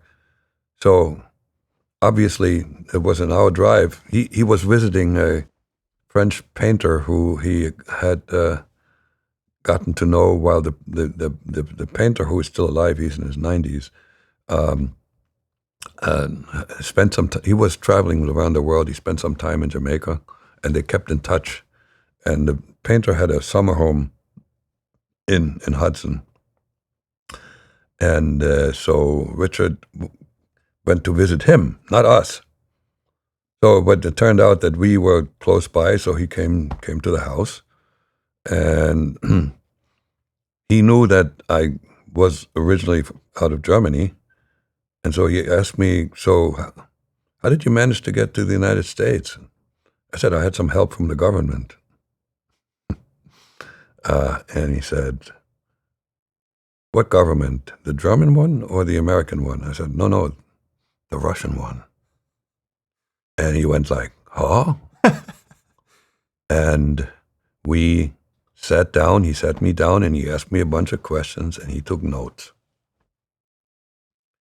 He's what we call I think it's Yiddish, he's a macher. It's somebody who makes things happen. And he decided that this is something that could be big. And he told me, "I'm going to take this to Germany, and this is going to be big." His instincts were right. But I couldn't believe him, because what I knew about him was that he was the conductor at the railroad. And upon the urging of my two children, adult children, that I write a book, I reached out to it's about 20 literary agents in the realm of true crime. Right? 20. I got 19 non-responses, and one wrote back, says, "I can write your story for $20,000. Nobody believed me. Now, in hindsight, I know they didn't believe me because the story is too bizarre. They thought I made it up. But my conclusion was that nobody's interested. And if these guys aren't interested, how can this railroad conductor make this big?" Well, he happened to have been roommates at one point with somebody, a smart guy who has a doctorate in Chinese studies. And among what he learned, among the things he learned there in college, was the art of every time I think about it, I mispronounce it. Feng Shui. That's what it's Feng Shui. And it's like how you place objects and furniture in your room to get the right atmosphere, okay? And his top client was a lady by the name of Susanne Kolbe. Susanne Kolbe was only the number one female journalist for Der Spiegel, the number one news magazine in Europe, in all of Europe, not just in Germany, at least in those days.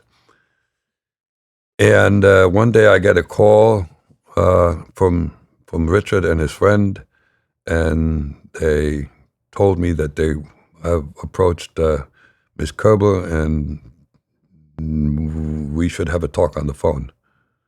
and I spoke with her. And at that time, I hadn't gotten my citizenship yet, so the FBI was working on it. And she was skeptical, and I told her, you know what? At this point, it's no sense. You're not going to interview me. I gotta get a clean record here in the United States. I don't want to mess this up by going public. Well, when I got my citizenship, I immediately applied for a passport, and I got my passport, and I planned going back to my past, visiting old Germany again. I called Ms. Kerber, and I told her that I was going to arrive such and such a day, and she had done research. And I don't know, I think she actually had gotten some access to old KGB archives, and that I don't know, but she came to the conclusion that there's something to the story. So, and when I deplaned and I appeared in the arrival hall at the Berlin airport, I had a camera in my face. And in the back there was Richard pointing me out. I told you so. Yeah, no, this is the guy. So, and Susanne Kerber followed me for several days through my Rip Van Winkle tour, back in, through where I used to live and study and meet with old friends and so forth. And she interviewed me intensely. And then she did something that no self-respecting journalist would have done, but I understand why she did it. She knew Steve Croft, whom she had met a couple of years prior at a conference, and she told Steve Croft that I exist. I have a story for you. You know why she did it? Because Steve Croft was the only person who had to sit down with Barack Obama, and she wanted Barack Obama. Well, she didn't get Obama, but Croft got me. Yeah, that's right.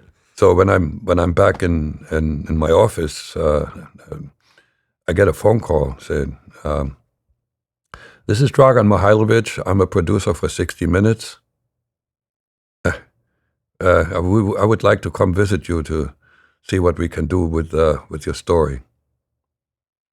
And that, ironically, when 60 Minutes eventually showed up, my wife finally believed in my story. She thought, most of the time, she thought I was just making it up. But, they came to my house. They did the interview, which was just about as long as ours, maybe not quite as long. And 45 minutes resulted out of that. And when that aired, they repeated it twice. And in that year, when they aired it 3 times, they had about 15 million viewers. So that makes you reasonably public.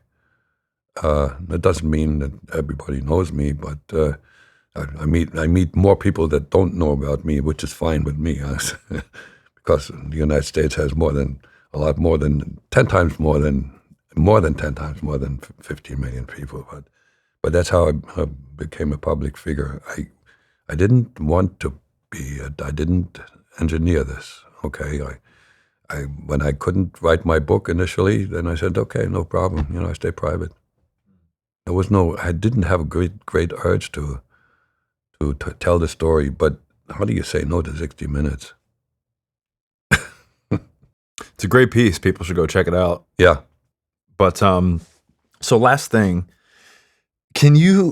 so obviously before the 60 Minutes piece came out, your kids found out about your story, but Can you just tell the story about how you ended up telling Chelsea and then kind of what she did after that?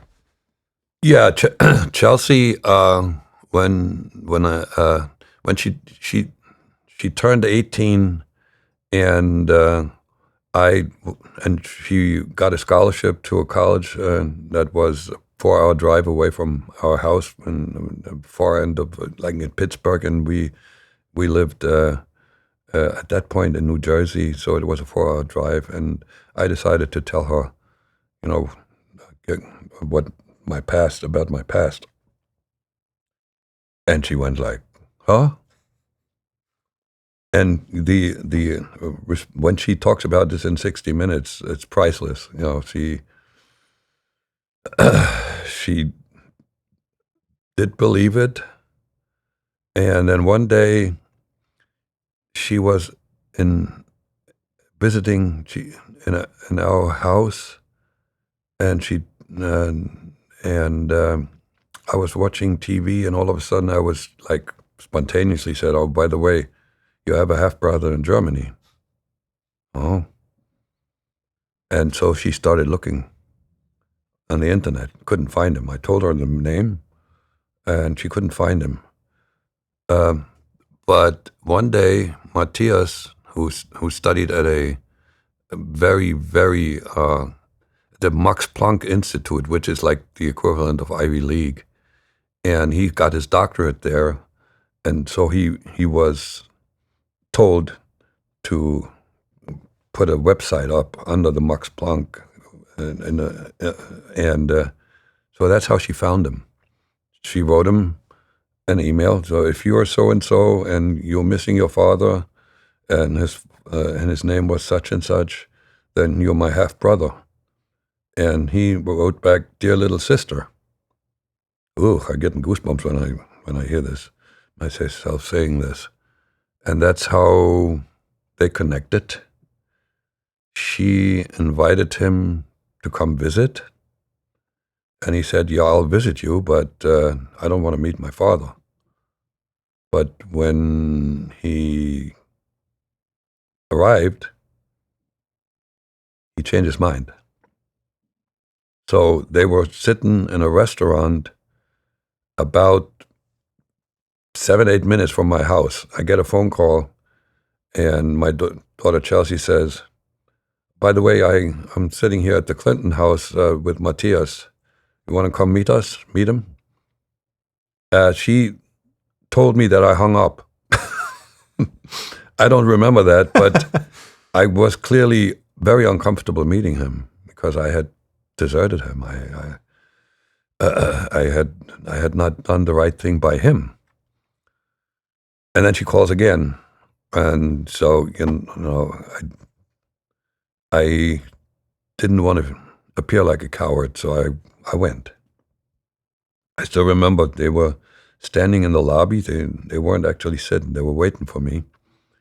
And as I'm appearing at the lobby, he's shorter than me, and he looked at me like this for probably a couple of minutes, just saying not a word. And then we sat down, we ate, we started making some small talk, and I invited him to my house.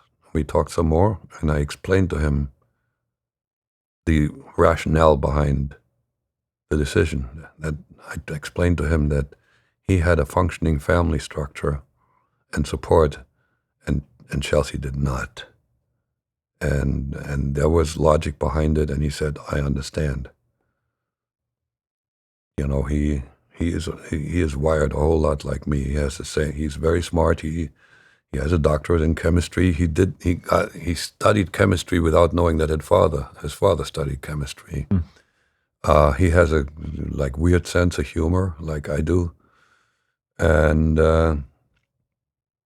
so we have a good relationship. It's long distance, and you can't go back and forth between Germany and here. And he's got a family, and but we are a long distance family. There's my other son, Günther, also came visit, the one that was born out of wedlock. And I have a picture where all of us, except for Trinity, the latecomer, are together in the same picture. But all of them have met Trinity at one point, because one time I took Mom and her to Germany with me. So and we met the other two sons, and it's not a happy ending, and in a sense that I don't even know if there's a real happy ending in any life. There's always something that doesn't quite go right. But under the circumstances, it could have been down there. Happy endings up there. I'm about here. That's good enough for me, given the crazy stuff that I started when I said yes to the KGB. And I hope it's not too personal of a question. I hope you don't mind me asking. So if you don't want to answer, no worries. But what was that like seeing Matthias as like a grown man? Because you'd only seen him as a baby essentially, and then you ended up making the decision to stay. So Again, there was no emotional reaction. You know, I'm quite stoic, and I have emotions too, but that didn't trigger anything. Mm. Same as when I met Günther, the other son, for the first time as an adult. I had met him also as a toddler, and Matthias obviously up until 5 years of age. There was no emotional reaction. No. Fair enough. So I want to wrap us up here with a poem by Mr. Jack Barsky. Is that the loneliness poem? Yes, it is, and I'm going somewhere with this. So you wrote this poem. Yeah. Loneliness is a stampeding multitude that tramples down the seeker of solace, lying on the desert floor with one arm extended towards the heaven in a desperate plea for mercy. Loneliness is a prison cell with walls made of the fabric of fear. Loneliness cries out in anguish to the world only to be tortured by the magnified echo of the futile cry. Loneliness is a mirage of all that is good, a mirage close enough to be sensed but far enough to remain tortuously unattainable. Loneliness is the vision of a shoulder to lean on, always to be withdrawn at the last moment, resulting in a frightful, eternal freefall towards utter darkness. Loneliness is a silent scream for a healing hand. Loneliness is the certitude that there is no healing hand. Loneliness is a demon who only knows himself. So the reason I read that is because at the time of recording this, the holidays are coming up. I don't know when this is going to be coming out, but holidays aside, there's a lot of people that are lonely in the world. Yeah. They don't have people. They don't have a family. Yeah. So Yeah. obviously that when you wrote that was a darker time for you. So what would you recommend to those? That was during the divorce from my first wife. She had hired an attorney who was only out for himself, and he made up all kinds of lies, and it just dragged forever and ever and ever. And I offered Penelope a settlement, 50-50. Eventually, she agreed to what, after 18 months, agreed to what I had offered her, and to deal with this uncertainty, and also having still Jesse, who lived in the home and eventually came to live with me when I moved out. It was painful, and the only thing I can say, if you're alone, don't be. Go make friends. Go out. Don't stay in the house. Just go meet people, and just don't meet them on the internet first. Okay, and if you meet them on the internet, then meet them in person. It's because we interact with all our senses, not just the vision and the hearing, but also the touching and the smell and whatever else, and the subtle things that you don't notice when, body language and facial expressions when you're just over Facebook or some other social media. Be part of a community, and maybe you want to join my community when it goes public, because I'm about to build one, and whoever is on social media, and I'm thinking most everybody who's listening to this will be notified. I call it spycology, and it's about exactly that: being together and sharing and growing. And it isn't just me being a college professor and preaching to you and saying, this is how you should live. That's exactly wrong. Mm. You make suggestions, and if there's any changes necessary, the people need to own their own changes, or else they won't stick. So, yeah, and that's my passion these days, and I think I have something to contribute, and I'm so very much an appreciation of you reading this, because I have a copy of this in one of my folders, and I was going to suggest that we might read it. Really? Yes. And I was thinking about it. I hadn't made a decision yet. It's very interesting. We've had these things happen quite a bit that, we think very much alike. Well, first of all, for a non-native English speaker, it was an excellently written poem. Yeah. But like I said, man, there's a lot of people in the world that I have another poem that I don't have here, and I don't remember it. And it's a love poem to Shauna. I call it "I'm Your Mirror," and I'm speaking as the mirror and reflecting her beauty, inner beauty. Yeah, I can write poetry. I never knew that, but it like the all accomplished poets, except for the ones that just look for the rhyme. There has to be a passion underneath to make you write poetry.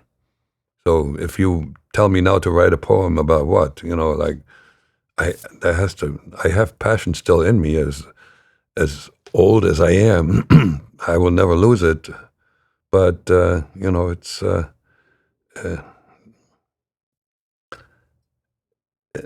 it's been interesting living this life and sharing what I learned, and I learned a lot, mostly from my mistakes.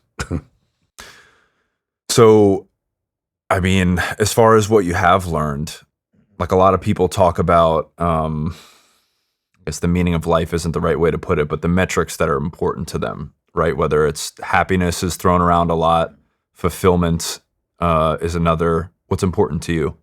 I think fulfillment is a better word than happiness. Happiness is too shallow. Purpose, you need to know why you're here, because you're not going to be here forever. So what do you do with this here? And it should be of use to others, service to others. There's a lot of psychological science behind that statement. If you have a purpose, you know why you're getting up in the morning. You're not just playing around. You're serving others. That brings about more fulfillment within yourself. And there's a term that I came up with, that when you live your life that way and always look out for others, it doesn't mean you enslave yourself. It could only be like just encouraging comments or smiling at somebody. If you live that way, you wind up in a state of mind, and I call it the lightness of being.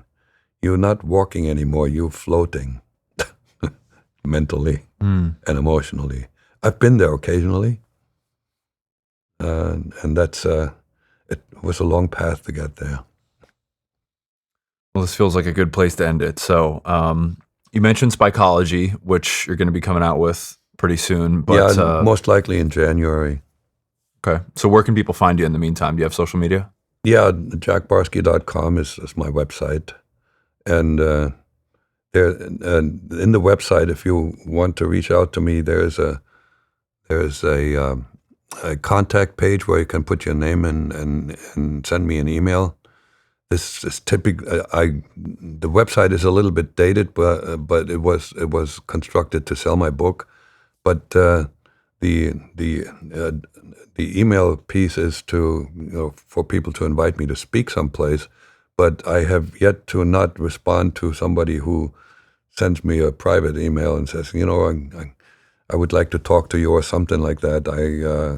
I honor people that reach out to me, no matter how little time I have left in the day. It's very important to me. When somebody reaches out to me, that I honor that. Awesome. Unless they're kooks. Fair enough. Yeah. And yeah, author, obviously, of Deep Undercover. I highly encourage people to go pick the book up and read it, because it's excellent. I very much enjoyed it. And I very, very much enjoyed this conversation. Yeah, me too. And like After the Lex Friedman interview, I'm not really tired. I started tired, and I probably feel better now. Well, it's because you're a young man. So, yeah, man. Again, this was excellent. I think the listeners are really going to enjoy it as well. So, thank you seriously for coming out here and being so very generous with your time. So, and you have been a very generous host. So it was all good. And friends? I think so. Okay. What's up, guys? Thank you so much for taking the time to watch the interview. If you got anything out of this video at all, please like the video, leave me a comment, tell me what you thought of the video, tell me who you'd like to see on the show. I really appreciate the support. It goes a long way on these platforms, as you guys know. Most importantly, I have some excellent interviews coming up in the future that I'm really excited about. So please subscribe to the channel so you don't miss any of them. But that's it. Thank you for your support. I really appreciate it, and hope to see you again soon.